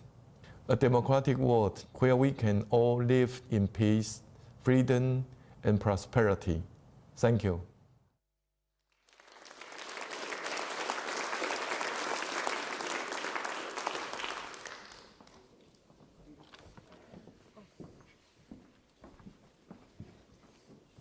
Last year, President Macron spoke about Taiwan. He said, Europe should not be caught in conflicts that are not ours. He was right to clarify his comments later, emphasizing opposition to Beijing's threats. Because securing stability across the Taiwan Strait is all of our responsibility. And the instability is a problem for the whole world. A blockade of the Taiwan Strait could cost the global economy $10 trillion or even more. And that's more than the economic slowdown caused by the COVID-19. 5 times more than Putin's illegal war in Ukraine. This is unthinkable. It's something we can't allow. And it is a very real risk. More must be done to prevent this. Not solely to protect the people of Taiwan and their right to self-determination, but for the people of every one of our countries who will all be deeply affected. But we cannot prevent what we cannot see. That's why we're launching Operation Mist. Asking governments to measure the impact of the shock in the Taiwan Strait and prepare for it. To ensure that nobody can say they didn't know.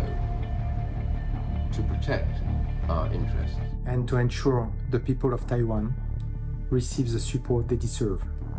A shock in the Taiwan Strait would not only affect the people of Taiwan, but have far-reaching impacts on regional and global security and prosperity. Over the past few years, links between lawmakers in Taiwan and the rest of the world have grown stronger than ever before. To safeguard Taiwan's way of life and ensure the importance of Taiwan Strait security is understood far beyond Taiwan, this has to continue. That's why I'm delighted to announce that this July, IPAC's 2024 summit will be held in Taipei, bringing the largest ever delegation of foreign members of parliament to Taiwan. Let's continue to learn from one another and work together. And our work doesn't stop there. Yes, we need to raise awareness of the economic risks. Yes, we need more interparliamentary exchange. But we also need to have meaningful deterrence. Beijing must understand that an air or maritime blockade would cross a red line. And the free world must state without any doubt that violations of the status quo will bring serious consequences. Taiwan's security is our own security. Please sign our pledge to stand for democracy, for self-determination, and to stand for Taiwan.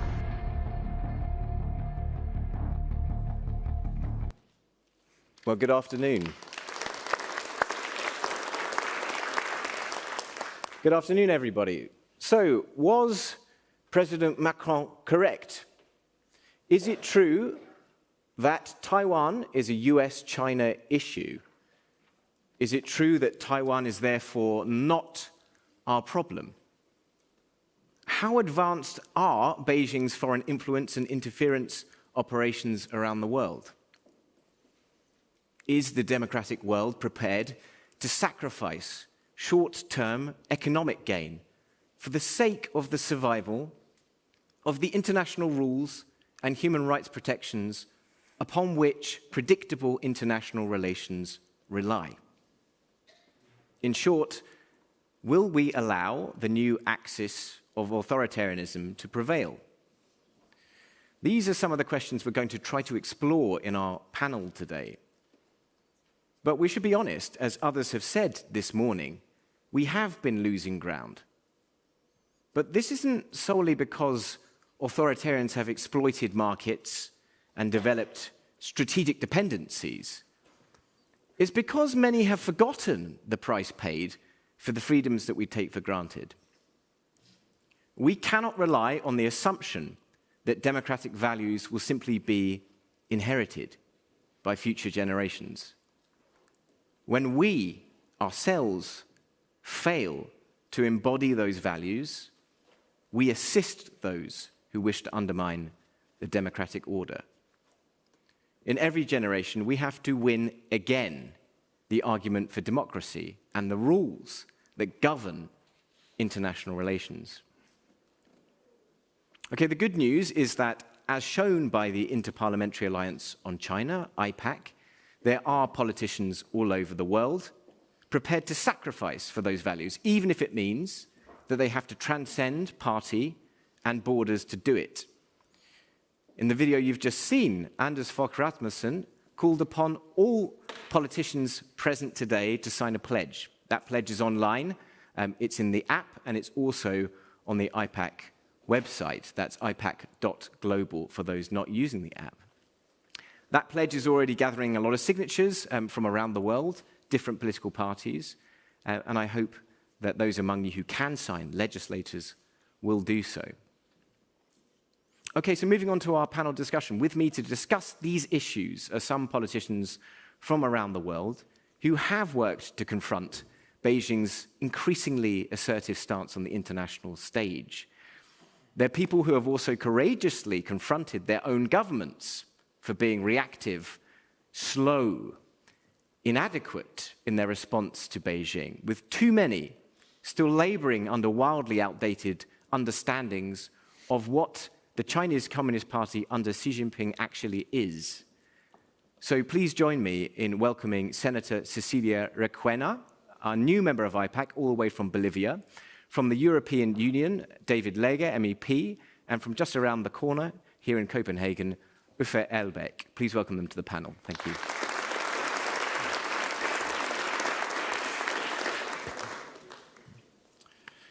So, David, I'm going to come to you first, if I may. It's no secret that you're stepping down from politics this year, and I guess that means that you're a bit freer to say what you think, free of party constraints. Can you tell the audience today what you think is getting in the way of deeper integration between the Taiwan, and maybe if you can also give us some of your predictions for EU-Taiwan relations in the coming years? Thank you, and thank you so much for having us here today. I think I've been quite free during the whole mandate. I've been trying to be honest and true to my mandate, and I would say that things have changed rather rapidly during the mandate as well. It's not the same EU and its look on Taiwan and China today as it was in 2019 when I was elected. I mean, things changed after Russia's illegal war on Ukraine. I think the naivety of many of my colleagues disappeared. I mean, we all know politics is based on and built on, in many good ways, on conflict and different opinions. And usually we have the party ideological conflict, and we also have the national conflict. But when it came to China, I would say that the main conflict was depending on which committee you were sitting on. Were you working on foreign affairs and trade? You had completely different views on China.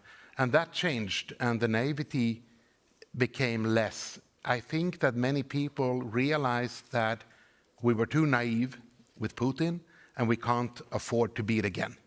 So nowadays it's easier. We managed to get a lot of things done when it comes to China. We froze the investment agreement. Yep. I think it's frozen for eternity. I hope so. It should be. And we managed also, on my amendment, to recognize the ongoing genocide of Uyghurs in Xinjiang. Those things are important, and that's where it started changing. So I see only better things when it comes to the Taiwanese-EU relationships. I think that we realize more and more that we are dependent of each other. What worries me more is that we need to maintain and strengthen the transatlantic link, and that we need to work closer with the US, regardless of our opinions when it comes to their election results in the next presidential elections. We need to make sure that we work together, because my real worry is that EU will focus on Russia, US will focus on China, and no one will care about Iran. We need to treat these three threats together. That helps us in our resilience against China, and also to create a better world. Thank you, David. Thank you very much. Can I just press you slightly just on one aspect there, the what is getting in the way thing? Because we always found that when it came to the European Parliament, there was broad consensus for most actions around China, but they wouldn't really go anywhere. So perhaps you could set out that difficulty for us. Well, I think the Parliament has been harder and more efficient when it comes to what we should do than the Commission has been doing. But I see also now it's a good time to push politicians when it's election time, and we see almost all commissioners, including our president of the Commission, being a lot stronger on China now. What we need to make sure is that the ones that will continue for the next mandate will continue to hold everyone to their promise in the election times.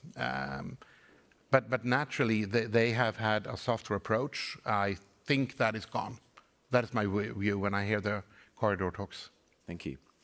Moving to you, Uffe, during your time with AIPAC, you got hacked by state-sponsored actors. I think I'm okay in saying now it's fairly public domain. Totally okay. And you also faced legal repercussions from the Hong Kong authorities for your support for the pro-democracy movement. You were even reprimanded in the Danish Parliament for taking to the stage with a pro-Hong Kong democracy T-shirt.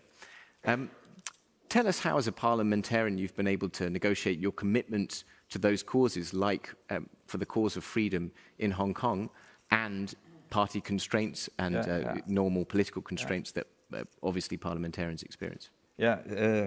First of all, I'll say to you, David, that I totally agree with the change of the atmosphere in the European Parliament, and I'm really happy about that. I just want to say that I'm on the same line as you here. But concerning your question, Luke, I have to say that I have been on a journey when it comes to China, and I think it's a journey that many of us here in the room and outside this room has been on from in the zeros, where I had actually a very positive approach to what was happening in China. The talks I had with friends in both in Beijing and in Hong Kong said the same story, that actually there was more space for critical dialogue. I saw that the artist was more daring in the way they did the art.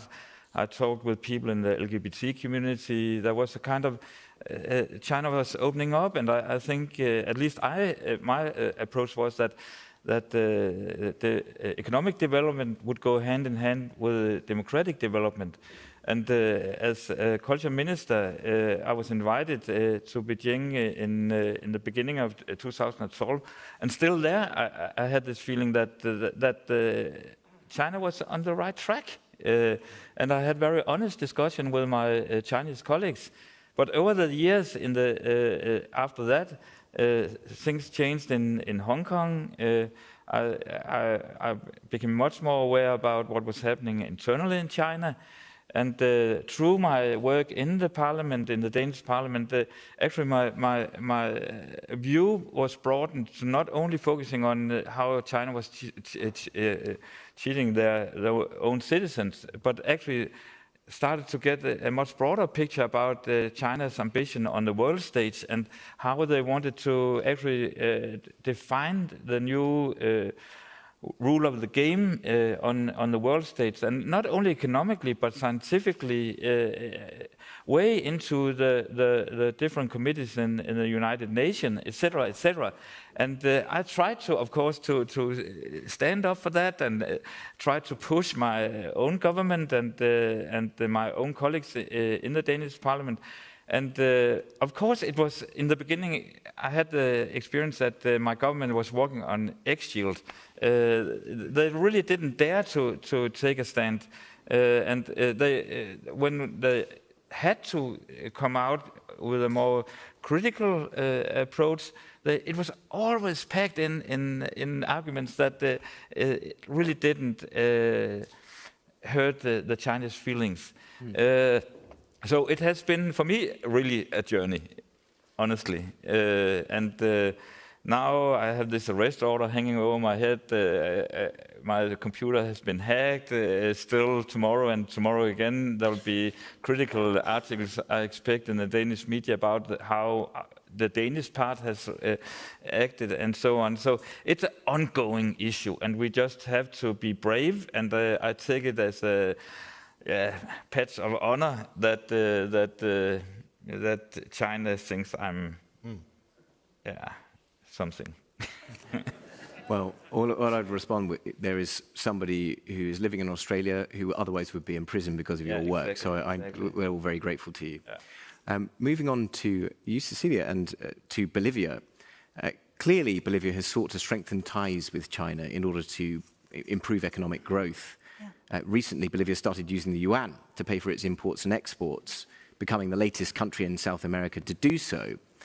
There's some concern that the relationship is eating into Bolivia's natural resources, and I really want to know how this developing relationship undermines, erodes democratic institutions where you live, and what scope do you see for pushing back against that?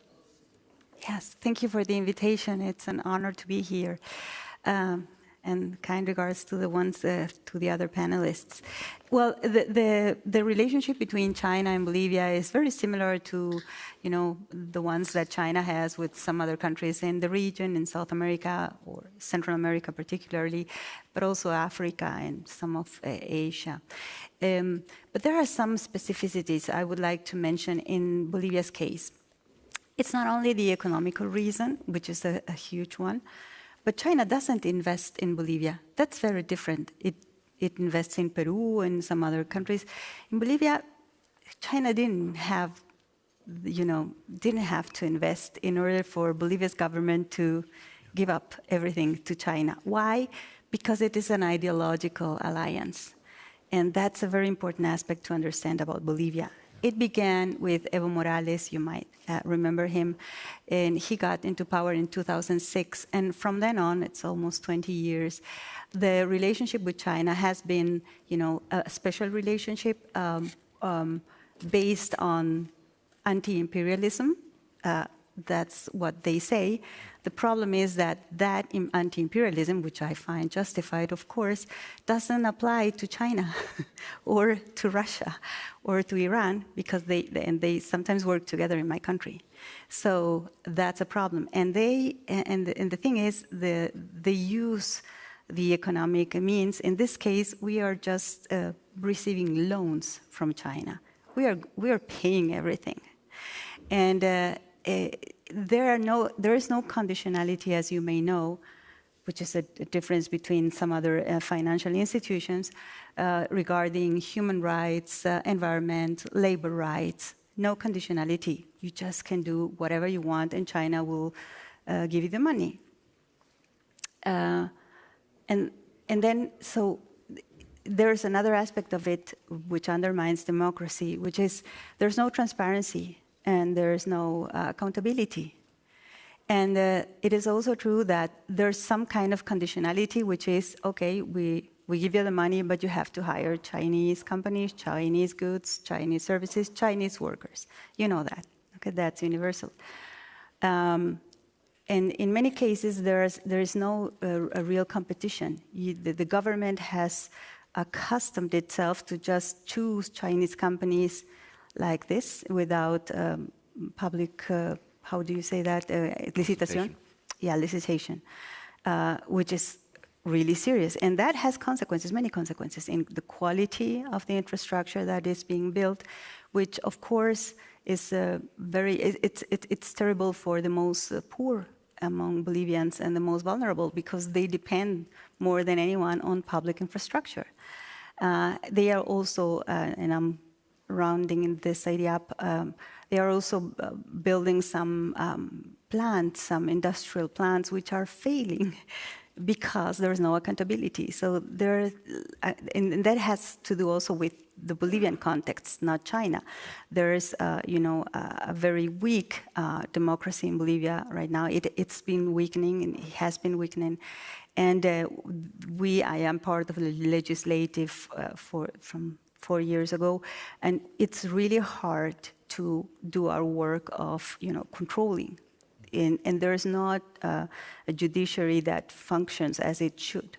So all these things combined are generating a very serious situation in which the government, which is really authoritarian, is being rewarded by China, because China doesn't care very much if the government is democratic or not. And it doesn't care about the consequences of the infrastructure that's being built and the problems. They just don't care. And we don't, and I'm finishing with this, we don't have there's no anyone to complain to. That would be different if it would be a European company. You have a civil society, you have media, you have a judiciary, you have, I don't know, and even the companies, they have some, name to defend. That doesn't happen in China's case, and the state is more or less the same as the company, as the party. So it's like a wall, and they just keep silence and don't respond to anything and move on. So this is the situation in Bolivia, more or less. Gosh, thank you so much. We are rapidly running out of time, I see, looking at the clock. So I'm just going to ask probably 2 questions, and you can choose which of them you want to answer. First, about Taiwan. You've seen that IPAC has this project to try to demonstrate in our own countries the economic importance of Taiwan to our own domestic economies. What more do you think can be done to raise awareness about that? First question. And the second one is, what advice would you give to parliamentarians who get a bit scared about speaking up about China because things might happen to them like they've happened to you, Uffe? And even you, David, you were also targeted in the APT-31 attack. So either of those 2 things, either the raising awareness about Taiwan economy or about advice to parliamentarians. I'll come to you first, David. Well, I'll take the second one. yes, I've been hacked, and I've been threatened by the Chinese embassy in Sweden. And I say like you do, I take it as a badge of honor. It means that we actually can make a difference. And we have to remember that this is why many of us chose politics, to do something good for the world. This is why we're here. The old African proverb, if you want to go fast, run alone. If you want to go far, run together. I think that's where we find strength, in the network. And I have to, even if we are running out of time, saying that this couldn't be done without IPAC and the way that you actually bonded us together, that you helped to find and define how we should work. And you were always the little annoying part that kept pushing us. Even if we were busy, you kept pushing us, reminding us, forcing us to remember, even when we were busy in budget times or whatever. So I think that it's not about daring only, it's about finding the priority. And that's where we need someone like the spider on the web to do it together with us, because many of politicians are brave, but they have a lot to do. So thank you. Oh, thank you, David. You're reminding me of what Beijing said about IPAC in the early days. It called you the nuisance alliance. You've made me feel like something of a nuisance too. Uffe, coming to you. I'll follow up on you, David, because I think a lot of people, of course, don't really understand maybe the impact of IPAC. And for me, as a former politician, I stepped down in 2 years ago.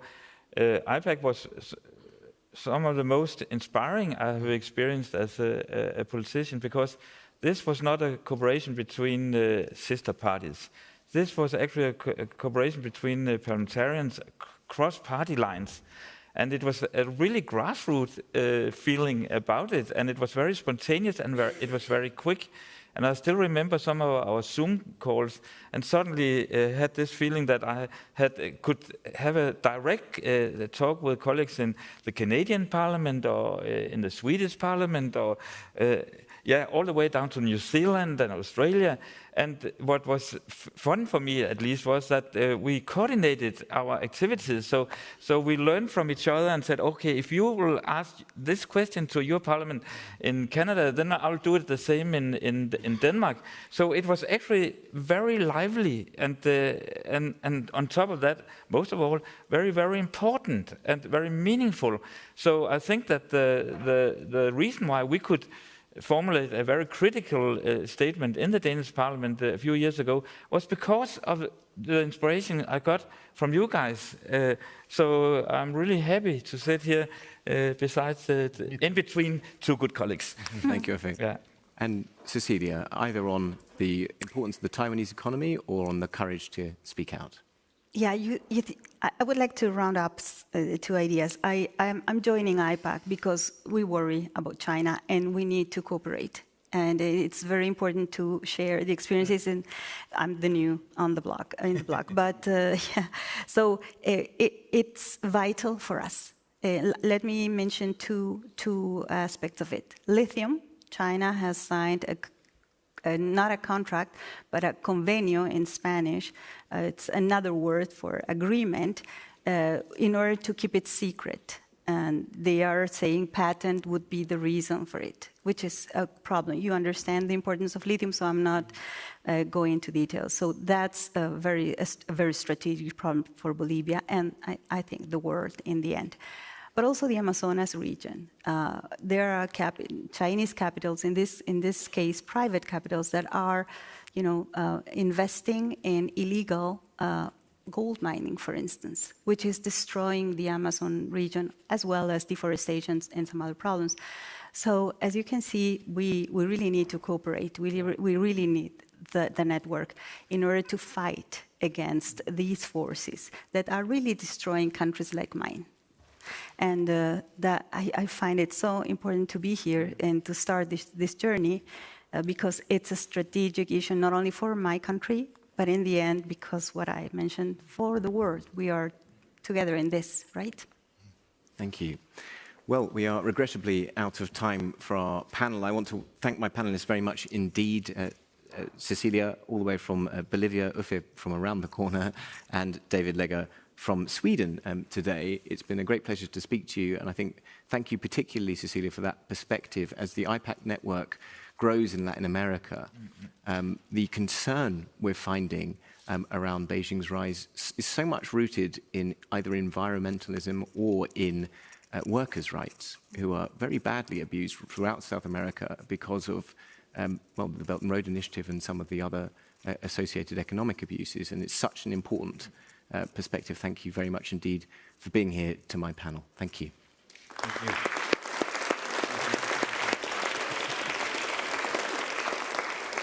Okay, so it's my privilege to welcome the next speaker to the stage. We have Carmen Lau, who is a Hong Kong democracy activist who's going to come and address you. Thank you. Let's go.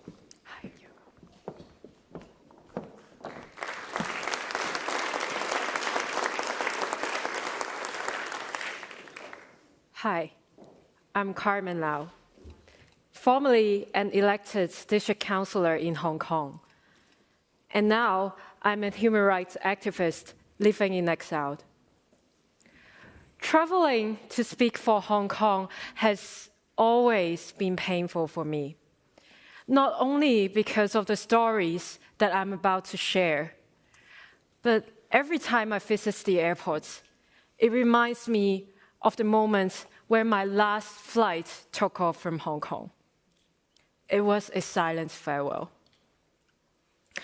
As a threat of surveillance, I told no one to come and farewell for me, not even my parents. I speak from my personal experience when I say the fight for freedom comes at a cost. And yet, the cost of a silent farewell, an arrested warrant, an uncertain future ahead in exile isn't as high compared to the plight of the 1,846 political prisoners who have sacrificed their freedom for our movement. In 2019, while the echoes of the umbrella movement still lingered as we proclaimed, "We will be back," we returned to the streets stronger and more united than ever. Millions of Hong Kongers claim every corner of the city, from the CBDs, from the bustling CBDs, to the most iconic halls of our district council, or of our legislative council, to resist the authoritarian regime. As a fresh grad legislator's assistant working within this most iconic symbol of the public power, as a protester, as a Hong Konger who was born in the time of resistance, I marched on the streets, days and nights, alongside millions of others, until the day that the police lost its sanity. I still remember it was a protest happened in a midsummer day. A rifle was pointed at my head, so close that I could see the bullet head from the gun barrel. I was frozen. I didn't know what to do, and suddenly a protester, an anonymous protester, pulled me away, and I never met that person again. The next moment I remember, it was gunshots all around. Sounds like fireworks, but it's gunshots and tear gases. And suddenly, I was shot on my right arm from a rubber bullet. And for me, I felt so fortunate that it was just a rubber bullet. I subsided the fear inside myself, bear the physical pain, and continue to stay on the streets, and even step up to run for an election, regardless of the intimidation, the harassment, the smearing campaigns to female activists, only because all I want is to resist the authoritarian regime, to refuse for our faith to be decided. by 2047, a deadline embedded in the pages of the Hong Kong Mini Constitution, the Basic Law. Our struggle is far from over.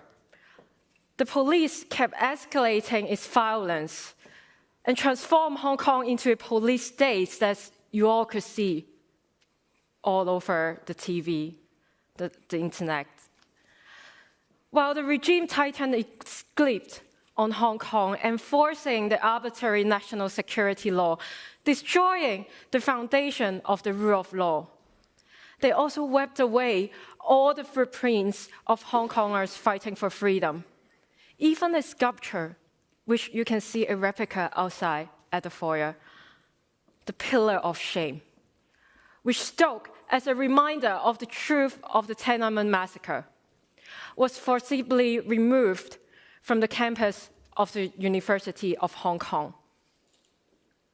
And at that moment, many of the political democratic people's representatives were forced to resign from their seats, including myself. I was forced to resign in 2021. And just within 5 years, the number of political prisoners in Hong Kong rose from just a few to 1,846. All of them are going through harsh imprisonment or detention.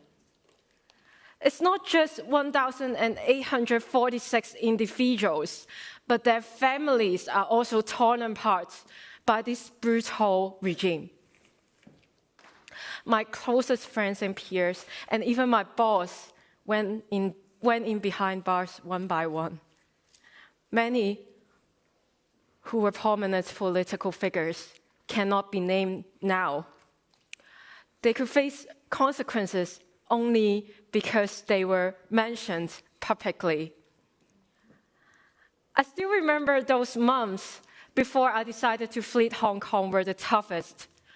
Waking up early, all of a sudden, every morning around 5 a.m., worrying that my door would be knocked or my phone would ring, and was told that another friend of mine were arrested. Not to mention the surveillance from the police, the harassment from the state media that I did not suppose to face at the age of 25. And we were amidst the very despairing moments of our movement. Since 2020, at least 400,000 of Hong Kongers fled the city. And yet, the repression did not stop at the national boundary. Exiled pro-democratic activists were wanted. Some even had bounty on their heads. And I was wanted as well. Just in March, the Safeguarding National Security Bill, better known as the Article 23, came into forces. The extraterritorial law has defined that anyone voiced out for supporting democracy would be seen as treason. Anyone who leaves abroad would be seen as anti-China external forces. And those who found guilty would face life imprisonments. And just yesterday, it was discovered that there are Hong Kong foreign intelligence activities undertaken on the British soil, surveilling activists and dissidents. And it's potentially connected with the Hong Kong Economic and Trade Offices, which is the diplomatic offices of the Hong Kong government. All of these forms of repression happened only within a decade. In 1997, during the transition of sovereignty from the British government to the Chinese Communist Party, Hong Kongers were promised a high level of autonomy under the principle of one country, two systems for at least 50 years. No one could ever imagine the crackdown. The denial of Hong Kong's freedom and democratic rights would come so quickly. However, in an era of the totalitarianism, appeals are growing. Autocracies are pulling for each other. However, I see hope. The transnational repression from the CCP, the forced dismantling of civil society inside Hong Kong, pose of course, posed a chilling effect among Hong Kongers. But it has also encouraged the evolvement of the Hong Kong diaspora.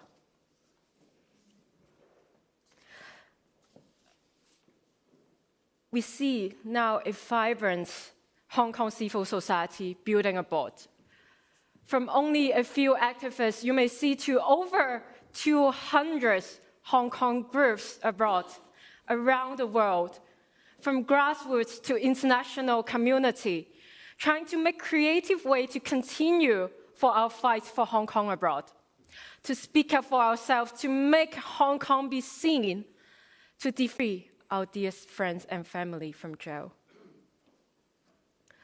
Instead of forcing us to give up, the repression has pushed us to grow, to build a diaspora, to reach out to allies, to collectively shape the community, to fight for the freedom that we are all longing for. This year is the 10th anniversary of the Umbrella Movement, and it's the 5th anniversary of the 2019 Hong Kong movement. And I stand here before you today, humbly ask you to stand in solidarity with us. The powerless who are struggling to confront with the CCP's aggression, to use all means to make sure the abusers are accountable, and support the oppressed around the world who just try to exercise our basic democratic rights. I sincerely hope that next time when we meet again, we will meet in the free and democratic Hong Kong for freedom.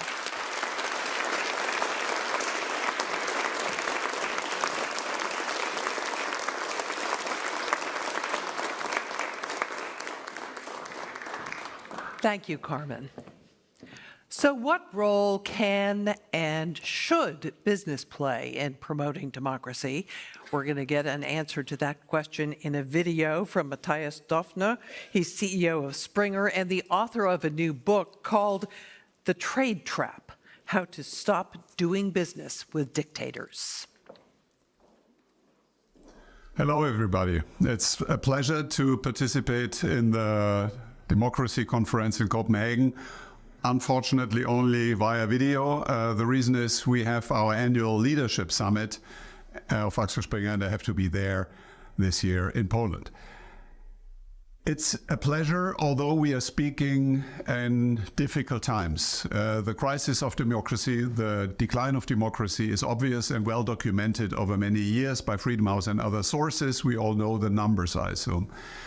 The new situation shows a clear escalation. The war in Ukraine on the one hand, the war in Middle East on the other hand, and the threat of a potential third war, the takeover of Taiwan by China. What do these three terrible wars and conflicts have in common? The common goal is to weaken democracy, and the most important target are the United States of America, the biggest democracy in the world. But the next goal is also to further disentangle Europe and America and other democracies from each other.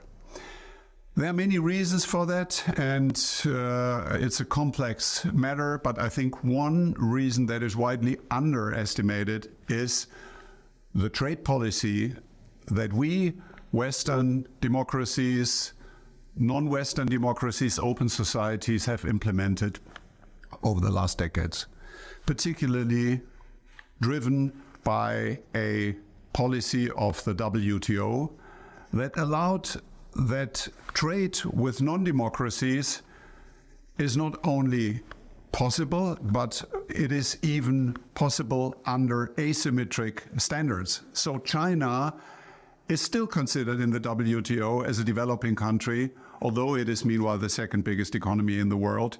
And with this status of a developing country, it enjoys a lot of exemptions, privileges, and does not have to comply to rules that other members have to comply to. That is self-damaging and it is weakening democracy. And you could now say, well, but business is unrelated to that, and a change through trade is a very positive side effect of trading with non-democracies in the manner that we do it today. The opposite is true. Change through trade has happened, but it has strengthened non-democracies. It has made autocratic systems even more autocratic and aggressive, based now on a stronger economy. And a very good example is Russia. The irresponsible energy policy of Germany over 2 decades led to a fact that the gas consumption of Germany from Russia went up from 33% to 65% in only 15 years. This is not a healthy trade relationship. This is dependency. This is particularly asymmetric dependency, and that has financed and strengthened the Putin that we have to deal with today. The billions from Europe, and particularly from Germany, almost on a daily basis have financed the Putin, who is now the aggressor, who is threatening democracy in Europe. And the same is true and will be true on an even bigger and larger scale with regard to China. The German car industry is already dependent from China. America's health system is dependent from Chinese components for antibiotics. Roughly 90% are based on China components. That is not a healthy trade relationship. It's dependency, and that leads to symptoms like the necessity for the CEO of Daimler to apologize a couple of years ago publicly twice for an advertising motive that quoted the Dalai Lama, an arch-enemy of the Communist Party of China. So the CEO of one of the largest European car companies had to publicly apologize for a very harmless photo of the Dalai Lama that they used in order to secure further business relationships with China. That shows that there is a link between democracy and business, and that with this irresponsible trade policy, we are undermining our values and also our open society system in the long run. I think we are accelerating the decline in the crisis of democracy. That's why we need a new concept. And here is my concrete proposal. The proposal basically suggests that the WTO as it is today needs to cease operation. It's a dysfunctional bureaucratic colossus that is to the advantage of non-democracies and to the disadvantage of democracies. We have to go back to another model, to a more minimalistic model that is closer to what the old GATT, the old trade agreement launched in 1947 used to be, based on minimalistic standards, a strong incentive for democracies to do business with each other. And here I would suggest 3 criteria. Countries that accept the rule of law, that accept human rights, and that accept certain climate targets, CO2 emission targets.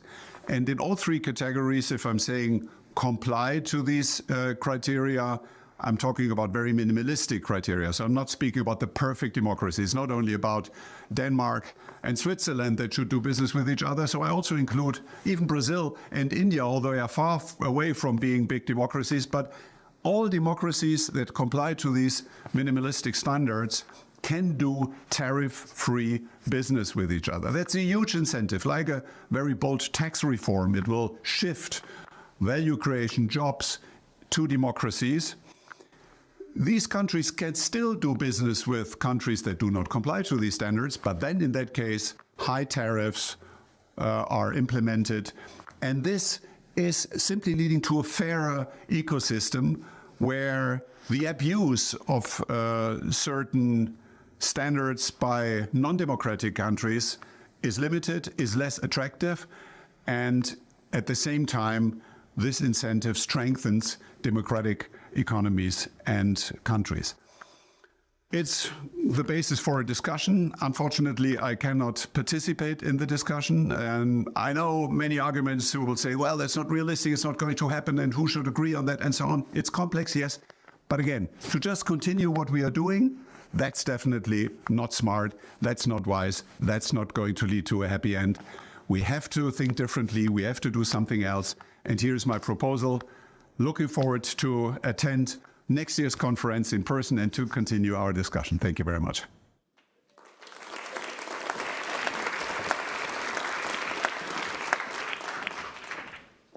So we are often told to put our money where our mouth is, to invest in the things we believe in, and we are all here talking about building democracy. And my guests here today believe we should keep that in mind as we're building our investment portfolios. Let me introduce Julie Kane. Julie is the CEO and co-founder of Democracy Investments. Also with me, Dr. Richard Burkowski, the chief economist and co-founder of Democracy Investments. Thank you both for being here. Julie, what is Democracy Investments? What's its mission? Democracy Investments is an impact asset management firm focused on changing capital flows to defend and grow democracy. And our mission was born out of concern for the global trends in democracy that we've all been talking about today. 18 years of decline, the trends are not reversing, and there is a problem in the asset management industry. There are trillions of dollars tracking international indices that only look at market capitalization or the size of the company when deciding on inclusion of the security in the international index. This means trillions of retirement dollars are passively fueling the growth of authoritarian states. Our solution is to use democracy as a factor. So our international index is both market cap and democracy weighted. And we achieve this by our partnership with the Economist Democracy Index. The Economist magazine has been publishing country democracy scores for almost 20 years using 60 different indicators that roll up into these 5 themes. So this means our international index takes into account the strength of the electoral process. Is there a strong functioning of government? Is there protection of civil liberties? And is there strong political participation and political culture? And when we apply these country scores to the international index, it results in a very neutral and systematic process that overweights in democracy and underweights in authoritarianism. So our portfolio neutrally tilts towards countries like Japan, the UK, Switzerland, Taiwan, and Denmark. And we underweight China, the UAE, Saudi Arabia, Egypt. So our fund has 73% less China than your typical international index fund and 20% more in Denmark. This means that our portfolio is lowering the cost of capital for securities and democracies and helping those economies grow, and the reverse for authoritarianism. We leave every country in, so every security is held accountable to the most recent country democracy score. And when the fund gets really big, that means we can incentivize every country to improve their democracy score to get more capital. Now, the really good news is we launched just over 3 years ago, and since inception, the index that our product tracks has outperformed the MSCI and FTSE market cap international indices. And the products that track those, our product has outperformed significantly the other ETFs that track those indices. So democracy wins. Our investment thesis that democracy will outperform has been validated. We believe it will outperform over the long run. Now you can invest in democracy and make money. Richard, the conventional wisdom is that China is the economic powerhouse, and that's where you should invest. You buck that trend. Explain. 3 reasons: economic growth, returns, and demographics. Suppose you have a company, and that company has a price, and it's got annual earnings. You get a price to earnings ratio. You manage that company based on that price to earnings ratio. If that company has a low price to earnings ratio, the smart thing to do is buy back your shares. Your company isn't expanding, but you're creating shareholder value. If instead that company has a high PE ratio, the smart thing to do is to issue shares and bring in money and grow the business. So you have this dichotomy. Low PE ratio means you're not growing, high PE ratio means you're growing. And if investors become enthusiastic about your company and you have a low PE ratio, they can bid up your stock price so that you have a high PE ratio and you become a growth stock. Apply this same logic to countries. If you have a country with a low PE ratio, fundamentally it's stagnant. But if you have a country with a high PE ratio, it's growing.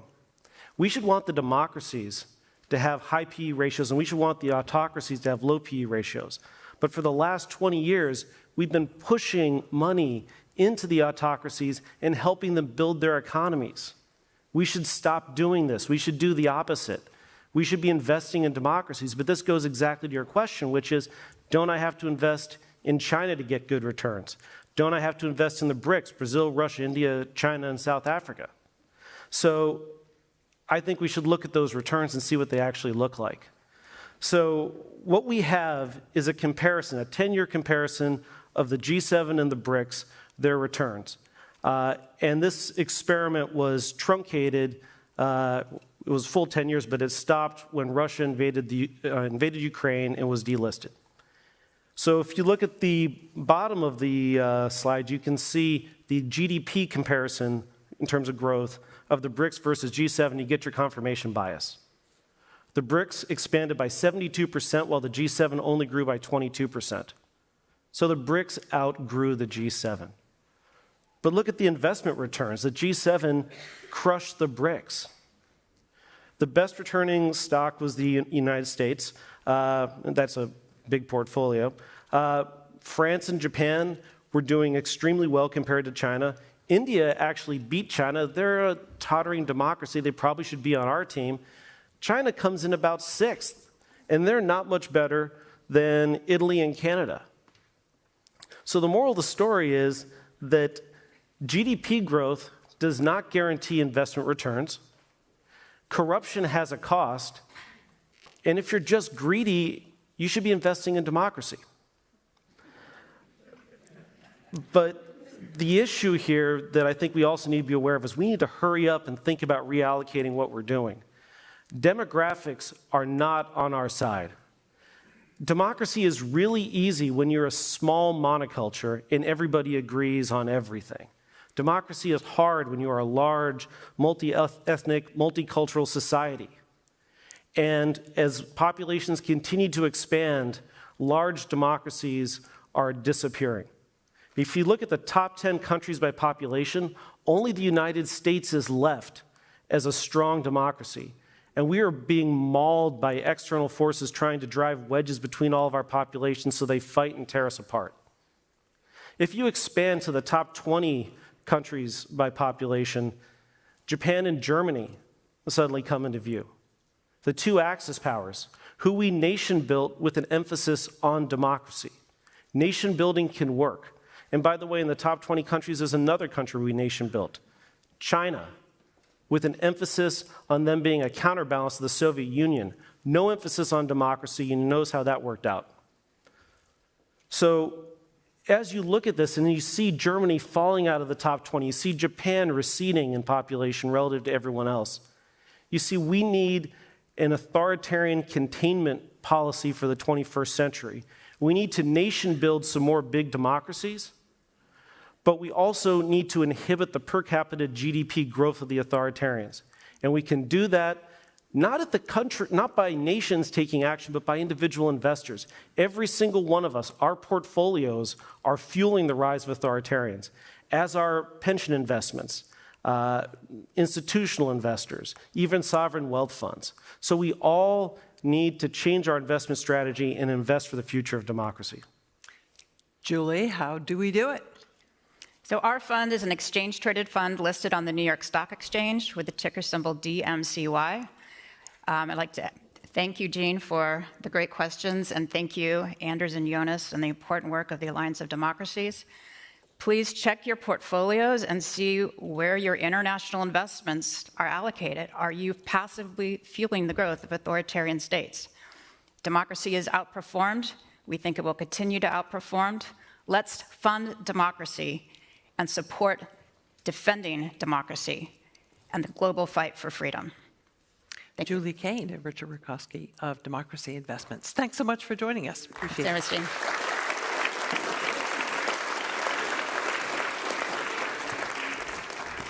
And now it is my pleasure to welcome back to the stage our host, Anders Fogh Rasmussen, and joining him will be Sir Richard Branson, who is the founder of the Virgin Group.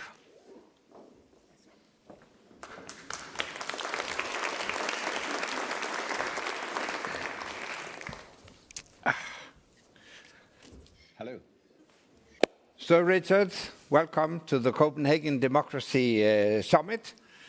You don't need a lot of introduction. As you all know, you founded Virgin back in 1970, and since then it has expanded into many diverse sectors, and you have generated a lot of money.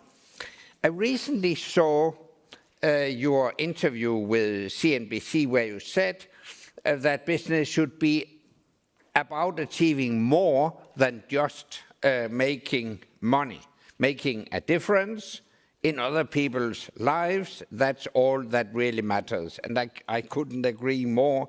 Could you elaborate a bit on that? What advice would you give to all the activists and freedom fighters here? How can they make the biggest difference possible? Well, first of all, it's great to talk to you, and well done on this really worthwhile conference. So I think the most important thing is to never accept the unacceptable. We must all stand up against the growing division, oppression, and suffering in the world. I've been a relentless optimist, I think, all my life, and optimism and hope are among the most powerful forces I know. I was lucky enough to know Archbishop Tutu, and he used to say, if I can remember rightly, hope is being able to see that there is light despite the darkness. He's a man. It was a man of many wise words. So never stop believing in your ability to be effective. Never lose hope that things will get better. Just look around you in your room in Copenhagen. Talk to the people around you. There is so much that you share in common. And there is so much that we can do to support you. Now, the good news is that you don't have to go it alone. It's important to surround yourself with smart and committed people.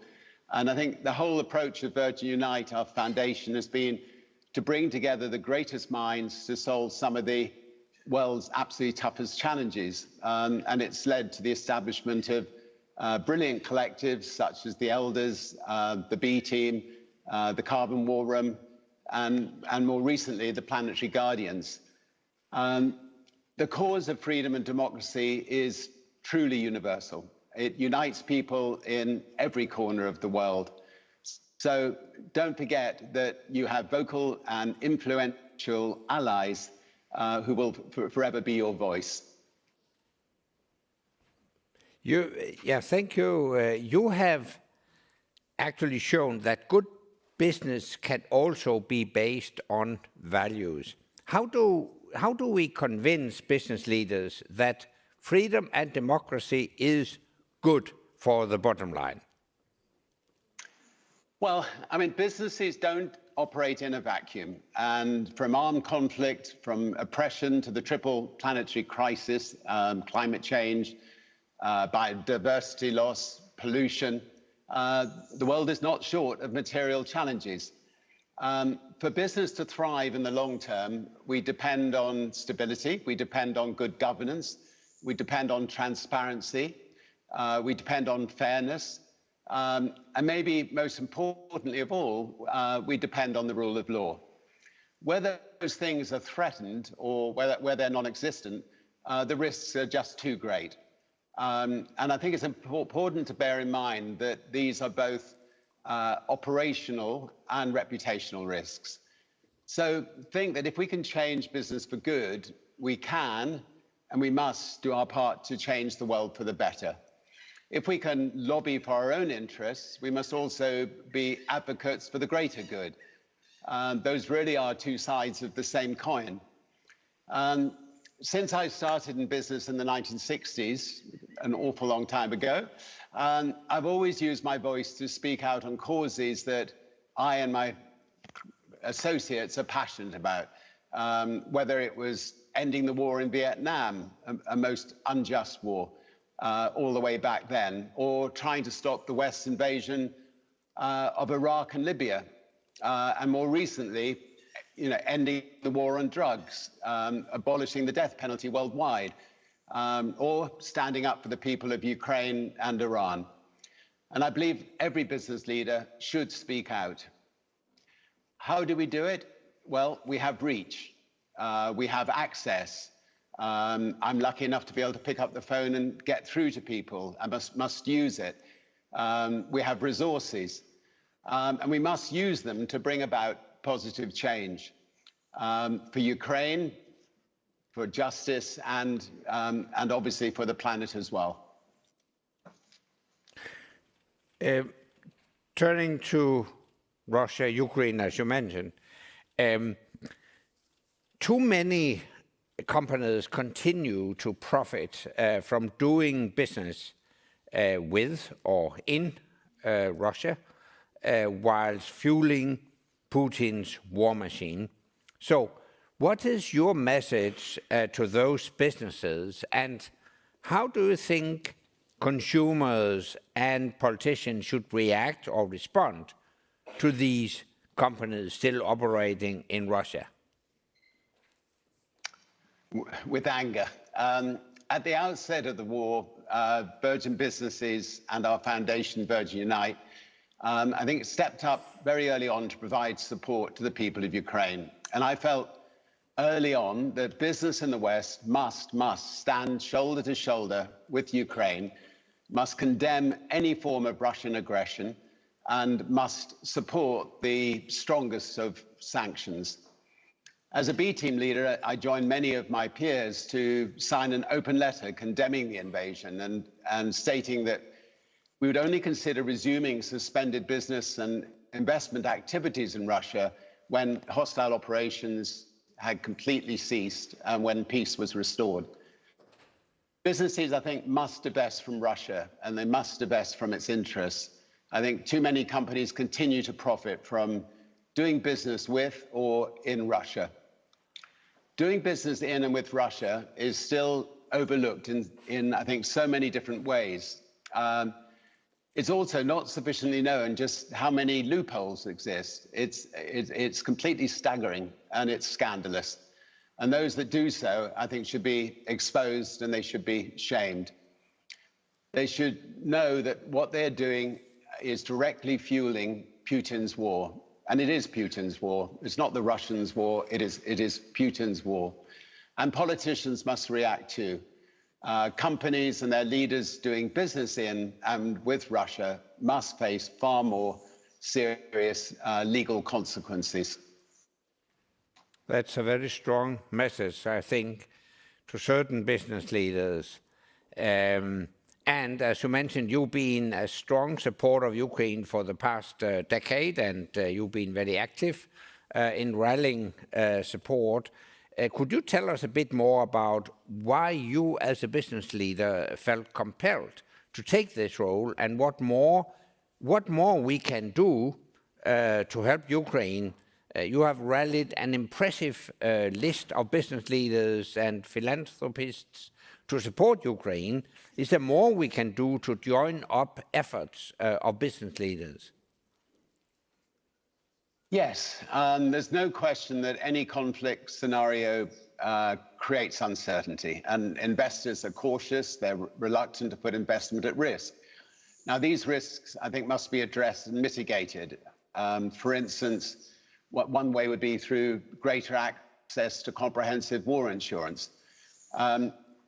We at Virgin have had the good fortune since the start of the war to partner with the Howard Buffett Foundation and the Bridgeway Foundation, who have helped mobilize over $1 billion for Ukraine.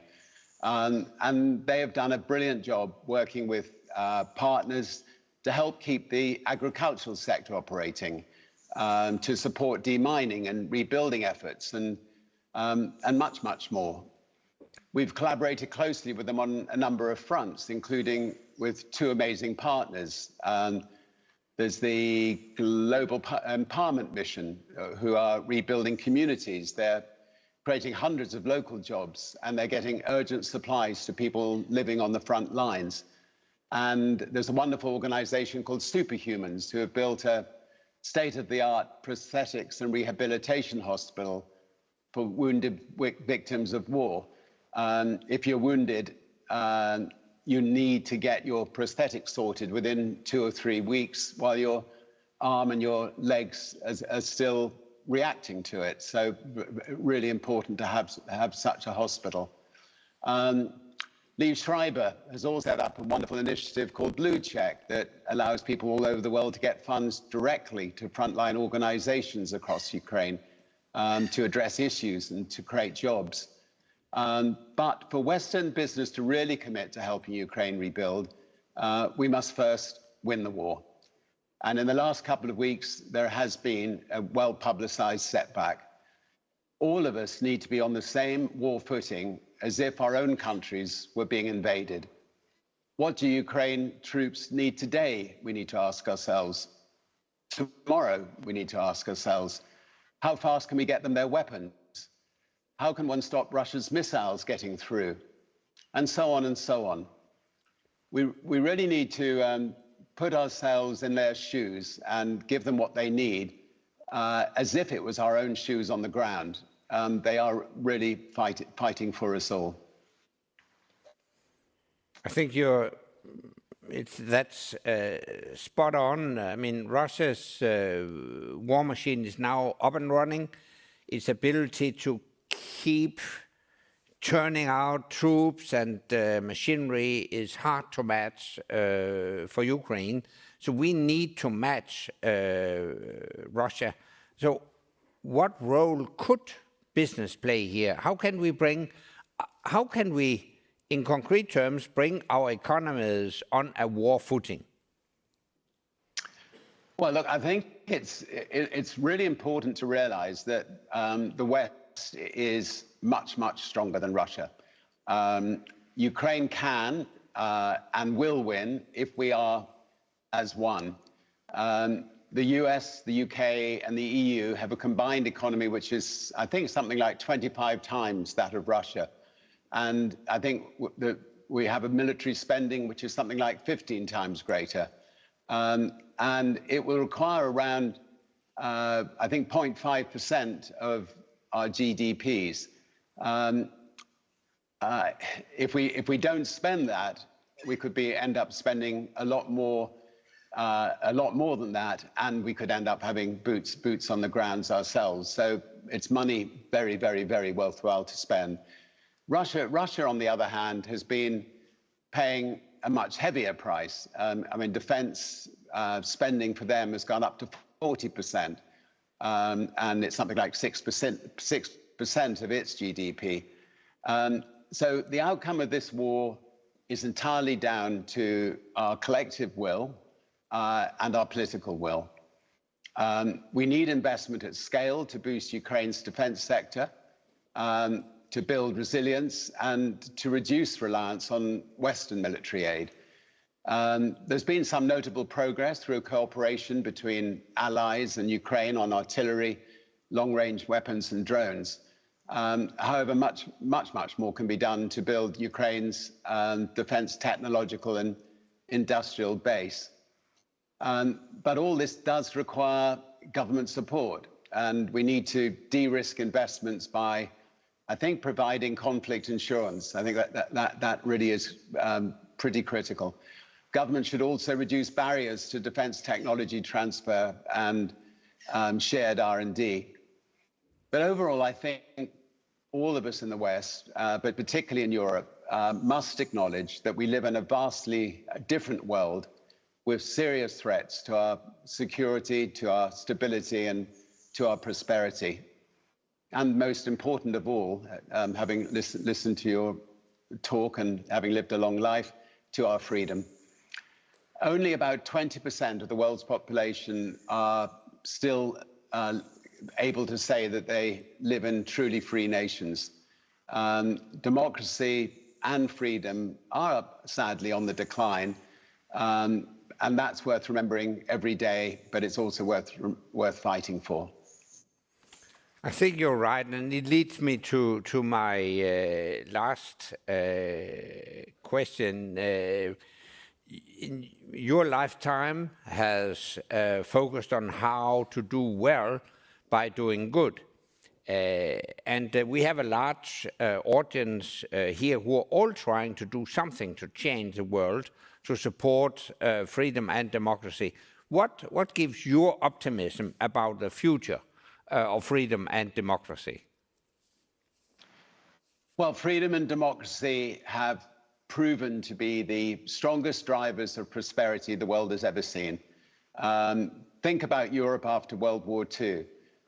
Think about Eastern Europe after the end of the Cold War. I personally was lucky enough to be at the Berlin Wall when it was pulled down.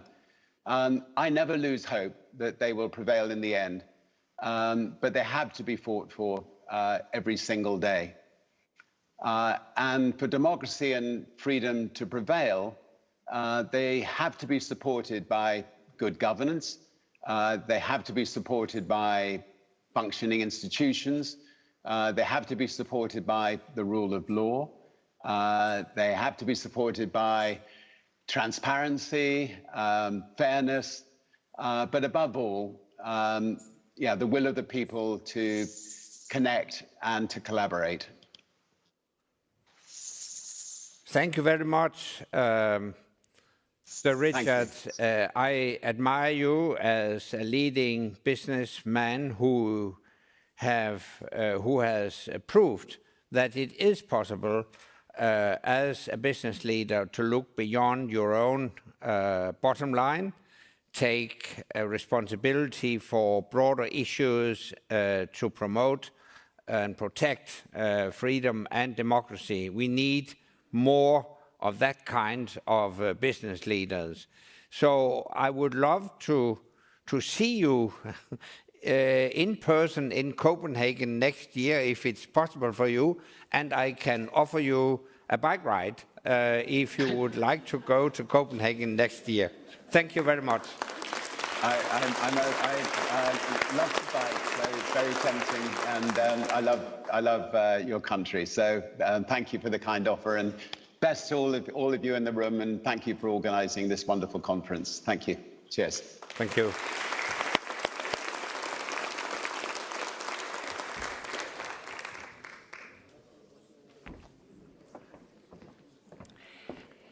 And now it's time for caffeine and conversation. When we come back, we will have a conversation with the president of Ghana and also hear some remarks from the Republican leader of the U.S. Senate and much, much more. So we'll see you then.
for dancing in the alleys and the streets, for the thrill and the fear of getting caught kissing, for my sister, my brother, and unity, for all the times we tried to change the minds and stale beliefs, for the loss of pride, for poverty, for the dream of just a normal life for you and me, for all the children.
So my speech is long.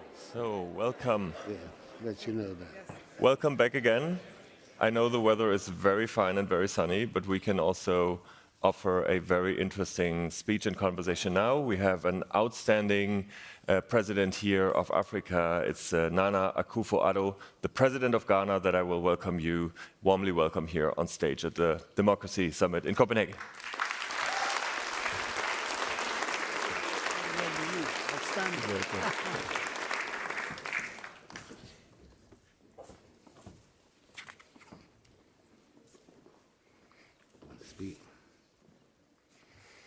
Your Excellencies, the founder and chairman of the Alliance of Democracies Foundation, ladies and gentlemen, I'm honored to stand before you today at this assembly of democrats here in the ancient city of Copenhagen, capital of Denmark, which has a governance system founded on a constitutional monarchy with a well-entrenched democratic culture that has many admirers. The Republic of Ghana enjoys long-standing historic relations with the Kingdom of Denmark, dating from colonial times, when Danes were amongst the Europeans who landed on our shores in the 17th century. Danish slave traders and Christian missionaries, in equal measure, became very active in the then Gold Coast.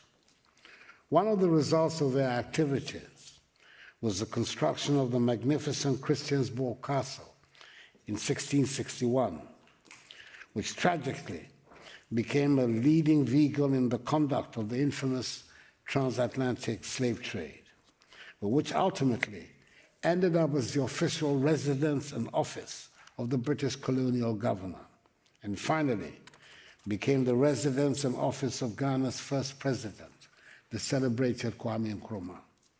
It is now a World Heritage Site and Museum, which is proving to be a great tourist attraction.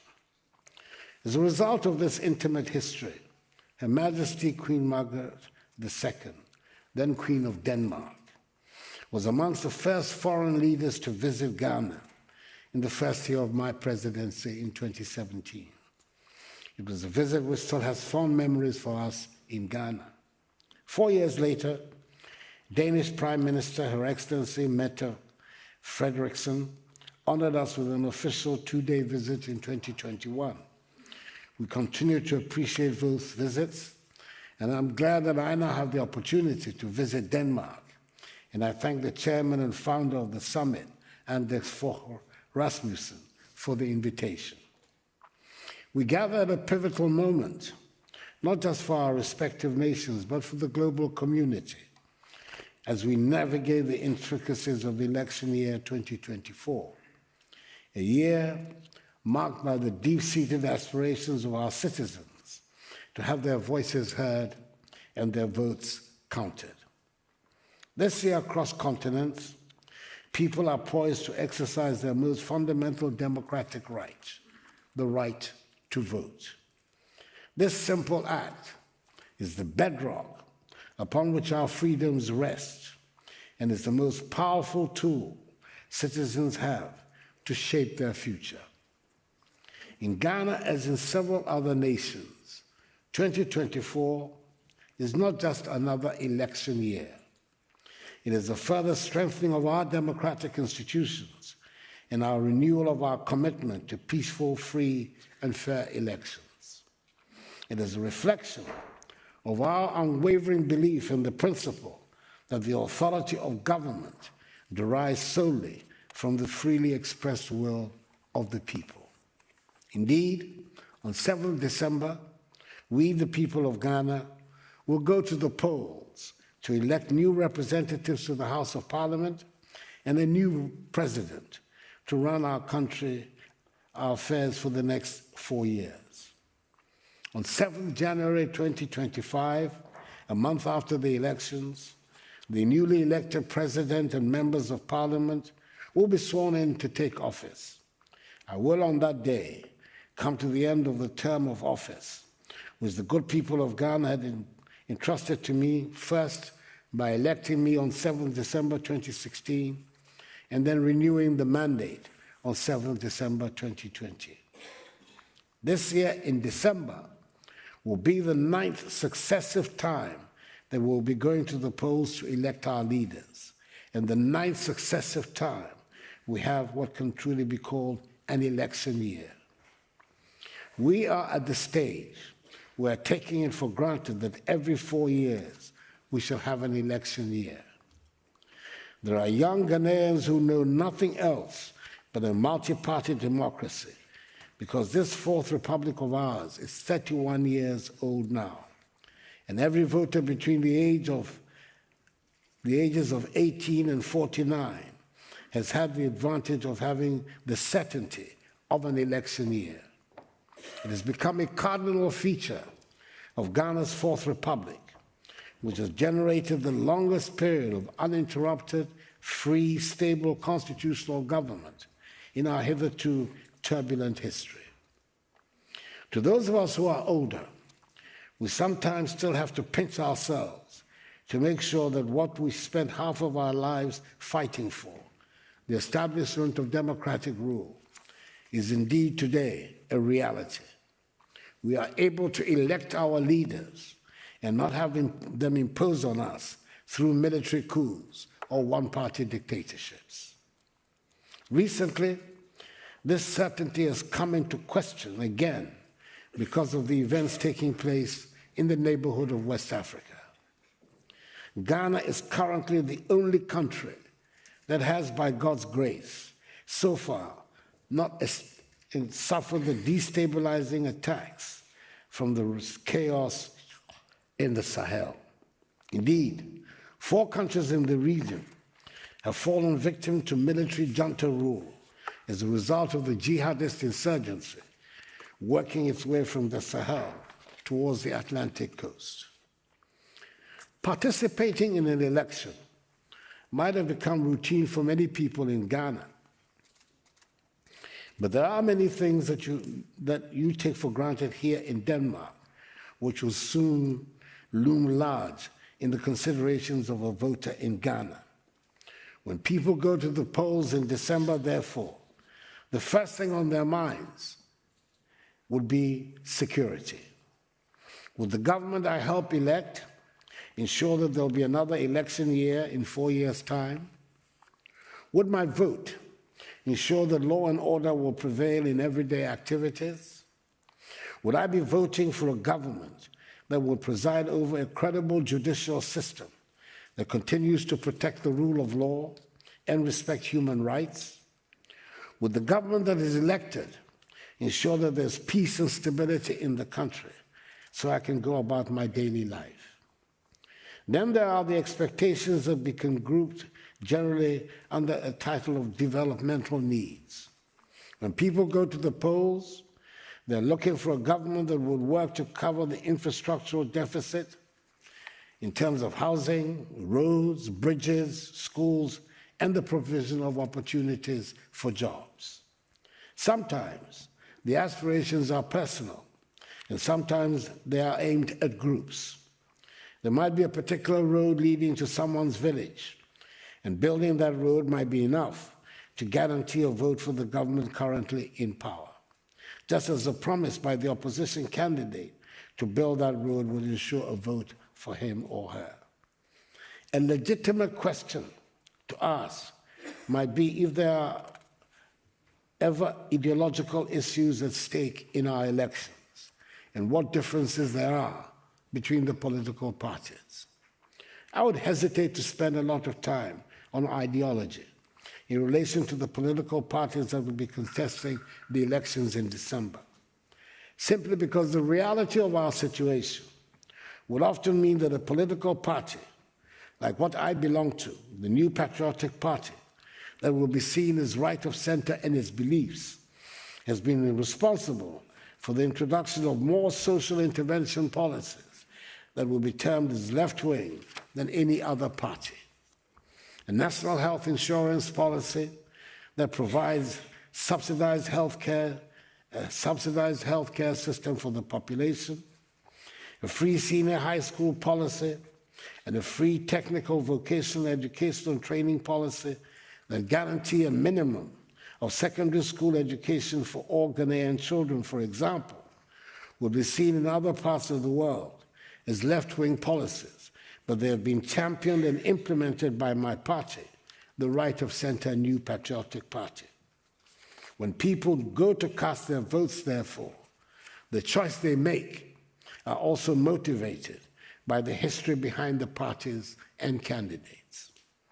I'm happy to be able to say that after 31 years and 8 times of going through the process, we now have an electoral commission that supervises elections of which we can all be proud. Essentially, the election year is about people. It is about their rights, their aspirations, and their hopes for a brighter future. We must continue to strive for a world where every vote is a voice that is heard loud and clear. I thank you for your attention.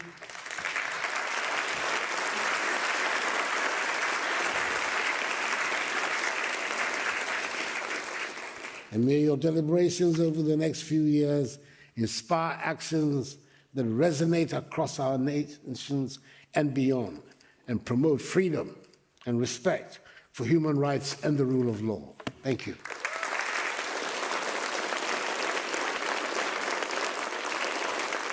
Mr. President, please take this center chair.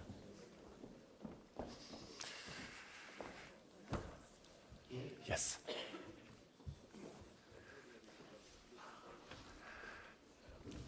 Mr. President, thank you very much. Before we start, I would like to announce again that if you have questions, please ask them through the app and I will try to include them. Although we have a lot of topics to discuss in short time, and 3 of them were clearly outlined by you in your speech: democracy, economy, and security.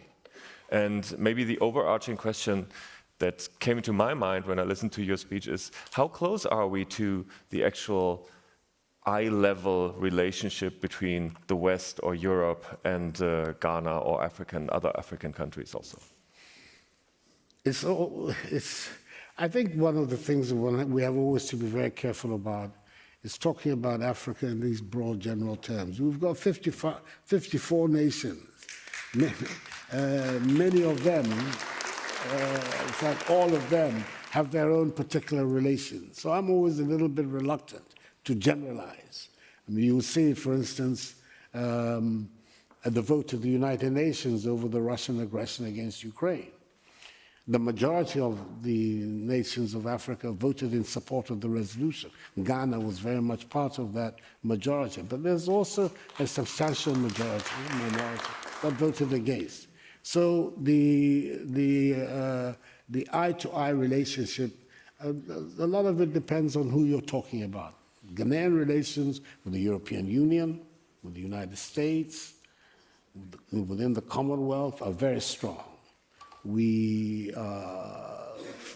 as I said, for instance, on the matter of Ukraine, we took it that our history, which had been a history of struggle against imperialism, against colonialism, was a history that would not permit us to accommodate the invasion of a small nation by a great power.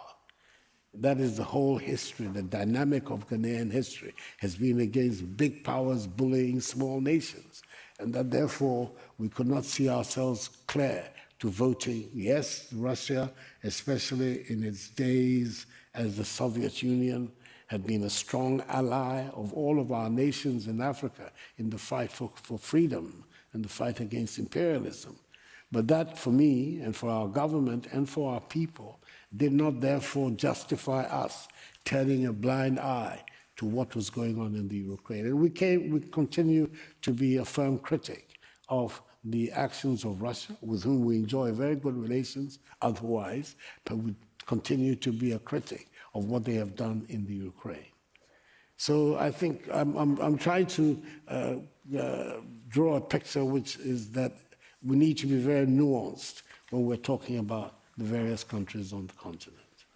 When I talk about eye level, I also mean that especially in this question, when it came to the UN resolutions in the Ukraine-Russia question, I think I felt there was a lot of diplomatic efforts between Africa and European countries, African and European countries, Germany and Ghana also, in terms of the actual vote that will be taken.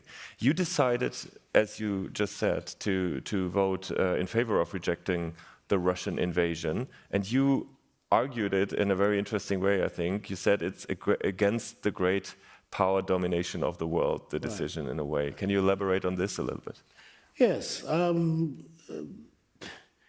I think, as you know, and it may be that I see quite a lot of young faces here, so I can't assume that it is well known. But we were the first country in sub-Saharan Africa to get our freedom from colonial rule 67 years ago in 1957, when we achieved independence from the British.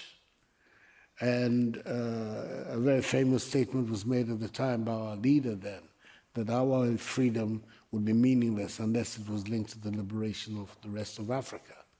So the whole posture against great power rule, against imperial ambitions, against colonial annexation is very much part of the DNA of Ghana. And it remains so, despite the various changes in government and systems that we've had in our history. And that remains the position of the country, that we were, as you know, also one of the 5 nations that founded the non-aligned movement. Ghana, Egypt, India, the then Yugoslavia, and India were the 5 countries whose leaders banded together to found the non-aligned movement. So it's very much part of the DNA of Ghana to have always been anxious to stand up for the rights of the small nations of the world, the ones that need the protection of international law, the ones that need the protection of international systems and multilateralism, so that they can exist side by side with the great powers. So the example of what has taken place in Ukraine is an example that we think is very retrograde, and it is not an example we want to see defining the 21st century going forward. That small countries can be then attacked and overtaken by great powers, largely because they just want to swallow up small countries. So it's very much part of the DNA of Ghana, and it has been, and it continues to be. And it is something that, to a large extent, also transcends the politics of the domestic politics of the country. The various principal actors in the political space in Ghana are clear about Ghana's position on these matters. When I was in Ghana with the German Chancellor in October, I saw you actually making a statement saying we do ask for support in the fight against terrorism and insecurity that you also see infiltrating in your own country. How do you see the situation now, and did that support actually come? To a limited extent, it has been there, but that fight remains the primordial security issue in West Africa today. When I came into office in 2017, all 15 leaders of the 15 member states of ECOWAS were all elected leaders. Today, 4 of them have fallen victim to military rule. And all of them have been well past, with the exception of Guinea. But the 3, Mali, Burkina Faso, and Niger, their evolution has been strongly influenced by the jihadist insurgency that is being based in Mali. As you know, when Muammar Gaddafi was overthrown in Libya, and many of the fighters, the terrorist fighters, the jihadist fighters that had taken refuge in Libya, fled Libya across the desert and took refuge in northern Mali. It's a relatively unprotected and ungoverned part of Mali. And since then, they have been systematically making efforts to spread their influence across West Africa. And now they are threatening the coastal states in West Africa, threatening Ghana, Benin, Togo, Cote d'Ivoire, etc. We're having to find ways of cooperating. We in Ghana initiated something we call the Accra Initiative, which was a way of having the collaboration of the various nations as far as intelligence gathering and intelligence sharing was concerned. ECOWAS is also taking very strong positions on these developments and making efforts to, we're spending a lot of money, for instance, defending our northern border in Ghana. So far, we've been successful, largely because apart from the military measures that we're taking, there are also the political and social measures that we're deploying, especially in the northern part of the country, so that the strengthening of our defenses has gone hand in hand also with a deliberate effort to involve the population in the development issues, so that as much as possible, we don't give cause for the terrorists to exploit grievances to recruit terrorists to recruit young men who can be then transformed into terrorists. One very last question, and I would like to have a short answer if that's possible. And we're coming back to the beginning, which is the election year that you're ahead of. You already mentioned your optimism when it comes to the elections in December. But tell me your prospect. What do you think? Is there a chance that democracy is getting, even more evolving after you, or do you think once I'm gone, or maybe let's see how? No, it cannot be that after I'm gone, but then it will mean that our institutions are not working. Yeah. It's we're very determined. Everybody, the opposition, myself, all of us, the principal actors, as well as the parties that we lead, we're very determined to make sure that the progress that we have made over these last 8 elections, that we maintain that progress, and that we will have an election that is well conducted and that is credible, it is free, it is transparent, and it will give us the choice of the Ghanaian people, who will be the person who will succeed me as president. I'm hoping, of course, that it will be the candidate of my party. I was going to say that. Mr. Yeah. So that I don't think is a difficult one for anybody to understand. That's my hope. But that's very legitimate. But I don't intend to manipulate the system to achieve that result. It will be the freely elected choice of the Ghanaian. And I think this is widely appreciated beyond Ghana. Thank you very much, Mr. President Akufo-Addo. Thank you.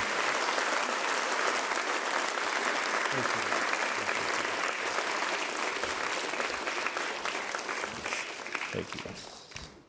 And Suzanne Lynch will take over the stage. Thank you very much.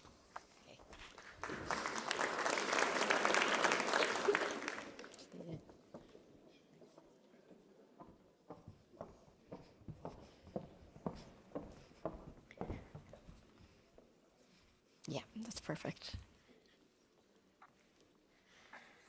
Thank you very much to Gordon. I'm delighted to be chairing this panel, US Global Leadership on Democracy. We're going to start, I'm joined by Kurt Volker, former United States Special Representative for Ukraine negotiations and, of course, former ambassador to NATO. But before we start our discussion, we're going to hear a video message from Mitch McConnell, the Senate Minority Leader. So tune in to the screen. Hello, I'm Senator Mitch McConnell, Republican leader of the U.S. Senate. It's an honor to be speaking to friends and allies at such a pivotal moment. Today, we're facing grave threats to the prevailing international order that the United States and allied democracies fought to establish after World War II. It was a decade ago, as Russia's little green men invaded the Crimea and Donbass regions of Ukraine, that then NATO Secretary Rasmussen warned allies that it was time to take the obligations of collective defense more seriously. As he put it, in the long run, a lack of security would be more costly than investing now. Of course, the distinguished host of this summit was exactly right. 2 years ago, as Putin escalated his invasion of Ukraine, we saw that too few of our allies had heeded this prescient advice. To many of the world's most advanced, prosperous, and capable societies had fallen asleep to the basic requirements of their own security, let alone the collective demands of the transatlantic alliance. As a committed advocate for NATO, that's why I went to meet allies in Munich last year. The holiday from history was already over, but some of its habits lingered. I thought it was important for the future of transatlantic security cooperation that I convey the strength of the bipartisan resolve here in Washington. And it was essential that allies on both sides of the Atlantic acted on the lessons of war in Ukraine, from recognizing the growing coordination among our adversaries to making the urgent investments required to meet them. Today, the United States continues to make necessary but insufficient progress toward addressing our own national security needs. As you know, we just approved a major supplemental investment in both the frontline defenses of our allies and partners and in our own capabilities and defense industrial capacity. I was proud to lead this effort and demonstrate to the world that America's commitments carry weight, and I was particularly proud that in the process of delivering these resources, support among my fellow Republicans in the Senate actually grew. A significant majority of my party voted for this legislation despite significant differences with the President's party on foreign policy. Soon, we expect cutting-edge U.S. capabilities to reach the front lines in Ukraine, backfilling Israel's defenses, and helping equip Taiwan and other vulnerable Asian democracies to face down future aggression. But for the purposes of the transatlantic alliance, the why is just as important as the what. America isn't making major investments in the arsenal of democracy out of a sense of charity. We're not backing allies and partners out of some theological belief in the so-called rules-based international order. We're doing it because the rules of the international system are not self-enforcing. The prevailing order will not lead or preserve itself. We're reinvesting in hard power because it's in our clear national security interests to do so. And the same must be true of our allies. The authoritarian regimes that want to undermine Western peace and prosperity are working together. Russia, China, North Korea, Iran, and a web of terrorist proxies are aiding one another's attempts to weaken us all. Maintaining the security and stability of our closest trading partners is in America's interest. So is standing with an ally fighting terrorists who want to erase it from the map. So is deepening security cooperation with friends threatened by Chinese aggression. So is upholding the fundamental principle of freedom of navigation. And so is rebuilding our capacity to credibly deter threats or to decisively defeat them if deterrence fails. Of course, this same calculus should apply to our closest allies.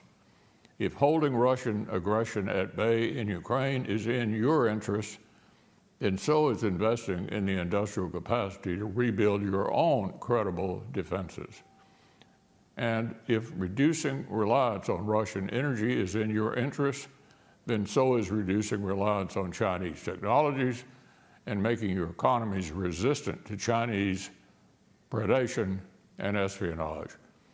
Our friends in the Indo-Pacific are showing by their words and their actions that they understand what Russian aggression and European instability mean for their own futures.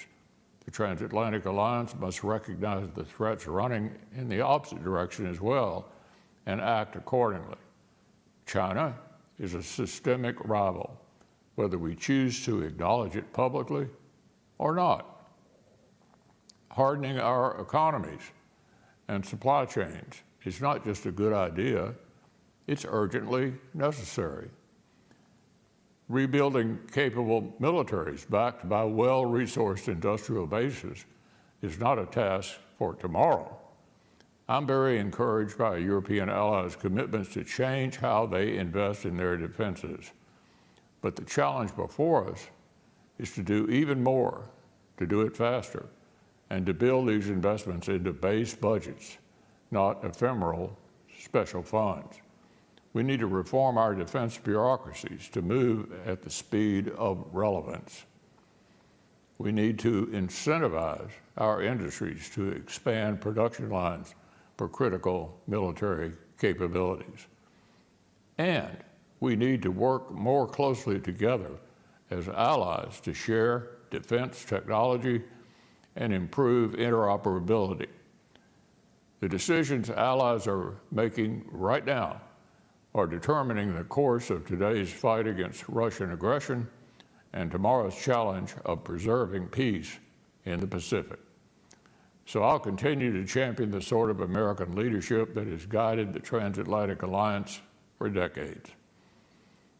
But I'm proud to stand with our allies at the cusp of even deeper commitments to facing down global challenges together.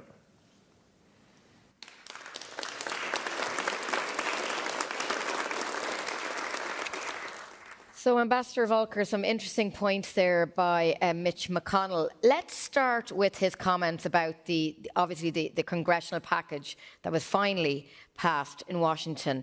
Now, he did make the point that, you know, a significant majority of his party did vote. But as we know, I mean, Mitch McConnell is representing one particular wing of the Republican Party, a Republican Party that's becoming increasingly isolationist, it seems, from the outside.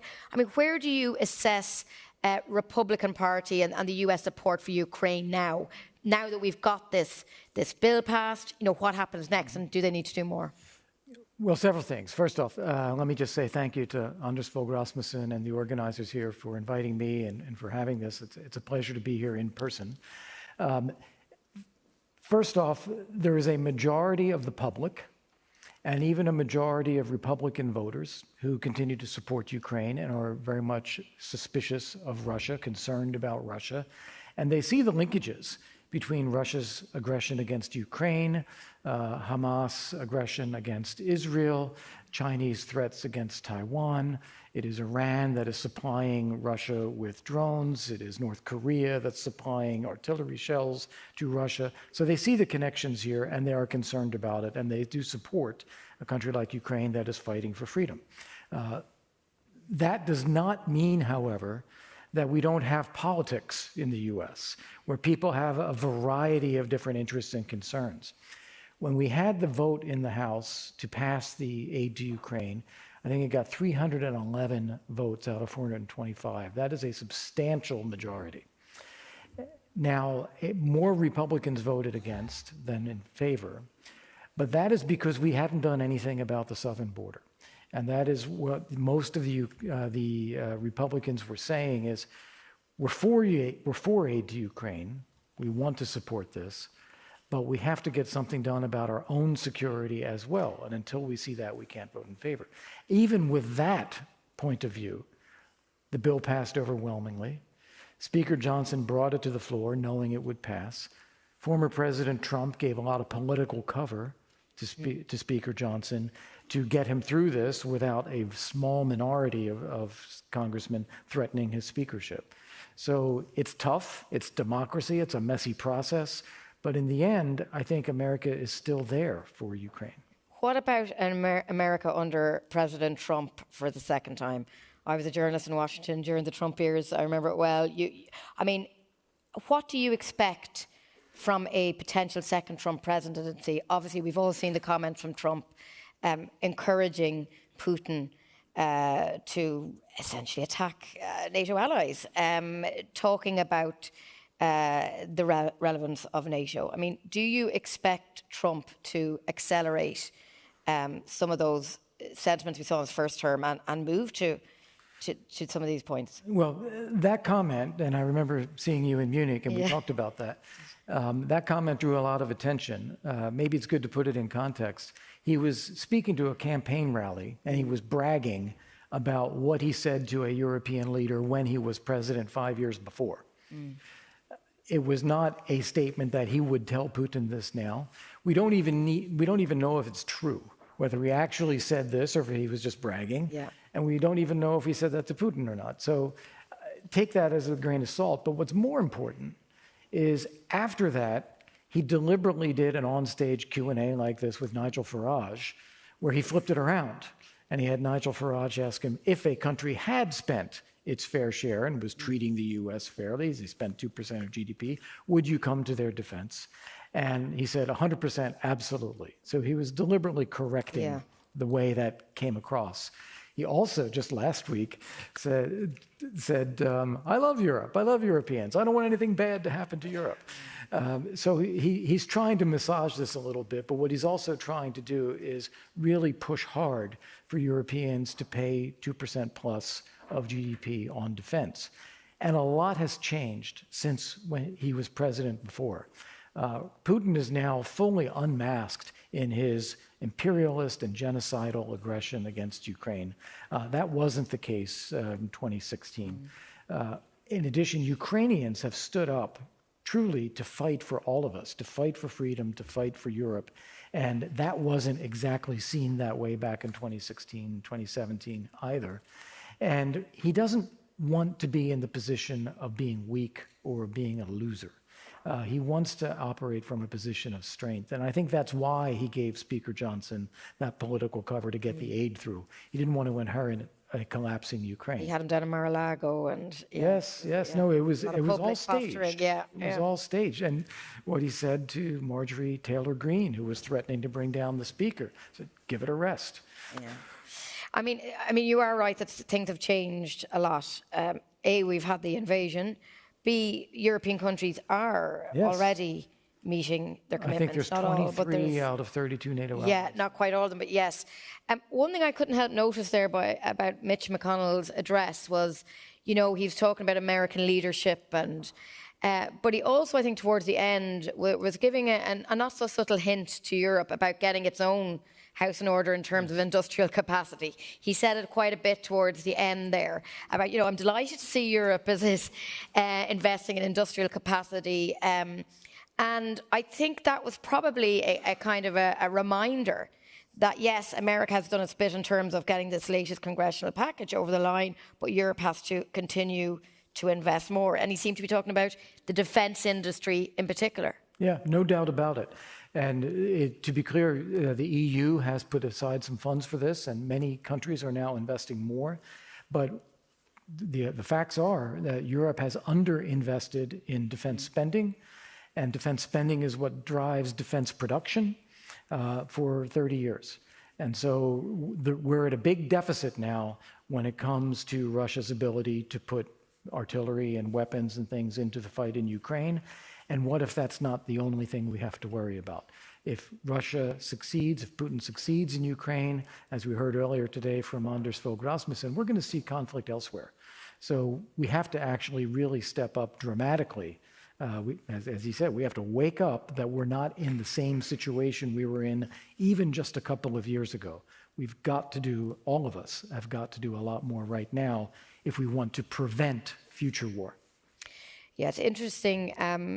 Anthony Blinken, the Secretary of State, arrived in Kiev this morning, and I was just looking at some of his comments there, and he was very careful not to link the current challenges facing Ukraine in the northeast of the country with the delayed US aid.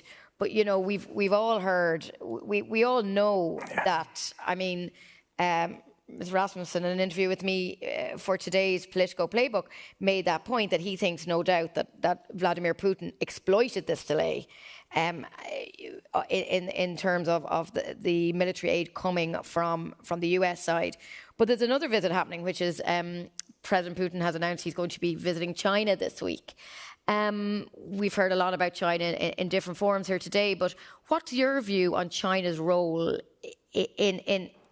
in this war in terms of either, as you say, supporting Russia or ultimately, being part of some kind of solution to this? All right, two pieces here. Let me start on the Ukraine piece because it's important.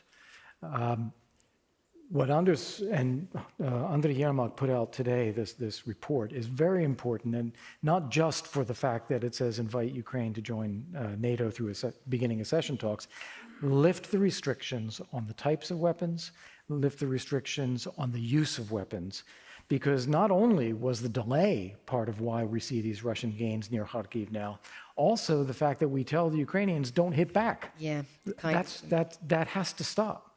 And then the one thing I hope Tony is listening to us here in Copenhagen, I doubt it, but the one thing I really wish he would say in Ukraine is that it is the US objective for Ukraine to win this war. Let's make that clear and then do everything working backwards to make sure that happens. As for your question about China, I don't think China is invested in Russia's war against Ukraine. It's not their war. I think they're actually embarrassed by it. They're embarrassed by the brutality and the atrocities. They're embarrassed by being aligned with Putin while he does that. And they don't want people to equate China with that. China views its ambitions in taking over Taiwan as legitimate, as part of a single China, and they want it to be done as peacefully and with as little resistance as possible. So they don't want to emulate what Russia is doing against Ukraine. However, they do, as we heard from all of the speakers, they do want to see the destruction of a Western liberal order in the world. And to the extent that Russia's belligerent behavior contributes to that, that's fine with them. They're not going to take part in sanctions against Russia. They're not going to exclude themselves from the world. They just have their own agenda and their own views. Sometimes Russia helps advance Chinese interests, sometimes they don't. And China will play a long game. A long game, I think, is a very apt note to finish on. Ambassador Volker, thanks very much for your insights, and thanks earlier to the Senate Minority Leader, Mitch McConnell. Thank you. I'm going to pass over to our next item now. We will shortly be joined by Masih Alinejad. But first, please look at your screens for a short video. سلام به مسیح عزیزم. من رو سکو رفتم، کتک خوردم، کارمو از دست دادم، زندگیمو تاوان دادم. من با اجبار مخالفم. نه به حجاب اجباری، نه به دیکتاتور. اینجا ایرانه. My name is Masih Alinejad. I'm an Iranian journalist, activist, and a troublemaker for the oppressors. Women have been pushing back compulsory hijab laws and all the anti-women laws in Iran. But this is the time that the movement gaining momentum. This is the women revolution. They are the warriors in the middle of the street, pushing back Taliban, pushing back the Islamic Republic. These are the true feminists. These are the true Rosa Parks of Iran and Afghanistan. These are the women of suffragists, risking their lives, facing guns and bullets. And police say has been arrested near the Brooklyn home of an Iranian-American journalist. Police say he was heavily armed. Journalist and activist Masih Alinejad posted the video to Twitter yesterday saying the man was at her home to kill her. She was targeted in an alleged kidnapping plot last year after speaking out against the Iranian regime. It's not about me. It's about Iranian brave women within the society, and all I do, I just give them a voice. Your voice is a threat to the autocracy. My voice is more powerful than their weapon. They follow me. I have only one message for them. Can I use your camera and talk to them? Please. Which camera? I know that they're listening to me. This one. I want to tell you, go to hell. I'm not scared of you. I have only one life. You can kill me, but you cannot kill the idea. The idea is just fighting for freedom and dignity.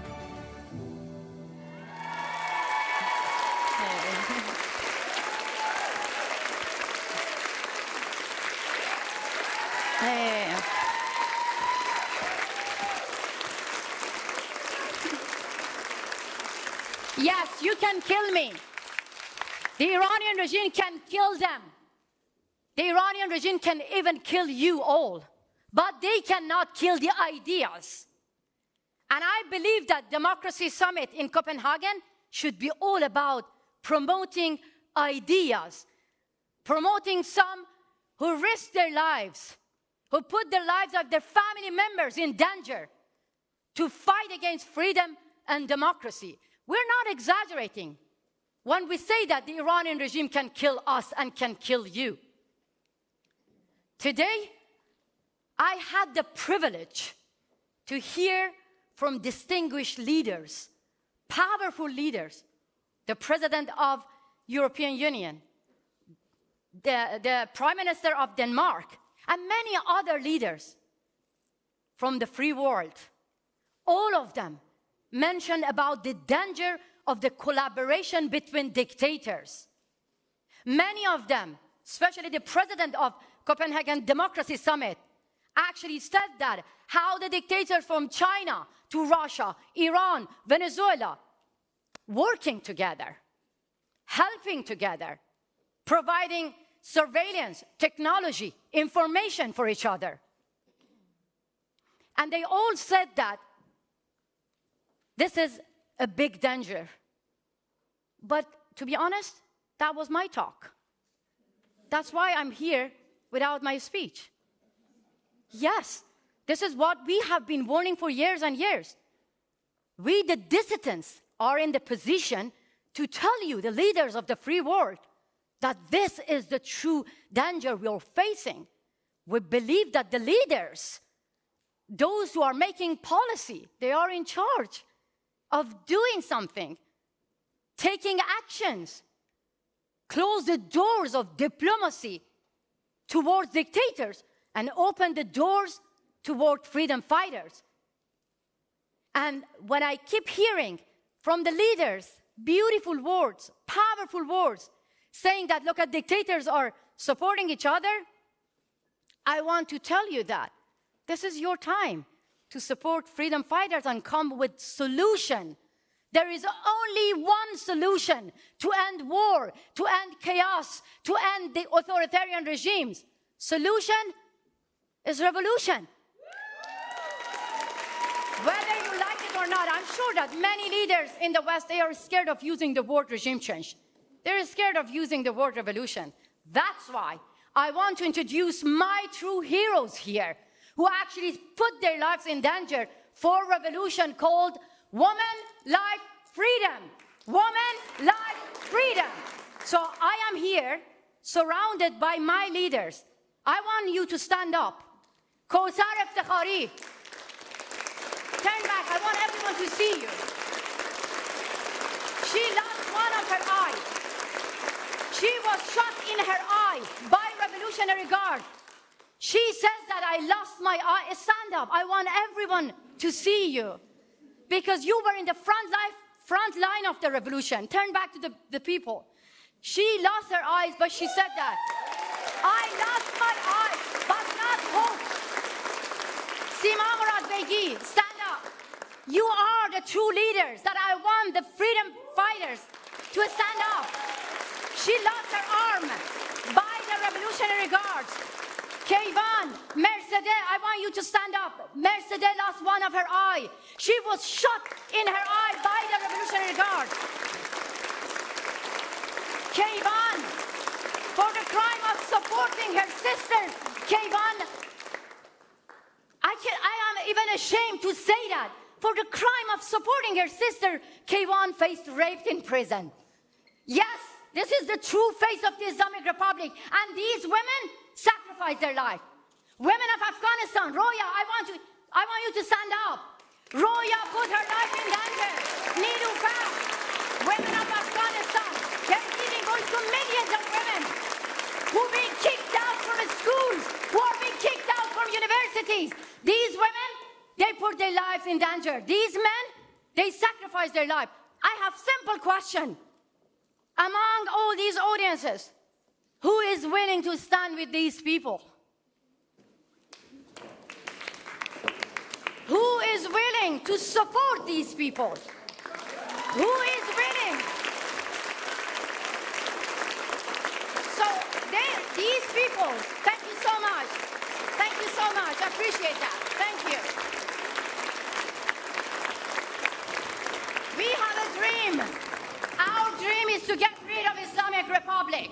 Whether you like it or not, we are here to say that there is only one solution, not only about Iran, not only about Afghanistan, about all the authoritarian regimes across the globe. We need to understand that people from authoritarian regimes like me, like Mercedes, like Sima, like Keyvan, like all the women of Afghanistan, women from Africa, women from Latin America, Asia, Hong Kong, we deserve to have freedom, democracy, and dignity. And for that, we need only action. I keep hearing from the leaders of democratic countries telling us that, of course, we stand with the people of Iran. Please sit down. I don't want you to stand. I want you to sit down with your own allies to make decision to designate the Revolutionary Guards as a terrorist organization. And these are the living proof and evidence of the brutality of Revolutionary Guards. Today, I kept hearing about how the Western leaders want to stand with the people of Ukraine. Believe me, you are not getting anywhere if you don't stop the most important and biggest ally of the Islamic Republic, Putin, who sent drones to Putin to kill innocent Ukrainians. We keep hearing that people condemning October 7, people telling that we want to end the war in the Middle East. Yes, we are the people from the Middle East. We carry the wounds of war. We carry the scars of discrimination. We carry the scars of brutality of the Islamic Republic. But believe me, people of Palestine, people of Iraq, people of Syria, people of Iran, people of Israel, people across the globe, Ukraine, in the heart of Europe, we are the victims of Islamic ideology, Islamic Republic. If we want to end war, then we have to end Islamic Republic. That's the only solution. And don't think that I am safe miles away. Don't even say that I am brave. I am not. I am fucking scared of these killers. Yes, my fellow citizens, my girls, they are scared of the killers. We are scared. We deserve to have normal life. Facing rape is scary. Seeing killers in front of your house is scary. When they lost their eyes, when they face rape in prison, when women of Afghanistan facing rape under Taliban's regime, this is scary. I want the leaders of democratic country to be as brave as us, people of Iran and Afghanistan, to face their fear and end appeasement and learn how to actually support freedom fighters. I felt lonely when I met with Leopoldo Lopez, the opposition leader, one of the well-known leaders from Venezuela, when I met Garry Kasparov from Russian opposition, when I met many leaders from Iraq, Faisal, from Syria, Ammar, from Zimbabwe, from Rwanda, from Hong Kong, we found that the only way that we can win this battle is getting together. Because United Nations, unfortunately, became a place to unite dictators. We initiated new organization. This is our alternative United Nation called General Assembly for Dissidents. So we invited all the dissidents, leaders, activists, powerful activists from 56 authoritarian regimes. I want to invite the Secretary General of World Liberty Congress, Leopoldo Lopez, here.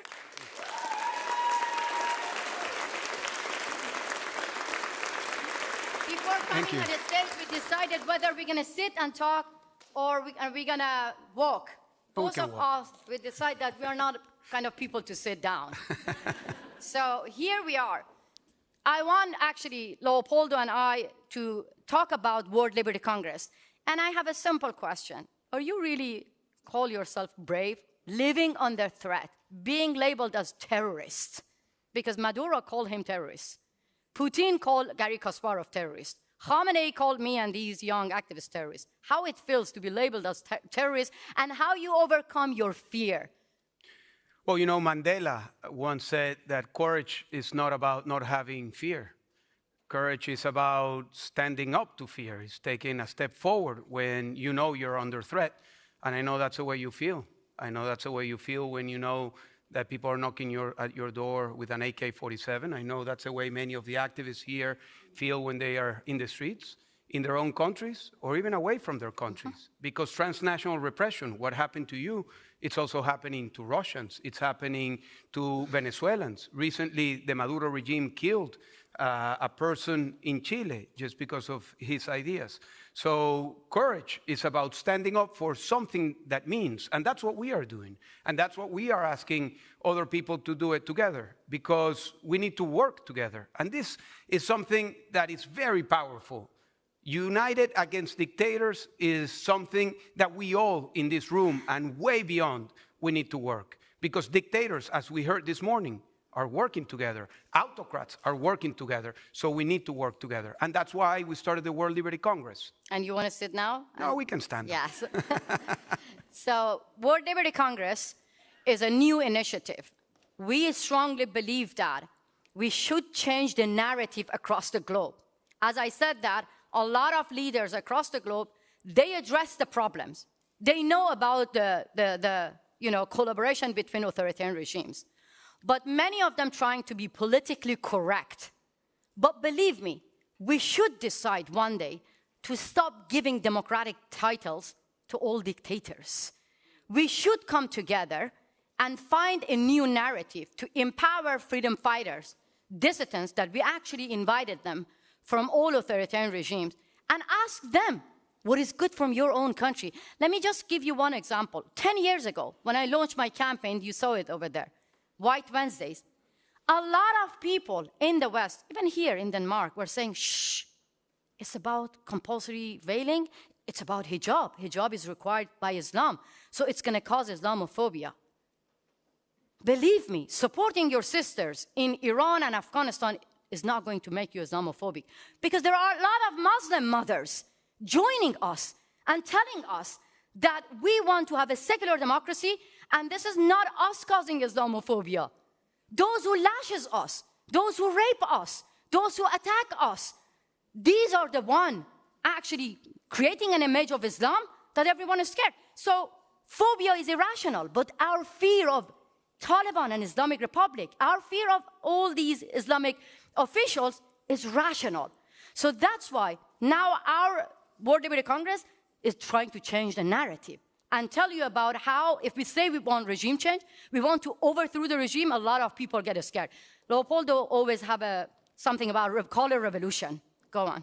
Well, you know that when we talk about democracy, it's very easy to get confused in what area of democracy you're talking about. Many times people would say, don't you think what's happening in the United States is a move towards autocracy? Other people in Europe even say, don't you think what's happening in this country is a move towards autocracy? And I believe that we need to be very clear. Yes, democratic nations are under stress. Their democracies are under stress, but that's a very different situation from the situation we have in countries, more than 60 countries, more than 70% of the world population that is living under autocracy. We don't have free and fair elections. We don't have the possibility to communicate freely. We don't have the possibility to move freely. So the reality is that we are facing a very different challenge than the challenge that is just to change public opinion for the next election. And that's why we think that it's crucial that we understand that if you care about democracy, if you care about human rights, if you care about civil liberties, if you care about women's rights, even if you care about the environment, you need to care about autocracy and how to end autocracy and how to promote democracy. Because the root cause, the origin of many of the issues that we care about are in the fact that autocratic regimes are leading that. And we also need to understand, and this is something that is not that obvious, that autocrats are working together. So let me give you an example. Masih Alinejad, she was the victim of a murder attempt. I'm not victim, I'm a warrior. Well, a warrior, but she was a target of a kidnap attempt. You know what was the plan? To take her from Brooklyn, New York, take her to Venezuela, and from Venezuela to Iran. And that's just one simple example of how autocrats are working together. If you look at the news every day, you will see how autocrats are working together. Maduro shaking hands with Putin, Putin shaking hands with Xi Jinping, with the dictator of Uganda, with the dictators of Zimbabwe, and many others. So the same dynamic is not happening in the democratic countries and for those that believe in freedom. And that's why we started the World Liberty Congress, which is an alliance of democracy defenders, of freedom fighters, of women and men who believe that in order to be free, we need to fight for freedom, because freedom is not free. And we also understand that the fight for freedom in Iran, the fight for freedom in Afghanistan, the fight for freedom in Russia, in Belarus, in Nicaragua, and in Venezuela is the same struggle. And I want to share with you one of the most important lessons of our first gathering in Lithuania 2 years ago. We had representatives from over 40 countries. We spent the first 6 hours of that day listening to the delegations of 40 countries. And at the end of that day, I told Masi, you know, we only heard one story in different accents, with different context, but it was the same story. The story of women and men being accused, of being imprisoned, of being tortured, of being forced into exile, of their movements being dismantled, of overcoming censorship, overcoming all of the difficulties that are the same. And that's why we are coming together, but that's not enough. And today, we want to tell you, especially those of you who are in positions of relevance in government for policy, that we need also that network and that commitment of the free world to stand together, because democracy, freedom, and human rights is not a cultural thing. If we believe that this is a universal value, we need to support the people from the countries that want to be free. As we heard this morning, 86% of the world population wants to be free. And that's the real people-to-people collaboration that we are pushing with the World Liberty Congress. But we need to bring our youth from World Liberty Congress to understand what kind of actions and support we need. Let me be very clear. We don't want the Western leaders or Western countries to save us, but we absolutely want them to stop saving our dictators. When we manage to shake the regime, we want them to stop saving our dictators.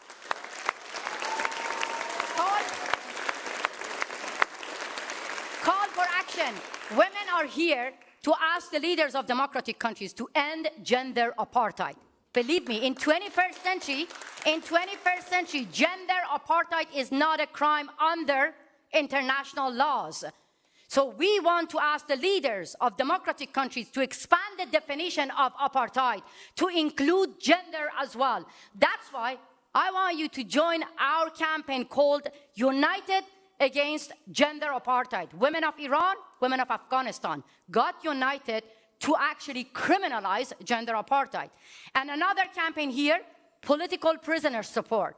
Now more than 1 million political prisoners are across the authoritarian regimes. Alexei Navalny was only one of them who got killed. So we want to promote we want to actually ask you to talk about the situation of political prisoners before getting too late. We want to invite the youth, the members of World Liberty Congress here on the stage, because they had their own election, they voted for the Leadership Council, and they want to actually take your attention to the situation of the youth in all authoritarian regimes. So why we believe that the youth is critical? We all know this, but the youth is the engine of all of these movements. And we strongly believe that in order to promote transition to democracy, we need to strengthen the youth of all of these movements that are promoting freedom, democracy, and human rights. And with you, we want to introduce the Youth Liberty Congress. The youth are on their way. Of women. Come here.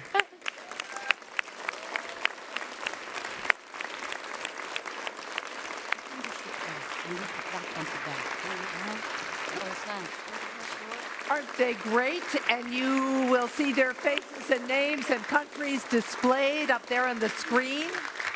And I will talk to some selected members of the youth activists. So tell us quickly your name and where you're from. My name is Volia Vysotsky. I'm an activist from Belarus, currently based in Lithuania. My name's Miron Garva. I'm a Kazakh political activist, women's rights advocate, and LGBTQ+ rights consultant in Kazakhstan, representing Central Asia, which is also known as these 10 countries. And I'm delighted to be here with you today and speak on the behalf of the Youth Liberty Congress. Okay, and finally. My name is Salim Qasem, and I'm a Syrian activist, and I work on bringing the narrative of what happened to the Syrian people over the past 13 years to light. What are you fighting for? I fight for the accountability for the regime of Lukashenko. Since 2020, after another falsified presidential elections, I was involved into the movement of exposing the crimes of the regime so that to identify those involved into the human rights violations. So we stand for accountability for the regime of Lukashenko, promoting solidarity with political prisoners, and advocating for their release. Briefly, your cause. Yeah, since the age of 15 and despite the police surveillance and detentions, I have been rallying for the systematic political reforms in my country within a civic youth movement called Oyan Kazakhstan, which is Wake Up Kazakhstan, and also advocating for women's rights and domestic violence law. And in Central Asia, domestic violence and femicide cases are excessively high due to that because government doesn't protect us at all. And even 400 Kazakhstani women die annually because of the domestic violence. And that's why me and my fellow activists annually organize feminist marches in my home city, Almaty, to bring the awareness. And also, I really want to say about this case that you probably have heard of, that the ex-minister of Kazakhstan's economy has beaten to death his own wife in a public restaurant in the city center of the capital. And after that, literally yesterday, he was sentenced to the prison for 24 years. And only after this case, Kazakhstan government has made a domestic violence law. And I'm going to have to cut you off because I have to get to Syria now. I'm so sorry. Tell me quickly. So we work on accountability, advocacy, and fighting the Assad regime and the horrendous war crimes that they have committed on us. Syria is one of the worst refugee crises with over 12 million displaced internally and externally, and accountability efforts against them and their war crimes of what they've done. And I am guessing that everybody on this stage believes that we should be listening to the youth and what they have to say. Am I correct? Yes. Thank you all for being here. You're all inspirational. And as you leave the stage, thank you. Let me just say, leave the stage and change the world. Thank you very much. Thank you. And let me now introduce our next guest. We have with us Leonid Volkov, who is the former chief of staff to Alexei Navalny. He will be interviewed by Anne McElvoy, the executive editor of Politico.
please stay with us.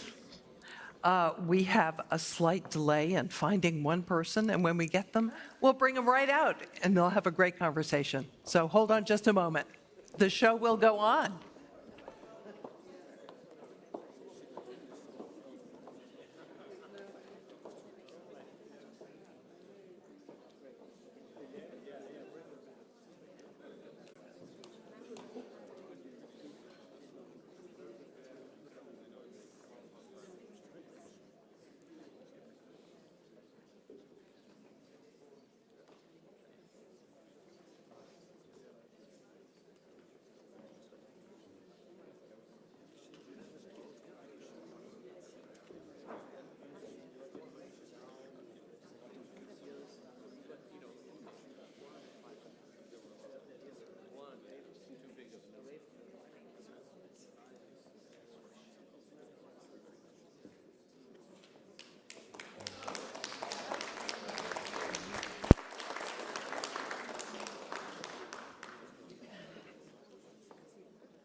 The definition of a man who needs no introduction is usually that they've lived through interesting times, or often in the worst sense of the word. And I think that's certainly true for my guest, Leonid Volkov, former chief of staff, of course, to Alexei Navalny, and his campaign manager through many brave and really daunting challenges that you undertook in standing up to Russian autocracy.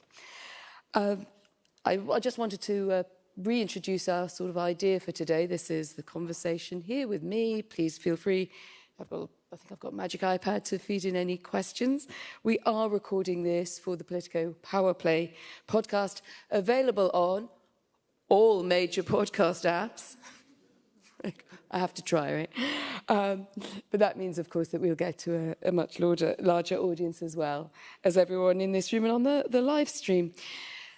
Leonid, I'm going to dive in. What must be a very difficult question for you, but do you have any more insights into what happened when Mr. Navalny died in that penal camp? And do you believe the official version that his health collapsed? I don't have any insights. It's not about insights. It's not about assumptions. Putin killed him. So on February 16th, Vladimir Putin cold-bloodedly ordered Alexei Navalny to be murdered.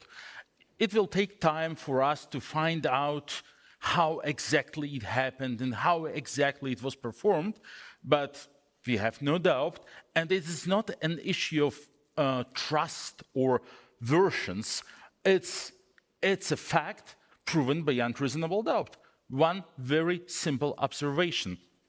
Every step of Alexei Navalny in the penal colony from the very beginning was on camera from many points. The guards all had body cams. There were cameras around. Every penal colony where he arrived actually purchased an enormous amount of cameras, of CCTV devices, and so on. Still, not a single short clip of his last hours was ever published, which proves only one: it's incompatible with the official version of a death from natural causes. Well, it's a very clear answer, but as you say, you seem to suggest that you will be able to get further information, but is it possible that we'll never know exactly what happened? No, of course we'll know. Of course we'll know. Why would we know if we don't know now? Because we knew about his poisoning after a few months, because Putin's regime is built on corruption. And corruption is a cornerstone and a sense of the regime. And corruption has two sides. Corruption allows you to build the largest and richest palais in the world with all the, like golden toilets and etc. On the other hand, you can't have it without having all the databases accessible on the black market, all the phone billings, all the tracing, all the flight manifestos available for purchase, and so on. That's also about corruption. And that's how Navalny's poisoners in 2020 were brought to light, and this is what will happen to those guys who performed this murder in February, of course. But it's a technicality. The thing is that Putin gave the order to kill him. It was clear from those scenes of grief and support for Navalny and his cause around the funeral that there is still an opposition to Vladimir Putin inside Russia. Considerable risks, of course, as you know, and we'll come on to that, personal risks that people take by showing that. How serious or what sort of scale of opposition do you now think still exists in Russia after so many years of trying to extirpate it and this going after Navalny, which was clearly intended to send the biggest signal possible that it's kind of not worth it? Well, I mean, we know that the Earth is spherical, despite the... I thought you were going to break your story that the Earth wasn't round. I mean, and despite not being able to see. So if we don't observe something, if we can't observe something, it doesn't mean it doesn't exist. But for the Russian opposition, and of course in the situation of enormous repression, it's not so easy for Russian opposition to show itself, but it doesn't mean it doesn't exist.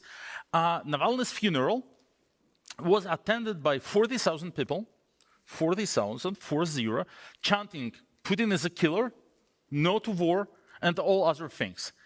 Despite enormous level of fear and despite enormous threats that were broadcasted by the government in all preceding days, when they actually promised on state television that like every young man appearing at the funeral will be handed a draft letter and sent to die on the front lines or something like this, people still showed up. And I mean, we can't imagine, like 40,000 people in Berlin in 1994 chanting Hitler is a killer on a funeral of someone killed by the regime, but that's exactly what happened in Moscow on March 1st. But what's more important, 8 million people followed this online, which was the largest political broadcast in Russian history, which tells a lot about the level of sympathy and support, but also about the level of repression.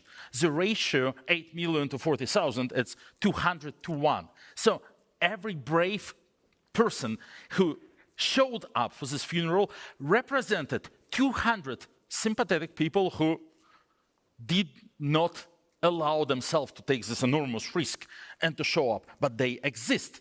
And be the situation different, be the risks different, be the fear of repression lower, they would show up. And we can compare it with the 80s, like 1987, well, we didn't see any mass protests in Eastern Europe. 1989, we had millions of people out of the streets in Eastern Germany, in Baltic states, in Czechia, in Russia, everywhere, just because something changed in the air. People realized that like no order to shoot will come from Moscow, and these very people like manifested themselves. The same will happen in Russia, I hope soon. In March of this year, a month after your friend and co-campaigner Alexei Navalny was killed, you were attacked in Vilnius with a hammer in front of your home, with your family at home. How has your recovery been? The somewhat lapidary question from someone in the audience is, how are you feeling? I suppose after being attacked with a hammer rather seriously, you weren't feeling terribly good. But I mean, what was your first thought when that happened? Well, first of all, thank you. I feel good. I was lucky to have a very smooth recovery, like after a month with clutches and gypsum. Now I'm good to go everywhere. And like my first and the only thought was, okay, Putin says hello, and Putin lets us know that even after he murdered Alexei, he considers the work of Alexei's political organization, the organizations that Alexei has founded and where I am proud to serve as a political director, he still considers this work a main threat to his regime. Well, that's good to know. Talk about looking on the bright side. There have been 3 arrests in connection with the attack on you, 2 Polish nationals detained after it, and one, I think, Belarusian, believed to be Russian sponsored. Do you think you will eventually look your assailants in court in the eye? Yeah, I mean, I hope so. I only read about it in the news as you do, so I know that they are soon to be extradited to Lithuania. There are soon to be a court hearing in Lithuania, and I, as a proud victim, will have all the rights to listen, to learn, and I want to do it, and I will attend every of those court hearings because, of course, I'm very curious to learn more about what actually happened and all the circumstances. You're a hard man to keep quiet, as we know. What would you say to them? Oh, no, I mean, it's not so much not of so much interest for me to talk to them. They are, well, those guys who were like hired for a few thousand euros. What's interesting for me is to learn like who exactly ordered and how much he was paid and like how this all was organized, like how large is the network and so on. And as we already started to talk about the corruption, how much the guy who was like the handler, who was the intermediary, was actually paid, because I have a suspicion that he stole 90%, and this saved my life.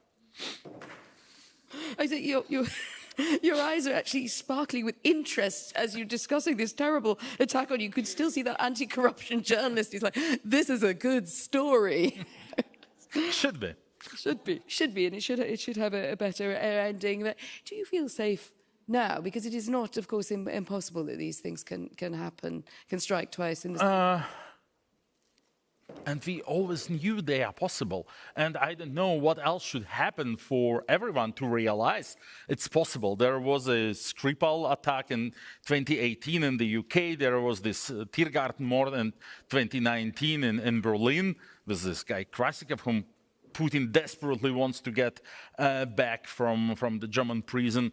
And there were other attacks against Russian dissidents. And on the day of this attack on March 12th, I did a large Reuters interview, and I was asked by a Reuters journalist, like, what do you consider to be the main threat for you guys? And I told, yeah, Putin will start killing us. And he smiled, and it was like 6 or 7 hours before this attack. So, of course, it is a very clear and understandable risk. No red lines exist for Putin. He's an international terrorist, #1. He's a murderer, and we have to live with this. So that's I mean, well, you have only a very simple choice. You accept the risk and keep working, or you kind of like retire. Only that retirement doesn't delete your record from the Russian terrorist list and doesn't guarantee any safety. So I feel okay. I continue my work, and so do all my colleagues in Vilnius. We are not going to relocate. We are not going to give up. We just keep working. Can I ask you about one detail of the case that's always fascinated me, because I have a history in writing partly about spy swaps and that sort of slightly murky end of things. Of course, if you lock a lot of people up, you have a lot of prisoners that you can potentially swap. And that was one story that emerged after the death of Alexei Navalny, that there was a putative attempt brokered by Roman Abramovich, the Russian oligarch, to facilitate a spy swap. Was that ever really a serious proposition?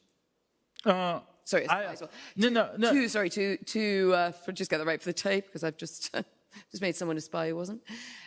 Was there ever really a serious proposal that went to the Kremlin that was being looked at all seriously to release Alexei Navalny as part of a swap? A lot of effort has been done to make it serious, and there was a lot of work done in the previous 2 years to make it possible, or to bring it to consideration.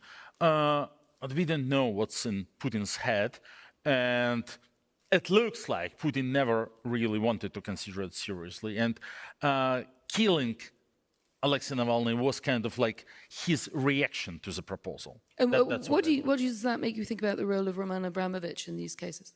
Well, he tries to avoid sanctions, so he tries to be useful for all sides. That's his usual role.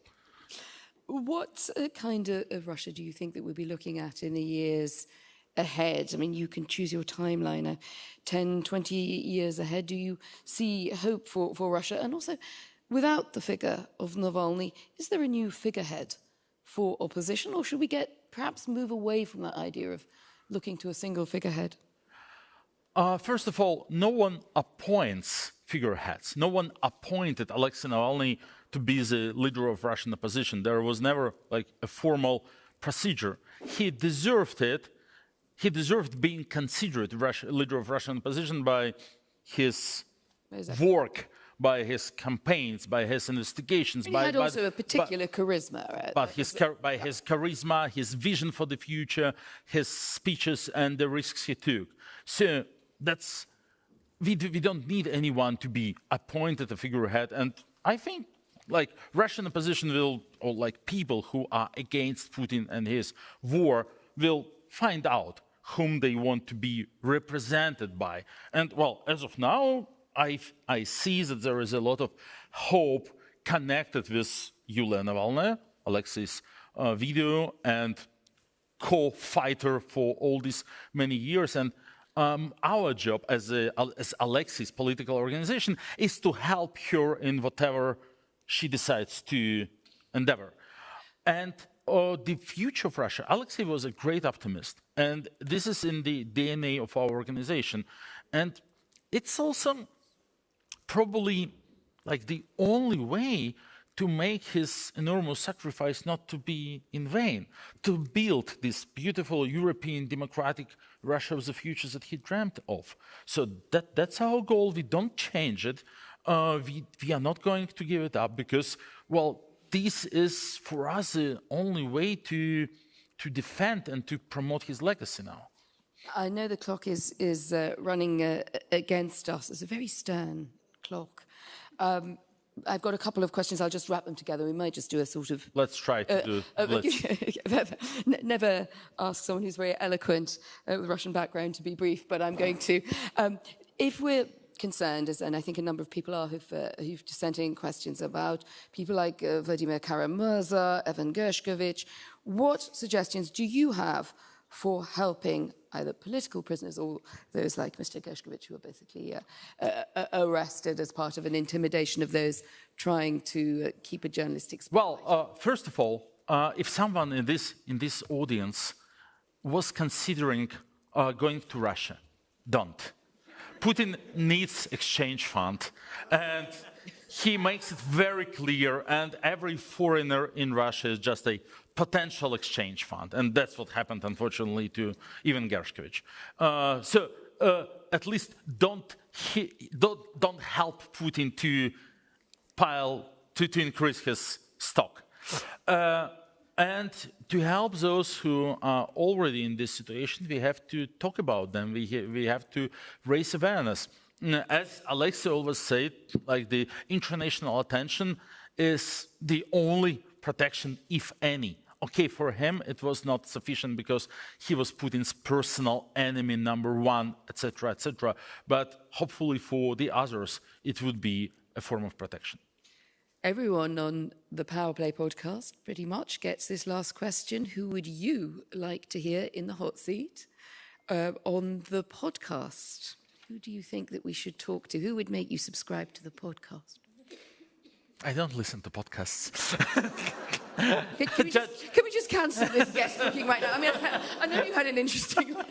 Okay. Just because of the... Who should everyone else?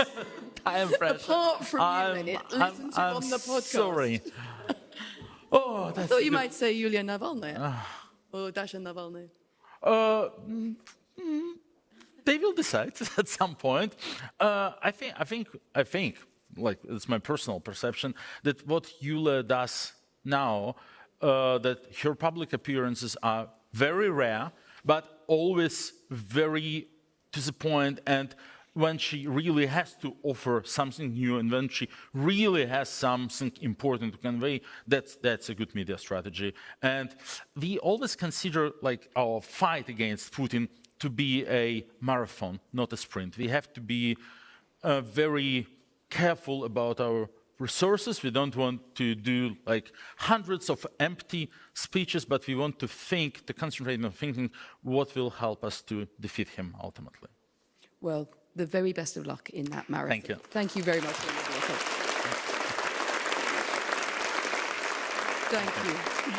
So I think then it is leaving us now, and I give up the chair hot seat to Jonas, who is going to be joined, I think, by Svetlana Tikhonovskaya. It's all the stars today. Thank you very much, everyone.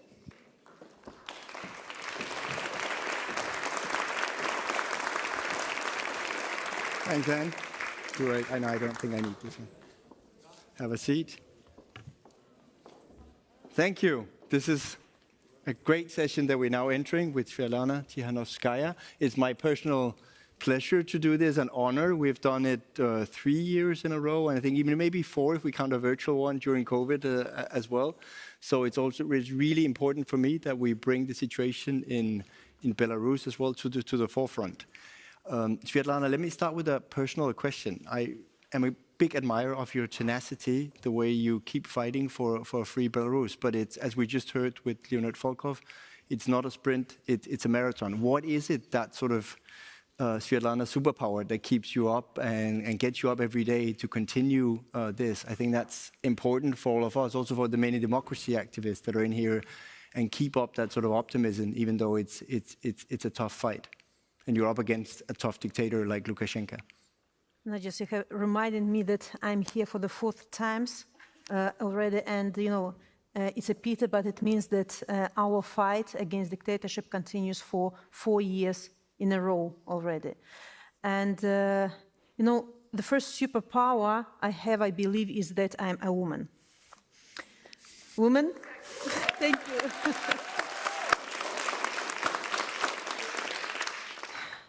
Of course, what's going on in Belarus, it's my personal pain, because my husband is in jail for 4 years already, and the last year he's kept incommunicado mode. It means that I don't know anything about him. I don't know if he's alive.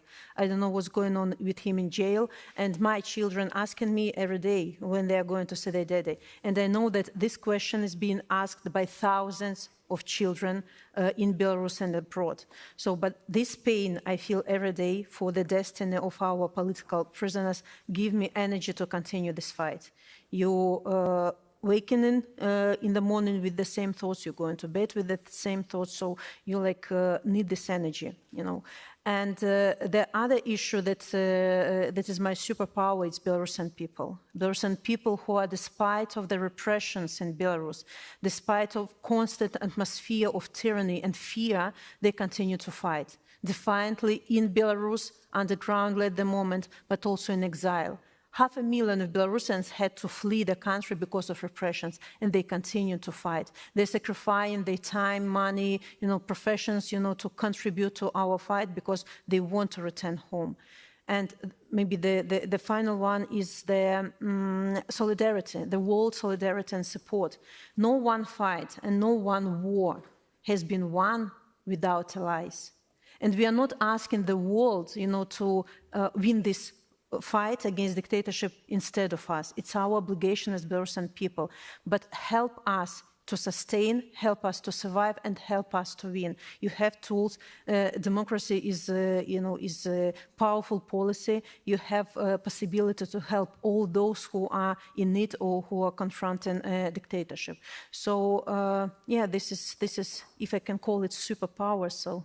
It is a superpower, and we're, of course, delighted to be part of that, the solidarity that you called, that is in this room. So I actually also want you to maybe give the room a task. What can we do more for free Belarus? What is it you need in your fight from all of us? So first of all, remember about Belarus, because the worst feeling Belarusian people might have is that we as nation, our fight is forgotten, that we are abandoned, and people are lack of energy, to continue this fight when you think that you're alone. So keep Belarus on high on agenda. I appeal to politicians, if you are here, help us to keep pressure on the regime, political pressure, economic pressure through sanctions, through synchronization of sanctions between Russia and Belarusian regime, but also to strengthening civil society, strengthening Belarusian people, help us to strengthen our national identity. Because now our national identity, our independence is at threat. Russia is subjugating Belarus piece by piece. It's like, we call it creeping occupation. If in Ukraine they're fighting with missiles, with tanks, and we all see this disaster, in Belarus it goes silently without much attention. So pressure on the regime help to Belarusian people, to our free media, to our democratic forces. If you're an activist, it's in your power to keep Belarusian agenda, to invite Belarusian activists into your organizations, into your initiatives, into your summits, conferences, wherever the Belarusian voice can be heard. Promote Belarusian cause. Explain the world, a democratic world, how the fate of Belarus and Ukraine connected. That we can't solve only Ukrainian issue, not helping Belarus, because there will be no peace and stability in the region without free and democratic Belarus. If you are a business, communicate with Belarusian businesses in exile. In 2020, plenty of businesses have been ruined because they showed solidarity with the Belarusian democratic movement. Now they're in exile, they have lost everything, they're trying to rearrange their businesses, so you can help. If you're technique companies, for example, be with us as well, be with those who are fighting dictatorship, because dictators also using all these technical instruments, in their advantage. Show that you are on the side of the good. Sometimes tech companies have more power than politicians. You can help us to circumvent restrictions in Belarus. You can help us to reach all the people inside the country. So you have tools like we are communicating with the Google about this. They help us to block so-called confessional video that KGB is recording with the detained people. Some of the chats, I don't know how it's called, they now going to introduce Belarusian language in their services, so promoting our Belarusian cause, our national identity. So there are plenty of tools. We are open for communication. It's easier to find us, and if you have will to help Belarusians, you find the way. Wonderful. Let me also say that you are, of course, part of this conversation. It's a democratic debate, so do send questions in through the chat, and I'll have a look at it, and we can also maybe get to some of your questions. Svetlana, you touched upon Ukraine quickly, and this was great. I think homework you gave the whole room and some really practical examples. But I want you to elaborate on that, on the war in Ukraine, which of course has also been a big part of our discussions today, and how to support Ukraine more militarily. But you mentioned that briefly, the link between Belarus, and I think a lot of people don't really know that. So I wanted you to expand on that, how a free Belarus impacts Ukraine and vice versa in basically the battle against Putin. Just from the beginning, Russia doesn't see no Ukraine, no Belarus as separate states who have right to choose their future by themselves. They look at us as, naughty children who wants to leave their family, this Soviet Empire or Soviet Union. But we are separate nations. We have right we deserve to choose our future by ourselves. Belarus and Ukraine see their future in European family of countries. We are Europeans. So why one usurper or dictator tell us what to do? This is Lukashenko, who is ally to Putin. So, why does he, order all the Belarusian people to be in the Soviet Union past? We want to go to the future. So, and I think that European project cannot be completed until Ukraine and Belarus in this European family of countries. And of course, we understand that when Ukrainians will win this war, and I want to believe that democratic world will stay strong and stable, support in Ukraine and give everything possible Ukraine needs, to win this war. When Ukraine wins, it will be window of opportunity for us, Belarusians, to uprise again, because weak Putin means weak Lukashenko. But also vice versa. Any dismantle of the regime or any unrest in Belarus will help Ukrainians to win this war. That's why we can't overlook Belarus, now. We have to help Belarusians, to weaken the regime from inside, from outside. When the moment comes, Lukashenko will be so weak that we'll easily dismantle it. So, what's Belarusian people may be afraid of now? If there are any negotiations between Ukraine and Russia will take place, and it will sooner or later happen, that Belarus will be given as cancellation prize to Putin. This is our huge threat. We see how now Lukashenko is selling our country piece by piece to Russia. Russia is interfering in all the fields of Belarus economy, education, military, all the spheres. We see the process of Russification. They want to erase everything Belarusian from Belarus. They want to ruin our national identity. So that's why I ask you to stay with Belarus. Don't allow, for Putin to think that Belarus can be part, satellite, appendix of Russia again. We are a European country, and our future is together with you. Wonderful.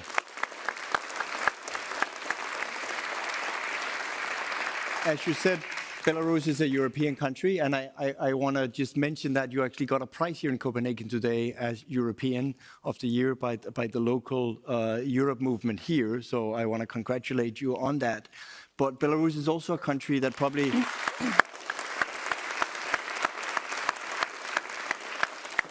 has the highest per capita political prisoners in Europe. So I want you to talk about, and I know it's painful, as you mentioned, because you, of course, also have your husband that's who is among those political prisoners.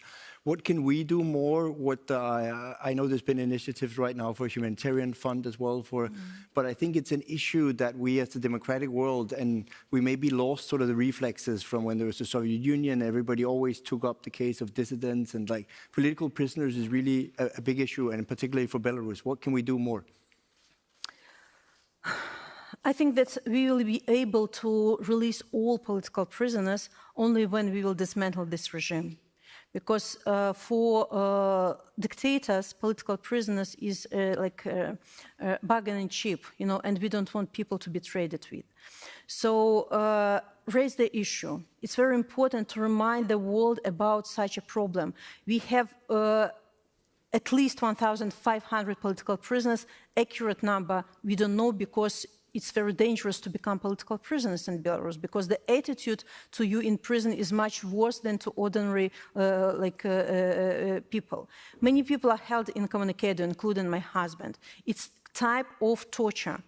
People are kept in full isolation. We don't know what's going on with these people. Nobel Peace Prize winner, Ales Belyatsky, is kept in incommunicado mode.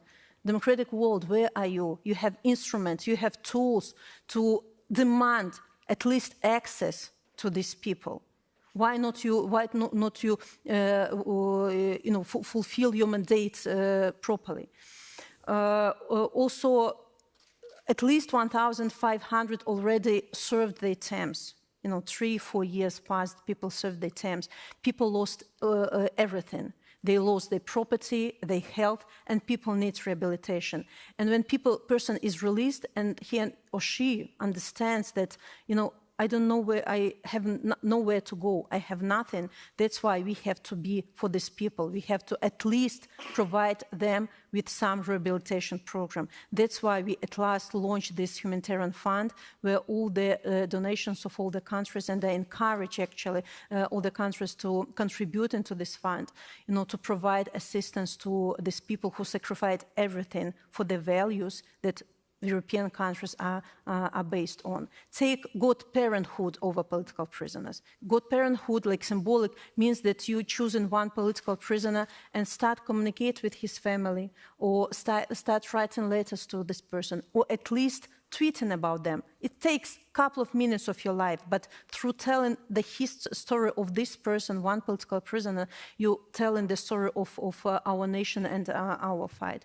So, contribute information, even talking to your neighbor about Belarus, about the situation, you're spreading the word about our fight, about dictators, and about what's going on. So there are many tools and many possibilities. So welcome everybody to contribute to the topic of political prisoners. I want you.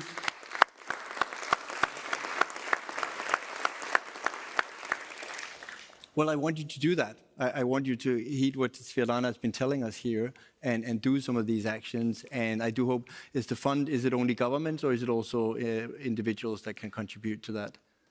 For the humanitarian fund for political prisoners? At the moment, I suppose it's only about governments. Okay. But then let's push our governments in Denmark, elsewhere, to sort of to join this initiative. I think that's important. And again, as you said initially, with your superpower, solidarity is part of it. Solidarity is part of why we are here today for democratic movements, for free Belarus. And again, we know it's for the long haul, as you have also adjusted to with the opposition. But we will keep having you back here. We'll keep supporting what you do. And so I want all of you to give a hand to Svetlana.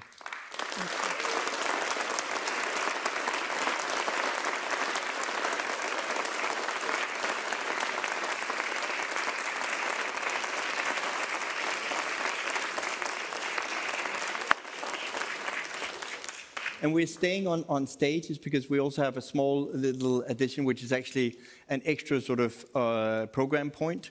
It's the launch of the Global Democracy Coalition. So their advocacy campaign, I just want to also launch here from stage. The Global Democracy Coalition is around 120 organizations from every corner of the world. Many of you are here around in the room today. So I actually invite all of you that are part of that democracy coalition in different organizations to stand up here in the room, and so we can all give you a hand.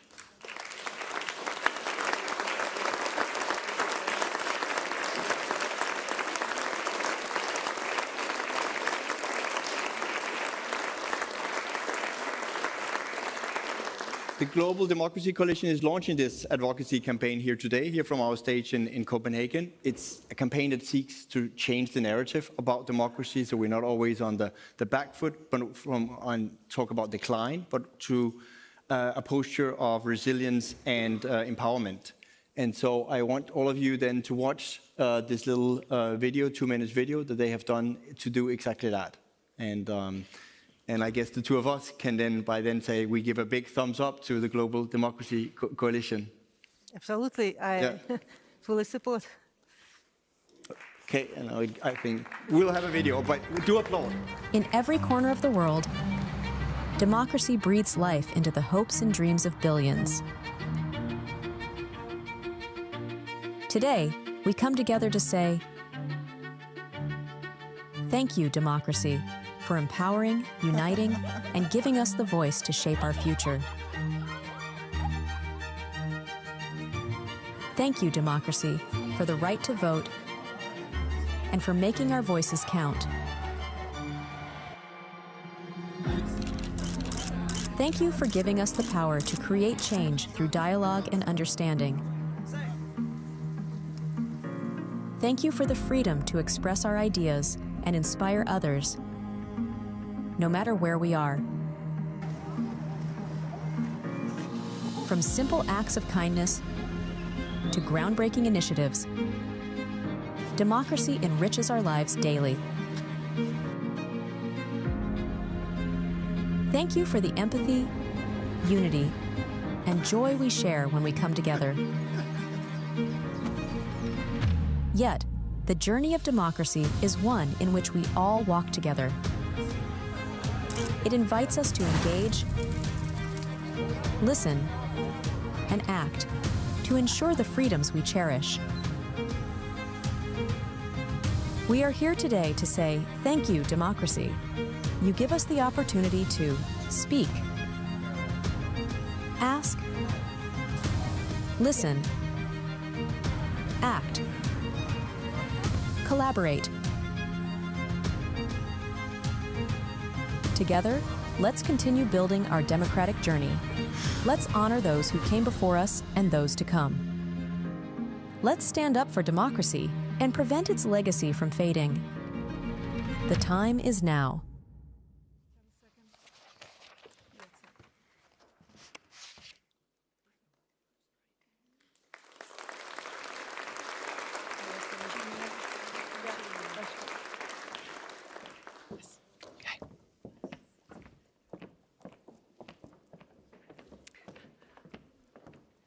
So we heard just a short time ago from Masi about the incredible difficulty faced by women in Iran, the violence faced by women in Iran. One thing she did not mention was the fact that women in Iran are banned from publicly singing.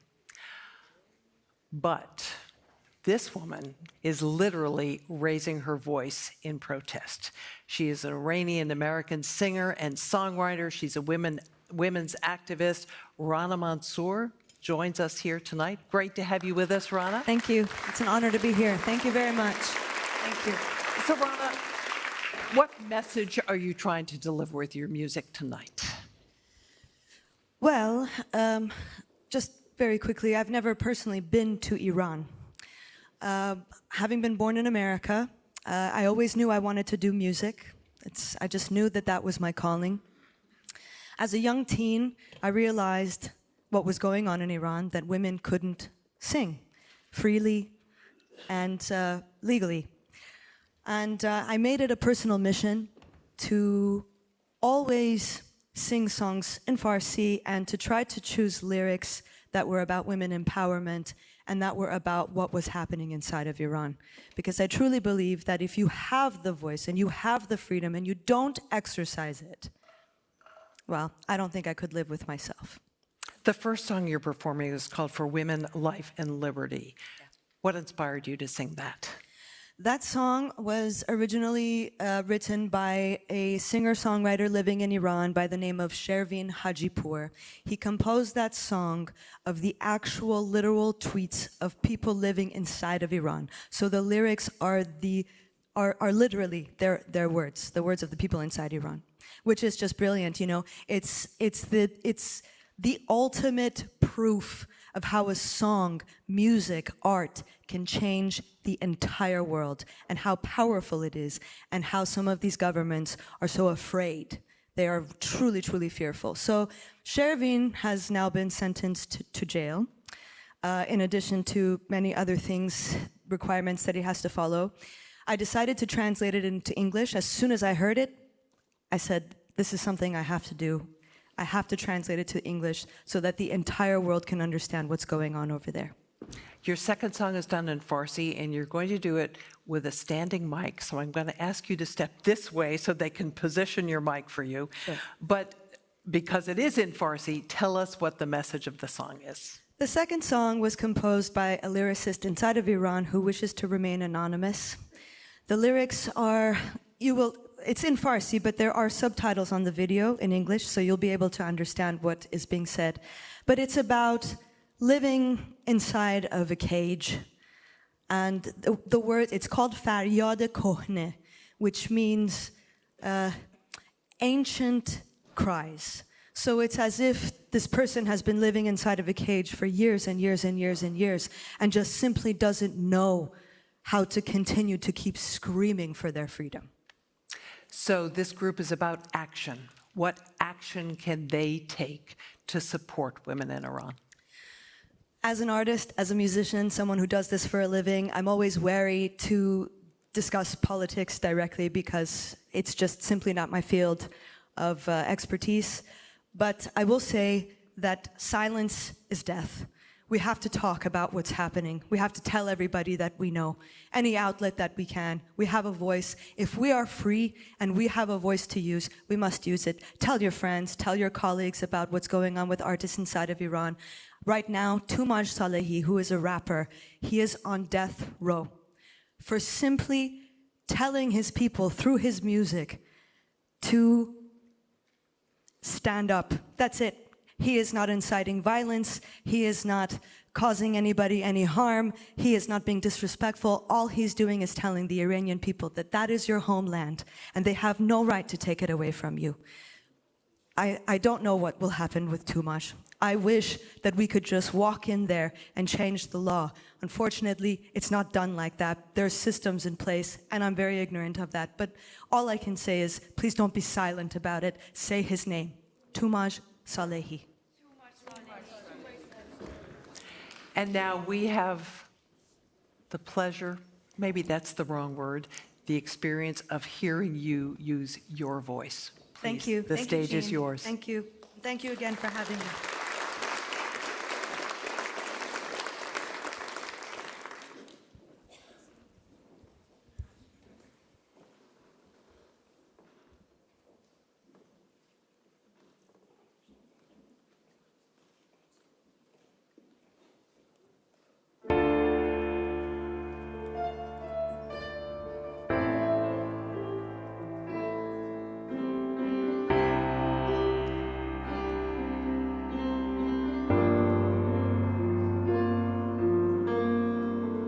Dancing in the alleys and the streets, for the thrill and the fear of getting caught kissing, for my sister, my brother, and unity, for all the times we tried to change their minds and stale beliefs, for the loss of pride, for poverty, for the dream of just a normal life for you and me, for all the children who are starving for a loaf of bread, for the greed of politics and all the lies they spread, for all the mass polluted air we breathe, for all the litter in the streets and all the dying trees, for all the animals who suffer from elimination, for all the cats and dogs who love us without no conditions, for all the tears that seem to never end, for all the images that keep on turning in our heads, for a simple smile to last a little while, for the future generations fighting for their time, for empty promises of heaven in the afterlife, for all the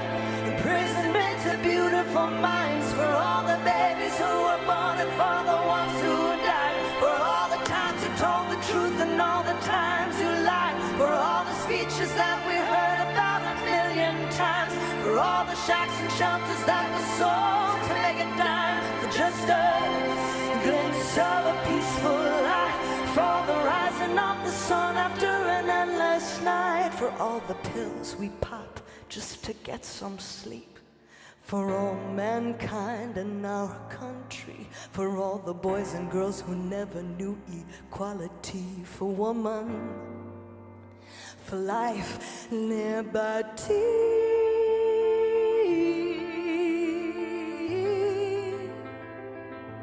for liberty,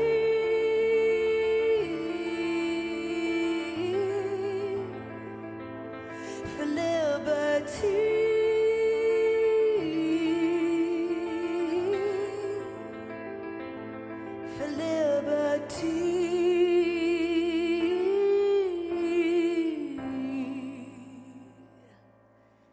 زن، زندگی، آزادی.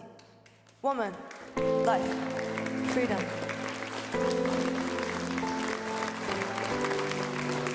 Thank you. This next song is dedicated to all of the people all over the world, not just inside of Iran, because we are all one race, and that's the human race. We are one.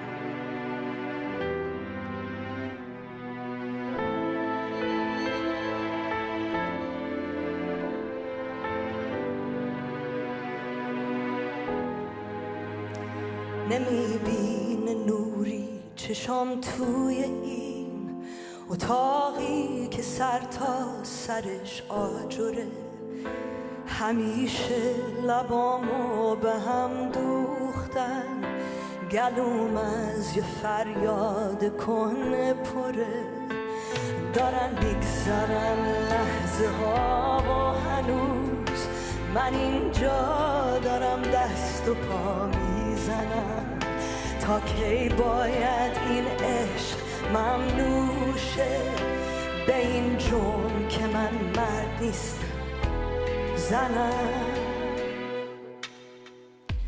اونایی که دیوارو چیدن برام تابانا امیدی به زانو درام ببینن که با درد این سالها هنوزم نفس دارم و روی پام چشاشونو بستن همیشه برون میترسیدن از این که من دیدشم صدا هست شد توی سینم ولی همیشه میخواستم شنیده بشم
ببینن که با درد این سالها هنوزم نفس دارم و روی پام چشاشونو بستم همیشه برون میترسیدن از این که من دیدشم صدا حبس شد توی سینم ولی همیشه میخواستم شنیده بشم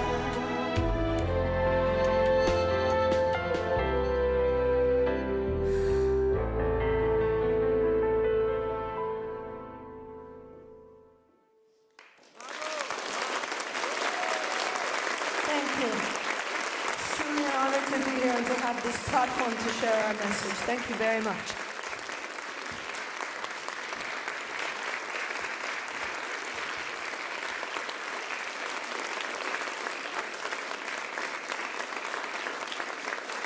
Rana Mansour. Rana, thank you. What an inspiring way to end the first day of the Copenhagen Democracy Summit. Thank you all for being here. Come back tomorrow. We're going to be talking about technology and digital freedom, and you will have a chance to meet the very inspiring democracy tech entrepreneurs. Have a great evening. We will see you tomorrow.